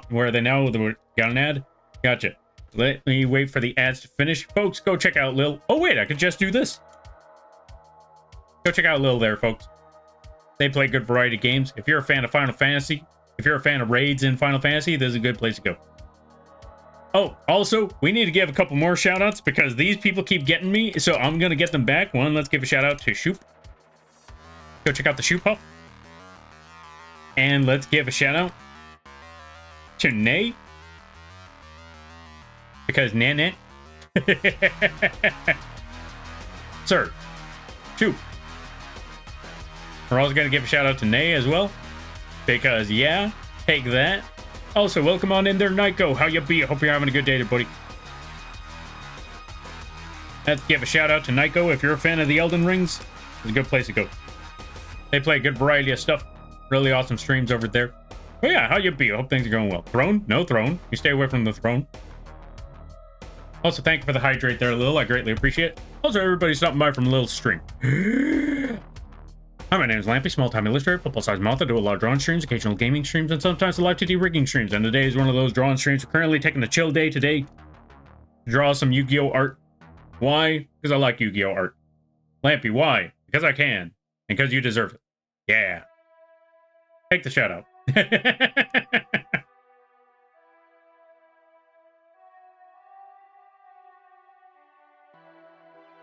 And every single card needs to be something copies allowed. Oh, fair enough. Oh, right. To answer that question. So I see you're playing with this card right now. How much you want for it? Yeah, exactly. That's how it went. That is exactly how it went. Where are they now? I got an ad. All right. So to reiterate, when you said, like, you make it sound like you were holding a cane and all of that, let me paint the picture one more time for everyone who was stuck in the ads. This is how far back in the day it was. Someone who helped me get that Scrap Dragon was in high school. Like one of my brother's friends. That's how far back it was. Where are they? Or yeah, you want to know where they are now? Full-grown adult, got married, has a kid. So when I say back in the day, I mean back in the day. There you go, there, Triforce. And anyone else who was stuck in the ads, there's your answer of when I say back in the day.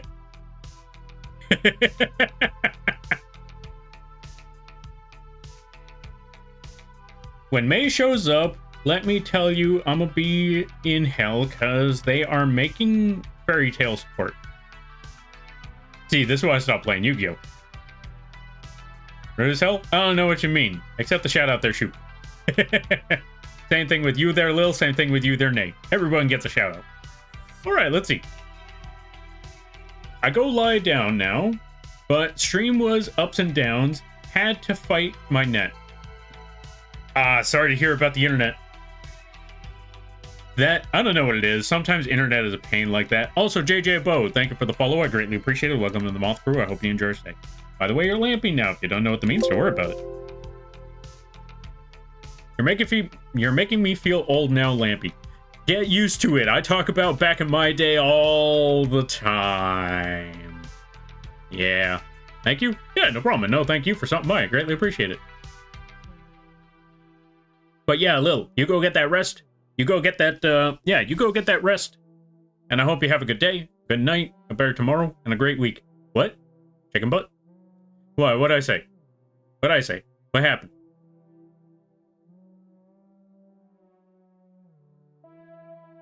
Oh, let's see. It was lovely meeting you. Thanks for the tips and stuff. 2 a.m. for me, and I need to sleep. Happy to have found a new Yu-Gi-Oh! Yeah. Happy to found a new Yu-Gi-Oh! Level. Yeah. I'm glad to hear that you enjoy this environment. I'm glad to have found another person to yammer on about Yu-Gi-Oh! With. Because if I've said one thing, I'll say it. Or yeah, if I've said it before, I'll say it again. Anyone mentions Yu-Gi-Oh! And I'm immediately going to be just rambling on about that one for hours. Whether it be the card game, the anime, the comics, the nifty little trivia stuff about it. I don't know. I have a problem. Trip Fitty for the Scrap Dragon. And see, this is when I realized that the person who was asking me to sell, if I wanted to sell that Scrap Dragon, was a 10-story tall Crustacean from the Mesozoic era. And so I looked all the way up on that, or yeah, I looked all the way up at that creature, and I told him, damn, monster, I ain't gonna sell my car for no Tree Fitty. I miss South Park. I mean, I know it's not gone, and I know it's still it's still mostly as funny as it once was back then, but yeah.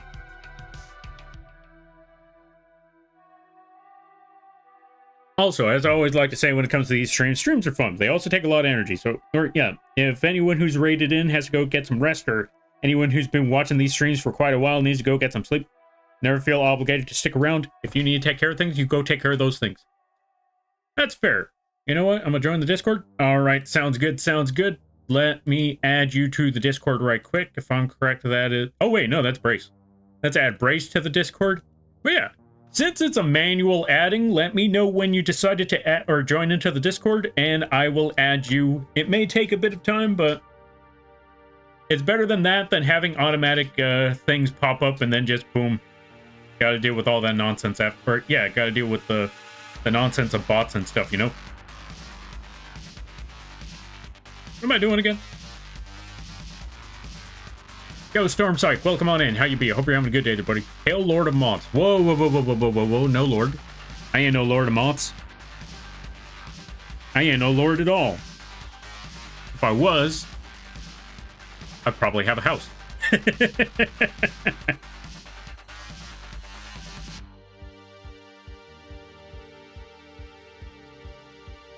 But how you be there, Storm? I hope things are well. I just hear this with new support. Oh, I just hear that with new support for the fairy tale. I'm over here looking at my cards and I'm thinking, Konami, thank you, but please no, or yeah. Please, now that you're making this an archetype, make an errata for Fairy Tale Snow. Alright, just use the link in the bio. Ah, gotcha, gotcha, gotcha. Let me see.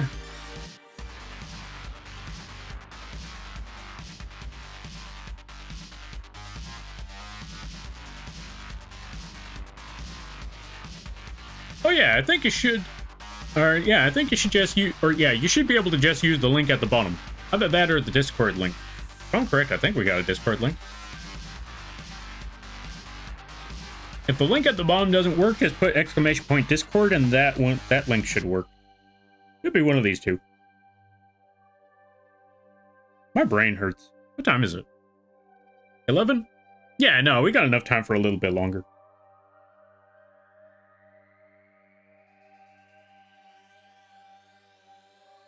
But yeah, you don't need no errata to make Fairy Tale Snow an official Fairy Tale monster.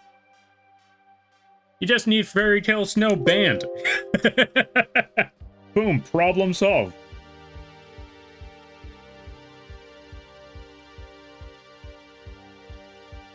I know Fairy Tale Snow ain't as big of a problem as it once was, but I remember... Oh, Snow is banned? See, there you go, problem solved.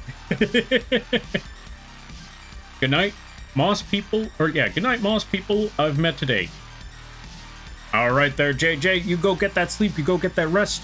And thank you for stopping by as well. I hope you have a good night, better tomorrow, and a great week. You take care now, there, buddy.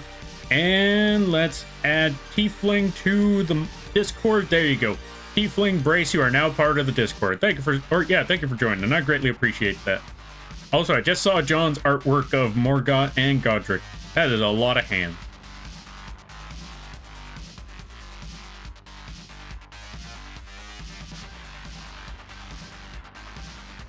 Oof, these streams have been very active. I'm struggling keeping up with it all. That's why I wanted an errata. Oh. Also fair and reasonable then. All right, let me see. Here's what we're gonna do. Let's add that secondary outline over, or secondary light over here. We get our smudge tool. Make the smudge tool a little bit smaller. Just shake left to right, left to right, left to right to blend all of that in. Like so. Perfect. Wait, huh? I heard John. What happened? Oh, John, I just saw your artworks in the Discord. I saw the Morgoth, or I saw the Margit and the Godric that you drew earlier. Very nice. I like it. Thank you for having me. Happy to be there. Yeah, I'm glad to hear. I mean, if they're making a fairy tale an official archetype, free Snow. What about the other two? Doesn't Snow have like 2 other monsters that go along with it?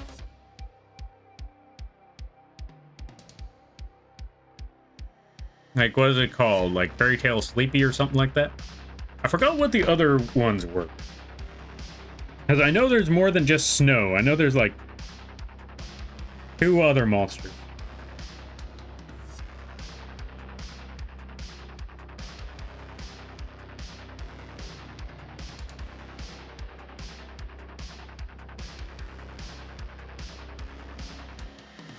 You know what? All this talk about Yu-Gi-Oh! It just makes me think I should call up my friend again, catch up with them, see how they've been, see if they want to play Master Duel, and then throw Red Eyes Flare Metal at them. Just do that, like, hey, you want to play Yu-Gi-Oh? Yeah, we haven't played in forever. Why haven't we played in so long? And I summon Red Eyes Flare.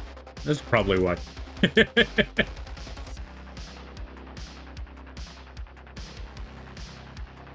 Okay, cool. Going back to my thing. All right, sounds good. Sounds good. Let's see. There's Fairy Tale Sleeper. That's the one. Not Sleeper, or not Sleepy, but Sleeper. Rella, and then Rocka. Oh, Luna and Rocka. Oh, so there are more of the Fairy Tale monsters. See, there you go. You don't need Snow. Just play the other ones.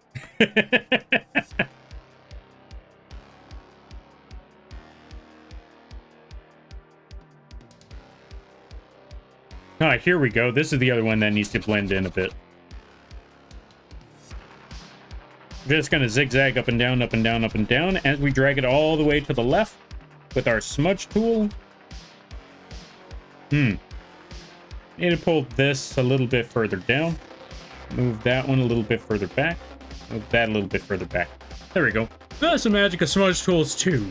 Like when you're doing the zigzag, and if something seems like it went too far or it didn't go far enough, you just use your smudge tool and just move it back or move it forward, stuff like that.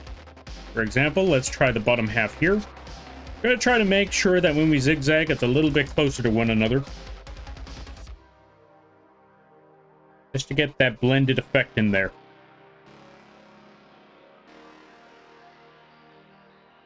You know what's crazy today, folks? I started at 7 p.m. and there was usually, or yeah, most of the times there's usually this one part in the streams where things slow down. Things get a little less hectic. And most of the time it usually gets very, very quiet. And I usually take those opportunities to just draw like nobody's business. Those have been happening less and less as of recently.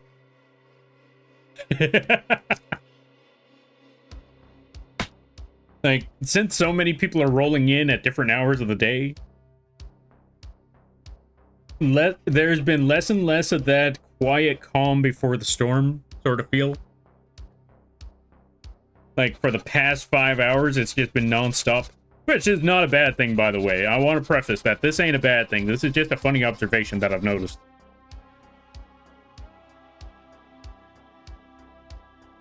Ziggy zag, yes indeed. We're doing the zigs, we're doing the zags, and then we're zagging them to the zigs, and we're zagging them to the left, zigging to the right, all that sort of stuff. Zigging up, zagging down, some sort of stuff like that. I think that's how it works. There we go. We got that blend in there. This one's a little too far up. Let's pull that one back, pull that back. And there we go. After this, I'm looking up synthesizer machine. I heard a lot about that earlier today. Now we zigzag in a circular motion, or at least in a rounded motion. All the way up. And we do the same thing on the other end. Left and right, left and right, left and right. Like so. Boom.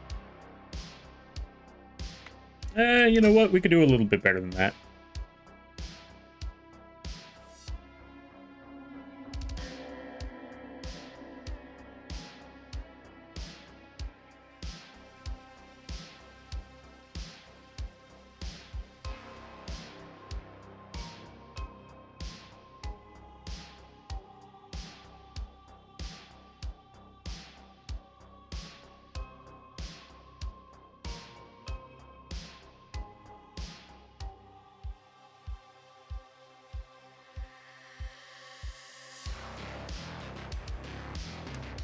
And we keep on going, all the zigzags, all the way from one end to the other.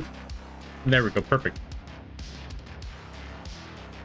I need to smudge my art more, taking notes. Ah, fair. Well, if you have any questions about smudge, you know where to find me. I always like to try to answer these questions to the best of my ability. I may not be able to answer them perfectly, but I always like to try. But yeah, I will definitely say smudge tool, very, very helpful. So yeah, if you have an opportunity for smudge tool, or if you think that the smudge tool may help you with your working, I would highly recommend giving it a shot.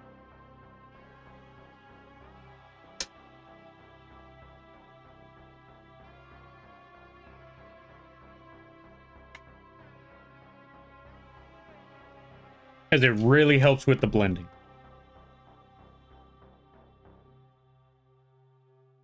Although I will say this.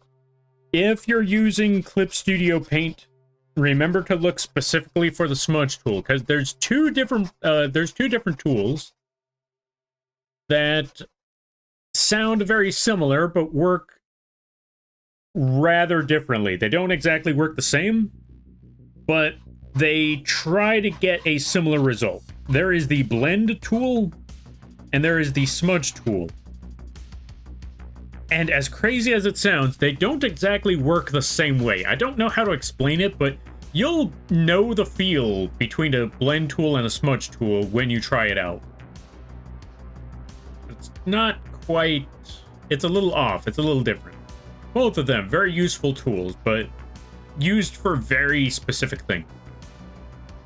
I used to smudge a lot when I first started drawing, with pencil traditionally, but I never translated it over to digital work. Ah, well, then yeah, I would definitely say give it a shot. It definitely helps out a lot. Especially if you've used it before in traditional work, then it's going to work wonders for you here.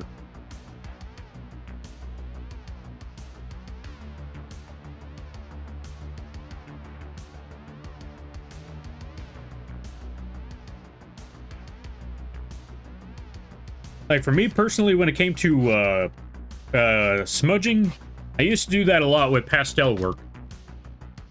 Mostly pastel work. I used to do that with a lot of smudging.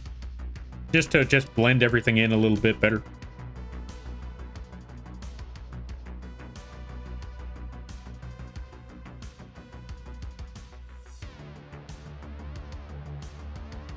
There we go. And last but not least, over here, just add more of that blend like so. Perfect. And let me see, what else do we need to do? Let's blend in the sides over here, left and right, left and right, left and right, and drag it all the way to the top as we do. Perfect. And now for this last part. For this part of the tail, we're gonna make the highlights very, very dim and very, very small, like practically insignificant, like. So we're gonna start with thin lines here. Make it very, very small onto this end and make it smaller as it gets closer to the end. Something like that. And a light outline around the edge of that horn, or spike, or spine, whatever you want to call it. Blend that stuff in a little more.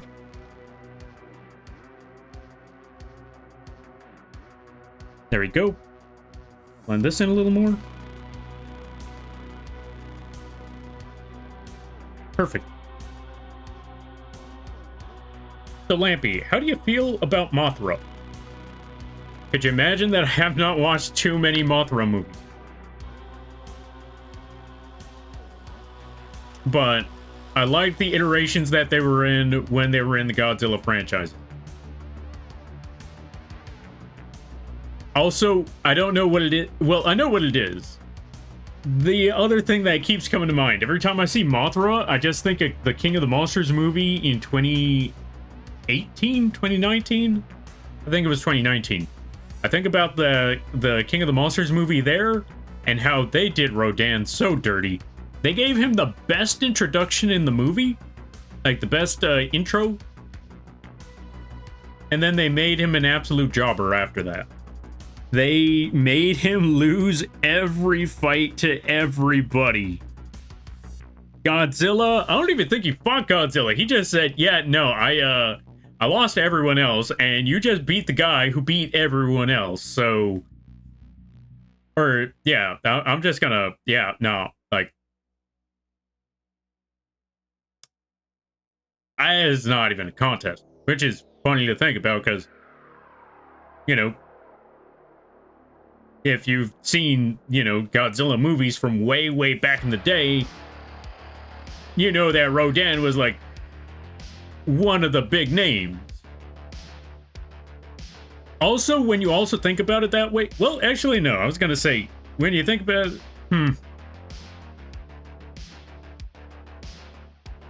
They also kind of did Burning Godzilla a little dirty as well, because if y'all know the Godzilla movies, you know Burning Godzilla wasn't exactly a super form. It was more so that he was basically on his last legs when it came to that. Like, granted, it didn't mean that he was weaker. It just meant that, yeah, that's like a dying star right there. That's a dying star of a Godzilla right there. Last I remember, I could be wrong. Feel free to correct me if I'm wrong on that. But last I remember, Burning Godzilla wasn't, oh yeah, and now he's come to save the day. Burning Godzilla was, oh, there's an end of an era right here.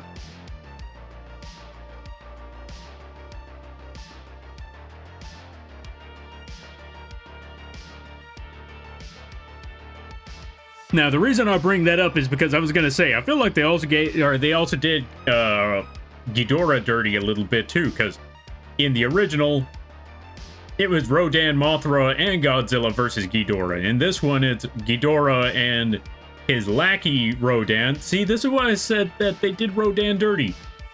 Rodan was on the winning side last time.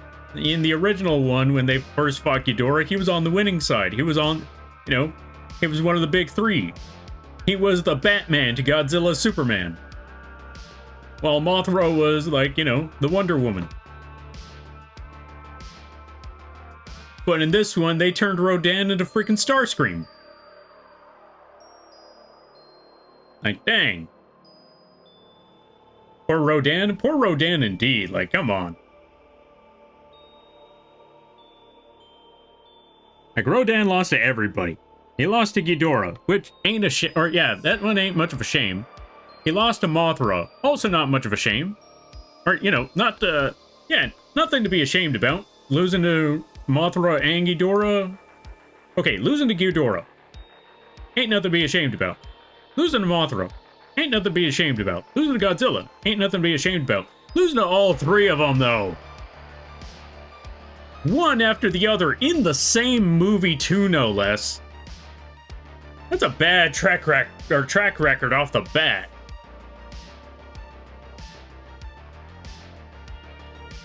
It's just a really bad track record off the bat. We talk about Godzilla? Yeah, we talk about Godzilla.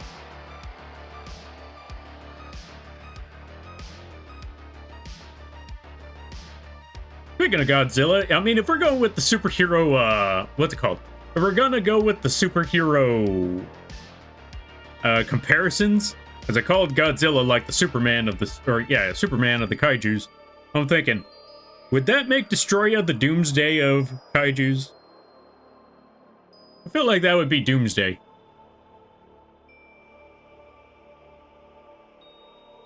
Also, shoutouts to anyone who knows who Destroya is.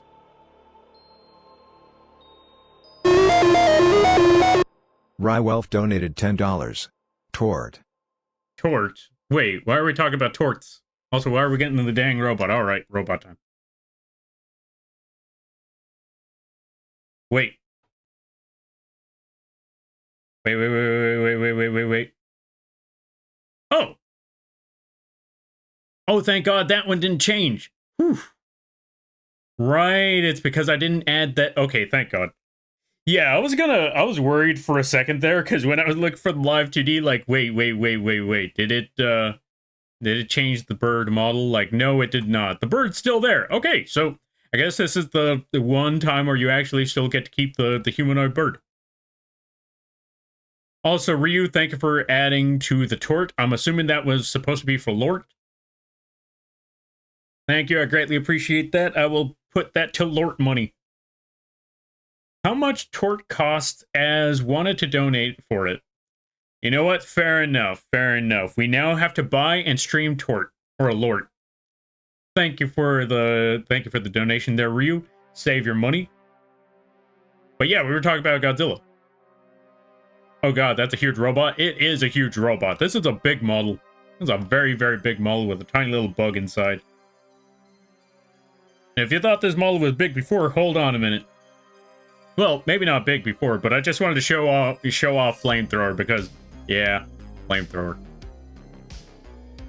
And of course, using this here robot, we already got to show that it's got jetpacks, which is unfortunately being obscured by Mothman.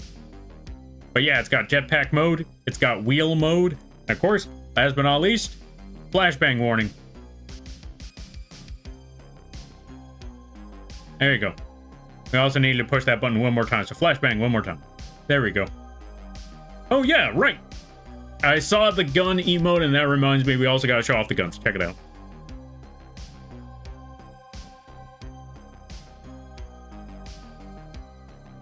So yeah, there you go. Thank you for redeeming robot. But I'm not gonna lie, when I activated the robot button, I was worried that the bird was gonna have the update on it. Luckily that adding it as a live 2D item means that it's set up as a separate file, so that one never got overwritten yet, so that part's fine. Wait, so then that would mean I could have kept the bird model, or I could have kept the bird redeem. What do you know? Alright. Okay. I could actually add the bird redeem back on Sunday, I suppose. Alright, let's see.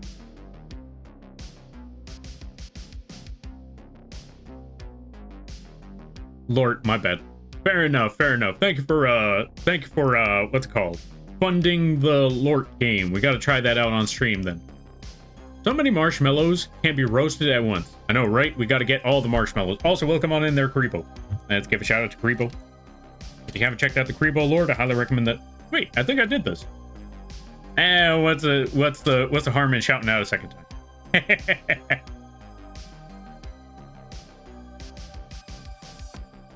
Now, what on earth am I doing again? Right.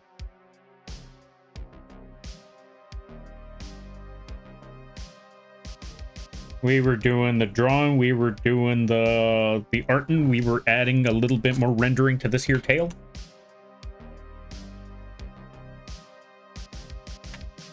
We're just gonna add one last line over here on that part of the tail, and then add that last outline over here. And that should be it for the tail anyway. As for... Actually, you know what? We might just leave it... Actually, no. Let's add this outline here. Let me give this a shot.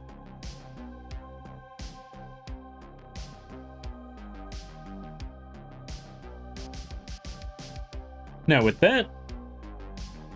Oh, right.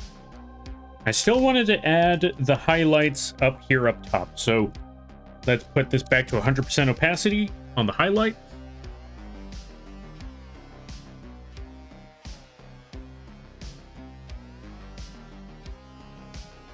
Add the highlights to these here fangs, teeth, thingies. I don't know. Either way, let's make these chompers visible. Let's make these chompers shine. Because we got to get them shiny chompers. Am I right? Yeah, maybe. I don't know. Thanks for the shout out again. I left for a bit to grab a snack. Ah, fair. I hope you enjoy that snack. I need to get food after this.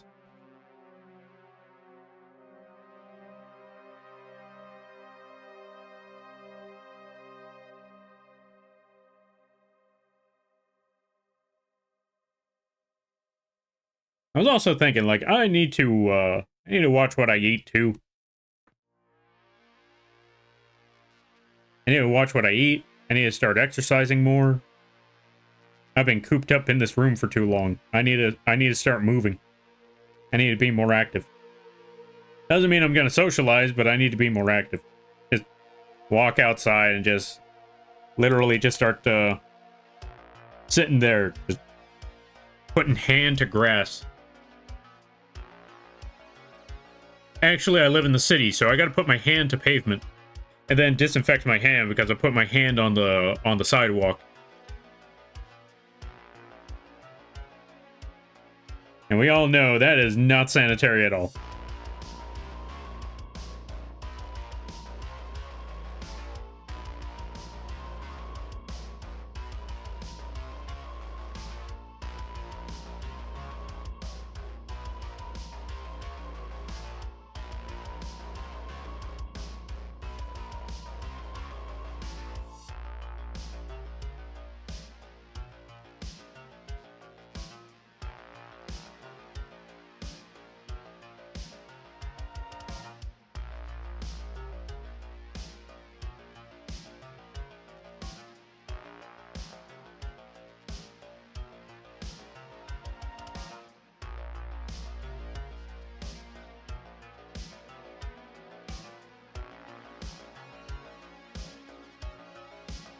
But there's people outside. Yeah, that's what makes it very, very difficult to actually go outside and just like deal with things, because I'm like, ugh, people. But I gotta exercise. I gotta think about my health.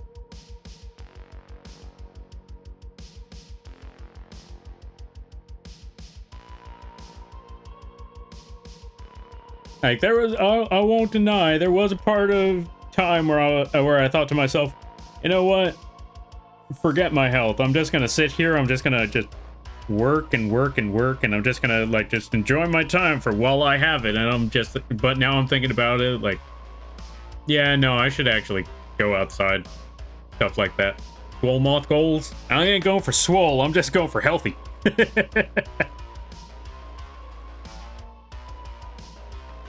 Although I should start lifting weights again. I haven't done that in I haven't done that in quite a while. Probably need to set up some sort of thing for that. But I don't want to.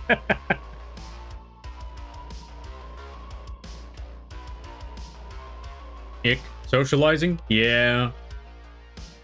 Trust me, as someone who has worked on that for ages now, as someone who, like I said, as someone who had a small printing business, I know the feeling all too well. Like, I had to do the socializing back in the day. It was very helpful, though. I want to say it was very helpful. It helped me with a lot of things. One, understanding people just a little bit better. Getting that social interaction that made me realize I don't want to be social. As well as getting that people skills for... Getting the people skills to... What's the word I'm looking for? Getting the people skills needed for, I guess, talking to people, customer service, stuff like that, without having to deal with the extremely rude people of customer service. That is the one thing that I really liked about what's the word I'm looking for? That's the one thing that I really liked about having my own business, is that the customer is always right until I don't want their business no more. In which case it's like, okay, you know what? I think I don't, this job ain't worth it. Like, hey, but we're still doing business. Not anymore. Speak to the manager. All right, where's the manager? I don't know. You tell me. Goodbye.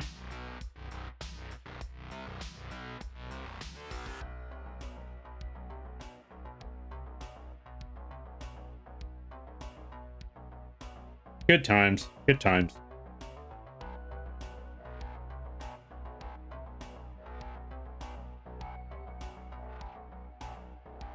Let's zoom out. Let's see. Yeah, I think that works. Yo, Okuj. Wait, you were streaming? Dang, I missed an Okuj stream. Folks, go check out Okuj. Very funny streams over here. Very, very chill times. What's the word I'm looking for? They're usually playing a good variety of games. They're talking smack with their friends. It's always a great time over there. And everybody stopping by from Okuj's stream. Also, if you haven't checked out their model, it was that their model may or may not have been rigged by a certain bug. Yo. But yeah, everybody stopping by from Okuj's stream. Hi, my name is Lampy, small-time illustrator, football-sized mouth. I do a lot of drawing streams, occasional gaming streams. Yes, the bug in the mech is the streamer. And sometimes the live 2D rigging streams. And today is one of those drawing streams. We're currently playing, or we're currently drawing a Yu-Gi-Oh monster because my brain is fried. I can't think, so we're just having a chill time. Over things there, Okuch. I hope things have been well. Also, good to see you there, Kai. Go check out the Immortal Kai cast. Yes, you knew this shout-out was coming. You can't tell me otherwise. But yeah, go check them out. Really awesome streams. Really cool people. Both of them are. Go support them both. Also, if you gotta take care of things, go take care of those things. Never feel bad about raiding and running, because that's what raids are all about. But if you decide to stick around, I greatly appreciate that. I hope you enjoy your stay. Howdy, thanks for the shout out. And yes, Lampy gave me the ability to move. Indeed. The magic of movement. It's tough. Speaking of movement, I too need to move. I need to, like, walk around and stuff. If I ran a business, I would hire someone else to do customer service and throw in mental health therapy. You know what? Honestly, fair and reasonable, fair and reasonable. I can't afford that. I couldn't afford it then, I couldn't afford it now, and as funny as it is, I had people that would ask me to, if they could intern or something like that. And I thought, you know, now that I think about it, I should have gave them that internship job, because I now just started realizing it. I was thinking, nah. I can't accept free labor from you. I would have to pay you, or I wouldn't feel right doing it. I feel like I have to pay you, but if I had the money, I would pay you, but I don't have the money, so I can't pay you. So I don't feel like giving you free work. I don't feel like taking work from you or taking labor from you for free. So I'm just not gonna hire you at all. But now that I think about it, I should have done it just so they could have experience, because I know some of them just needed the experience. Hence the reason why they even wanted to do internships in the first place. And I thought, nah, I can't do that to you. I think I was denying them, doing them a solid, and I didn't realize until just now, like, oh, I actually, maybe I should have given them the work. Yeah, that's on me.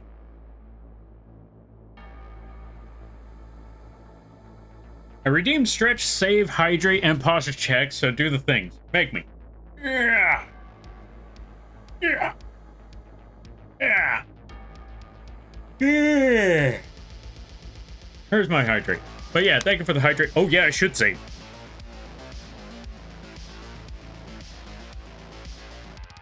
I don't remember the last time I actually did any of the work stuff. Wait, what do I mean? Let me rephrase that. I don't remember the last time I don't remember what I'm trying to say. Give me 1 second. We're going to go to this outline. I'm going to pick the wings. All of these parts. We're going to hide that card. If I could get the rest of these wings in there. Perfect. Actually, you know what? Not that. Not that. Actually, yeah, that? Maybe. We'll figure it out. Let's go back to the rendering phase. Actually, let's make a new layer there. But that should be okay. New layer. Image. Select. Modify. Expand by 3.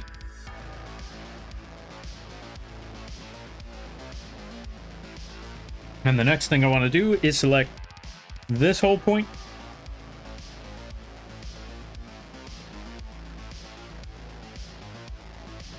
And selecting all them corners, like so. And select around that. Boom, perfect. That should be okay. All right, let's see. So, why does your mech have a lady on the back? So to answer that question, you just got to put exclamation point lore, and that will explain a little bit more. Because that's a long story. Well, okay, maybe not a long story. So, exclamation point lore for that answer, or for the in-story answer, outside of story, I needed to make a live 2D model to showcase that I can make a humanoid live 2D model, but I didn't want it to go to waste. So here we are.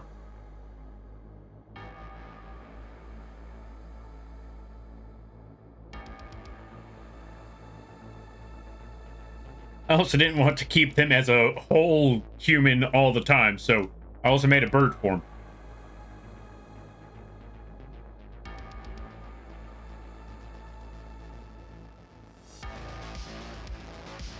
Why? Because, I don't know, it just seemed more reasonable. Like, you know what? Let's add it. Let's make them a bird. Yeah, that's about it. Let's just make them a bird. Alright, we're going to increase the size of the brush. Make sure the rendering, or the sharpness at 0%, so we can get a nice gradient at the way bottom here. Boom, let's click there. Oh, right. Clipping mask. Boom, there we go. Click at the bottom. Click one more at the bottom. Boom, there we go. Perfect. So now that we got all that rendering up there, let's try to add something a little more up at the top here. Actually, nah, maybe not so much at the top here, but maybe a little bit more at the bottom, like so. Now, the reason why we did all of that, because now we're going to get our standard black and white for our colors. And we're going to go to our background here. Get 0%, or yeah, put a transparency lock on that. Fill that in with just black. Boom, there we go, perfect. Let's zoom in so we can see that. There we go. Now we're talking. We're getting somewhere with this. Now let's get that background. Do the exact same thing. Okay, we're getting somewhere. We're getting the idea. We're getting the project. I know what we're doing with this. I know how we're getting this done now. Also, I want to just take this part of the rendering, get our eraser, put the eraser at 30% opacity. I said get the eraser 30%. No. Actually, keep the eraser at 70% opacity, so when I do this, perfect. It's a lot more dim back there. Yes, there we go. All right, now we're getting somewhere with this. Now we're getting somewhere with the design. There we go. I mean, to be fair, it's not like we weren't getting somewhere with the design before. It's just that now we definitely got something going here. Now we definitely got something going on here. This is what I was talking about before, where less, especially when it comes to the design of horror aesthetic, less is more.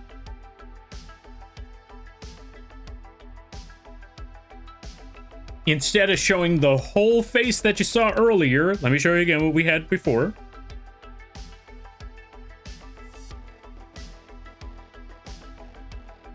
This is what we had originally. This is what we have now.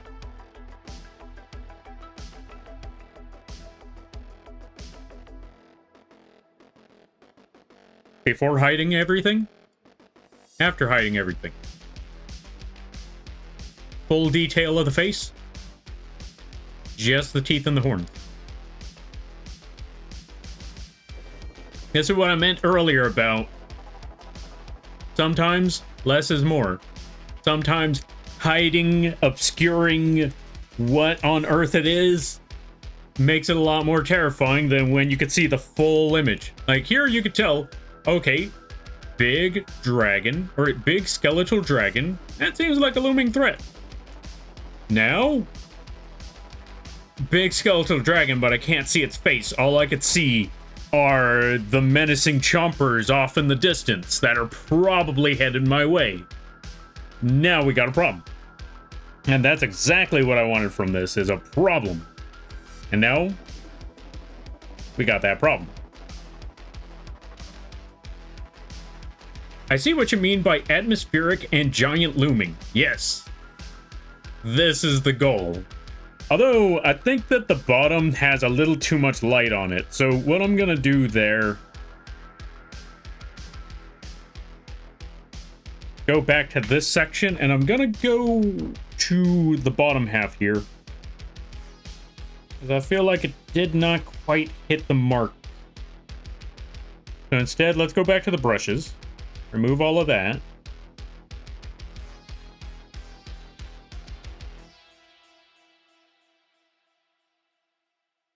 Right here should be good. Let's put that back. Go back over here. Let's put that back. All right. A little better. Let's zoom out a little bit.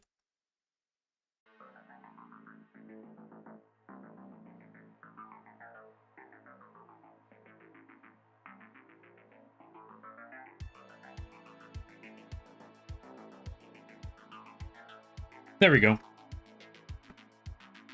But before we finish everything off here, what we also need to do is remember where on earth the eyes are. So let's remove that. Let's put the transparency back because I want to see where the eyes are. And what I want to do is get a very, very dim orange. Also, thank you for the posture check there, Ryu. Now that we know where the eye is, here's what we're going to do. New layer on top of everything. We're just going to call this eyes. We're going to get our brush.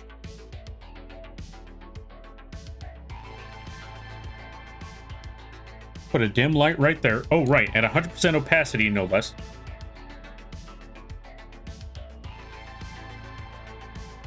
Now, this is going to look a little goofy. It's going to look a little goofy. But trust me, like I mentioned earlier, we got a process here. Got a process that we're going to do right now.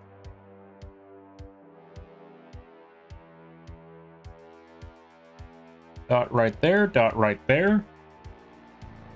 Now, let's go back to this layer, bring it back to 100.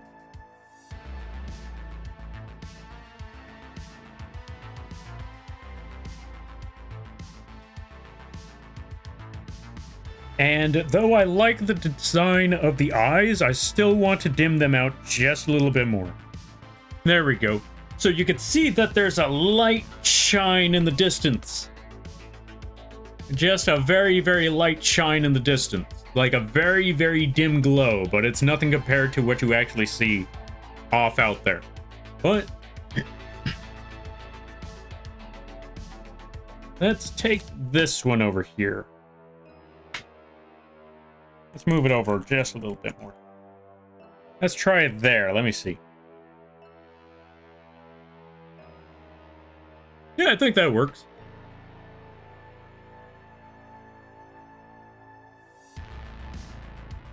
Perfect.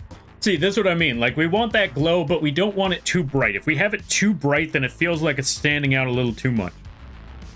But if we dim it a little bit, then it blends in with that atmosphere. You blend it in just a little bit more. Like about 25%. Yeah, I think that works. Because, again, you can tell that there's some beady little eyes off in the distance. A little unsettling.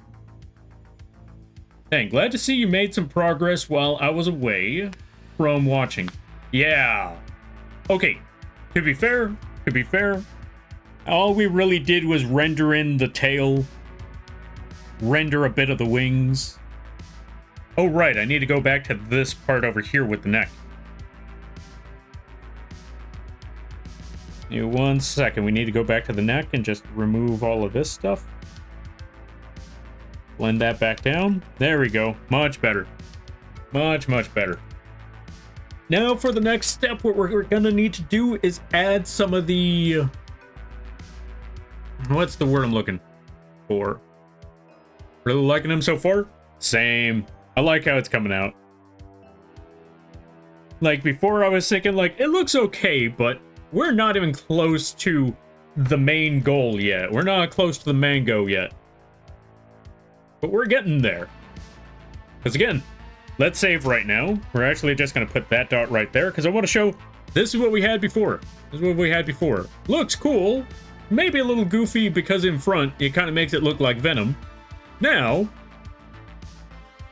this is what we got in comparison. Now we got the true horror aesthetic. Dark. Horror. Cool. Unsettling. This is the idea. This is the game plan. Also, how long have I been in the mech? 26 minutes? 4 more minutes ago. Although, to be fair, it's almost 12. So, you know what? I think this is a good place to leave it for right now. Oh god, that's horrifying. Thank you. That means I'm doing a good job. Wait, actually, let me take these parts here and dim out the hair a little bit.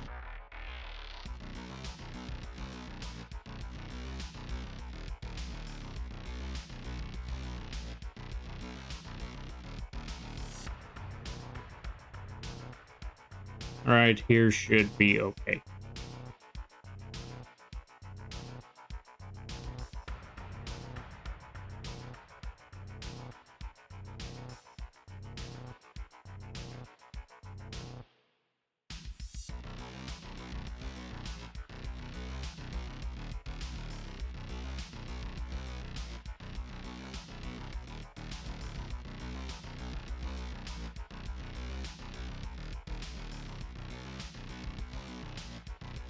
And then last but not least is right over here.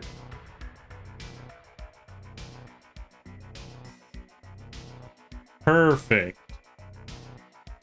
Thank you for the hydrate and the stretch there, Joan.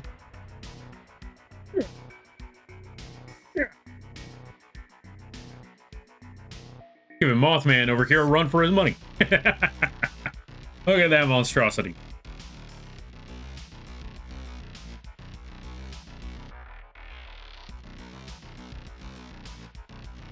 Also, it's kind of giving me Nightmare Creatures vibes. If anyone's ever seen Nightmare Creatures, you might know what I mean. Mostly because of the exposed teeth and the beady little eyes on top of a hulking monstrosity. But yeah, we're gonna leave it here. I'm gonna come back to this on Tuesday to work on the... Because we got the design, we got the background, but now we need to add some foreground and some atmosphere. And I'm thinking about, you know, I gotta add something at the bottom to show just how looming of a force this thing is. I mean, again, 35 attack ain't no joke. I mean, granted, ain't nothing compared to Omni Negate effect, but then again, this was also during the times of Yu-Gi-Oh! Or during the Dark Crisis booster pack, so 3,500 was no joke back in those days either. But anyway, I'm gonna call it here for now. This was a fun project, and I still got a long ways to go. We need to add some smoke, we need to add, you know, some distance in the sky, all of that. We need to add like an entire environment going on here. We need to add a floor. Gotta add all sorts of stuff. We need to add dust being kicked up, and we need to add Dark Magician and Flame Swordsman. If you know, you know. We're heading out. We are indeed heading out. We're gonna go find someone to raid at this hour. I need to find out who can we raid into. We got a good number of options right now, as a matter of fact. I just got to figure out as to whom. Whom do we drop y'all off with? Because there's a lot of... Or, yeah, there's a lot to drop off with. There's a lot of y'alls.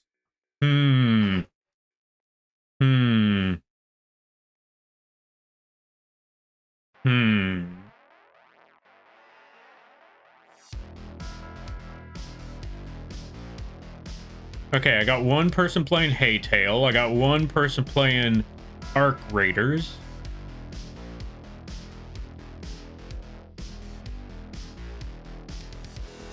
And I've got one person playing Cult of the Lamb. Not too much art today. Not too much art. Which is actually surprising to think about.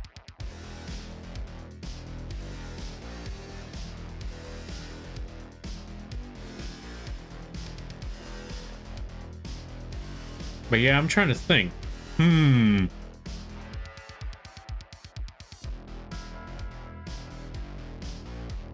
know what? I don't get to raid this person very often. Wait, actually, let me see.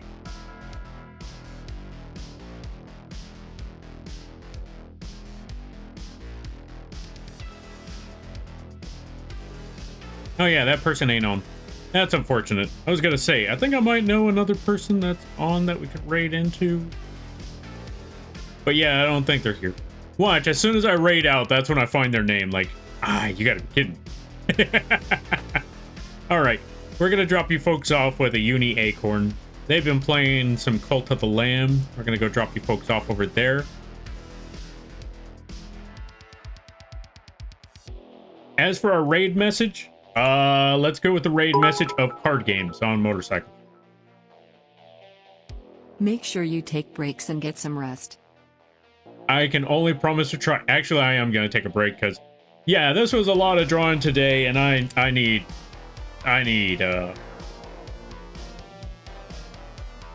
thinking. I don't know.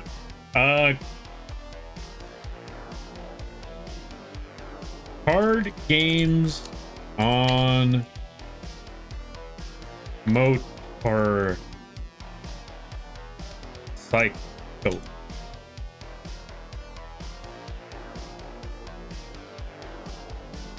There we go.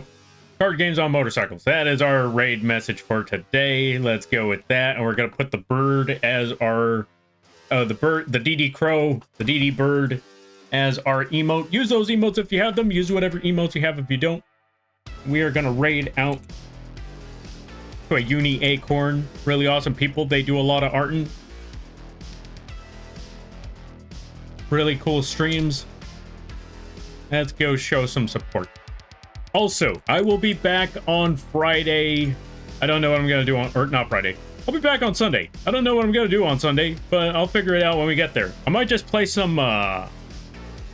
what's the other game called? I might play some... I might either play Night Rain, or I might play One Step from Eden. Maybe a little bit of both. Maybe a little bit of Games of Night Rain, a little bit of One Step from Eden, maybe some Slime Rancher. I don't know. I'll figure it out when I get there. In the meantime, thank you all for stopping by. If you would like to support the channel, or if you'd like to keep up with the channel, you can find me on the socials there. We got the Twitters and the Blue Skies. We got the Discord. We got that. We got the YouTubes where we're going to be putting tutorial videos for Live 2D in the future. And if you'd like to keep up with, or yeah, if you'd like to support the channel, we got affordable models on the Etsy page. We got merch, Lampy plushies, 3D stuff on the Teespring page, or the, not Teespring, Fourth Wall page. And if you'd like to commission me, you can find me, I'm the vgen, or contact me directly. We do all sorts of 2D work. So if you feel, or yeah, with that being said, the raid's about to start, so I wanted to say, you're all awesome, never forget, especially the lurking, all of that good stuff. You go get that sleep, you go get that rest, and see you tomorrow. Or not tomorrow, Sunday. Laters.